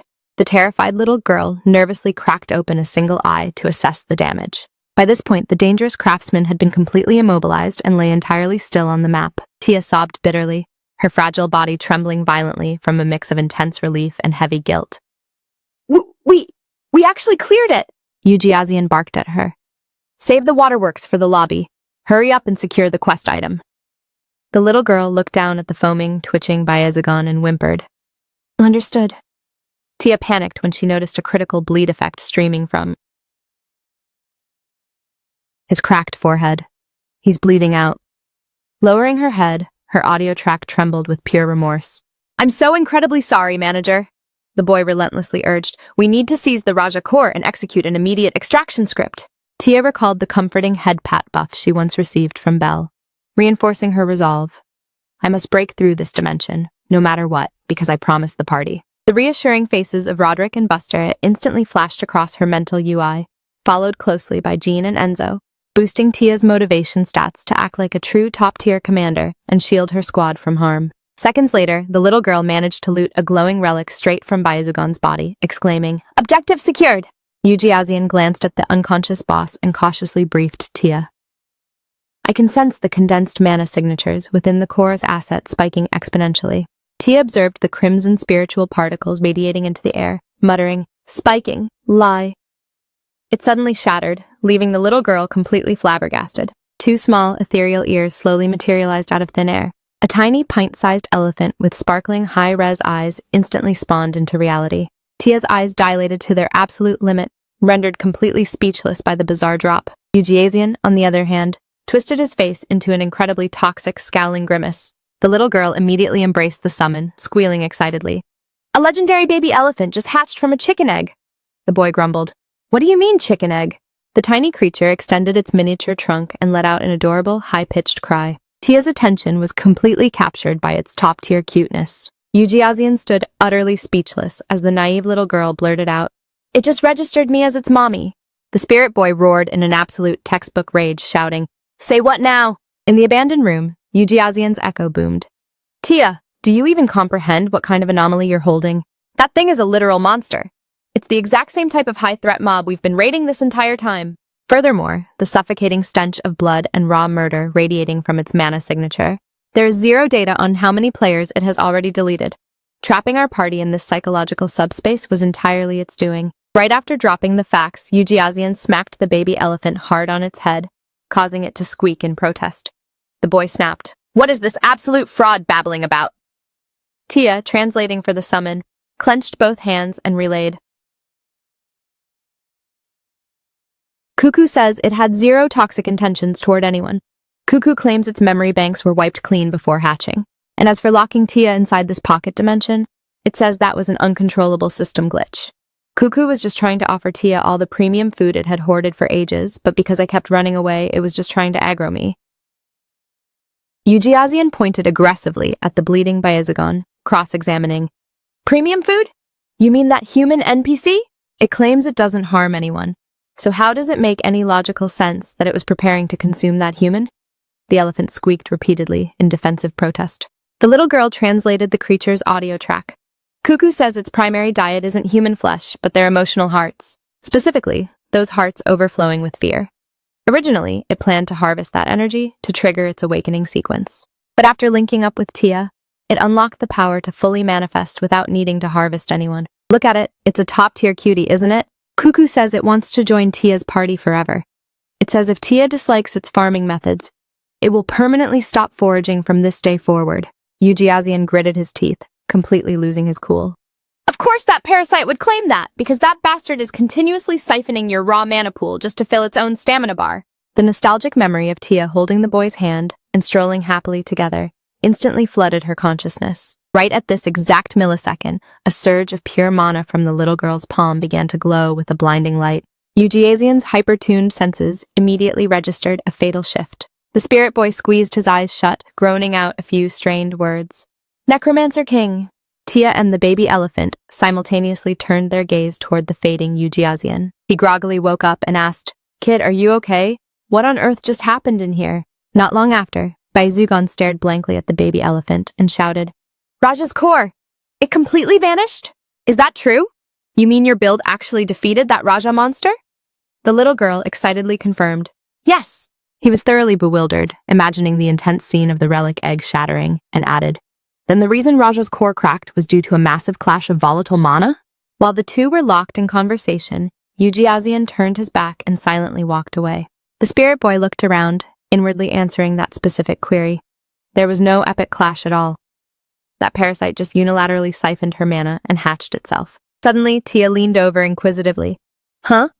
Lucky, where are you wandering off to? Lie." By now, the boy had already slipped past the doorframe, leaving only his long spectral tail behind, to give a single dismissive wag. Tia was completely dazed by the interaction, not understanding the logic at all. Why is his AI doing that? The baby elephant suddenly hopped down from her small palms. The little girl called out in sheer surprise, "Ah, Cuckoo?" At this exact millisecond, Bezugon also turned his face to watch the summon run off. He stroked his chin and uttered, "I truly didn't expect you to be able to control a custom summon even inside a restricted zone where magic is completely disabled." The little girl hesitated, not knowing her next prompt. Bezugon lowered his face in deep thought. As expected, there's a valid reason that legendary, top-tier reputation follows you everywhere. Furthermore, my mind, which felt as if it were completely clouded by a toxic mist, has become sharp as if that madness was all a lie. He stammered, "Necromancer King, if my calculations are correct." He thought of that mysterious entity, muttering under his breath, "It appears you actually saved me from a permanent game over." Because Raja's core asset seemed to have bewitched my mental state this entire time, Tia couldn't help but ask in utter confusion, repeating the strange words. "Bewitched?" Bezugon frowned heavily and recounted the lore. 35 years ago, I once stored Raja's primary weapon inside my personal quarters. Surely the corruption timeline started from that exact moment. The dark memories of that day continuously flooded back into his consciousness. And my nerves began to grow tense to the critical point that it became completely uncontrollable. The little girl wondered in bewilderment, is it because Cuckoo was constantly trying to harvest the manager's fearful heart asset? He visualized the legendary sword, radiating that purple spiritual power, adding, "I don't know your true age, but if your account has been active for over 40 years, you must have heard the lore about the tragic Yahello massacre."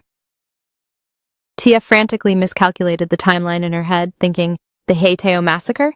Did my dad trigger that event? The little girl raised a single trembling finger, sweat dripping profusely down her face as she stammered in reply, "I think I might have data mined that story." Bezugon rubbed his temple, concluding, "Right, you must have heard of it. It's a highly infamous historical incident. The absolute perpetrator of that bloody massacre. The elite son of Lord Yahello. The specific weapon he equipped to slaughter 90 innocent people, initiating his raid on a local hospital, was precisely an armaments asset crafted by my own hands." Tia opened her eyes wide with shock, listening intently to his dark backstory. Bezugon clutched his face in agonizing self-reproach. I've always strictly refused custom forge requests in many ways, but his specific request was too difficult to decline. As someone who also spawned and grew up on such a horrific battlefield, meta where magic stones emerged and factions fought relentlessly, I couldn't simply ignore his massive contribution to quelling the Civil War server event. I only hoped that my craftsmanship would unlock another era of peace. Just like that, within a few months, I completed the weapon forge. It was a high-tier asset incorporating newly developed technology. I even named it Iron and Blood Soul so it would become a legendary masterpiece recorded in history. However, contrary to my naive wishes, horrific news reached my ears that my masterpiece had claimed the lives of innocent civilian NPCs. Even though I knew exactly what dangerous variables weapons possess, I felt utterly disgusted with my own AI for handing that gear over to him with such childish hope. The execution cutscene of the rogue knight who didn't show an ounce of guilt, and the endless rows of graves belonging to the innocent. Weapons were no longer glorious items to me. There was a prolonged period when I put my blacksmithing profession completely on hold. But since I had originally chosen to live my playthrough as a weaponsmith, I couldn't permanently delete my profession. That hypocritical state of mind was truly, utterly ridiculous.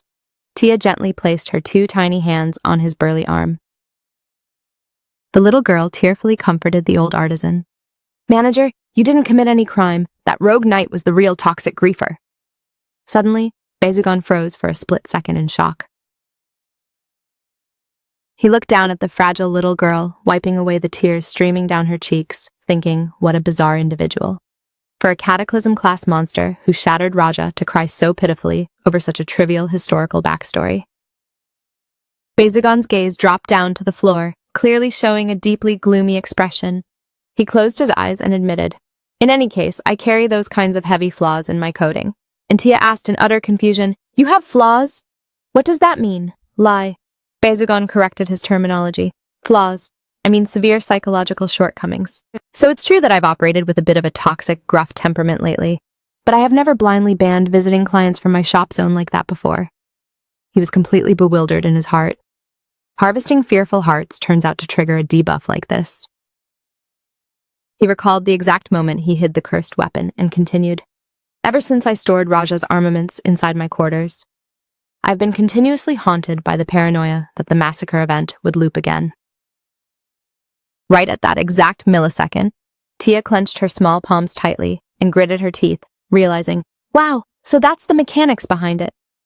So the reason he was so incredibly toxic to our party is because Cuckoo kept triggering the manager's hidden trauma loop.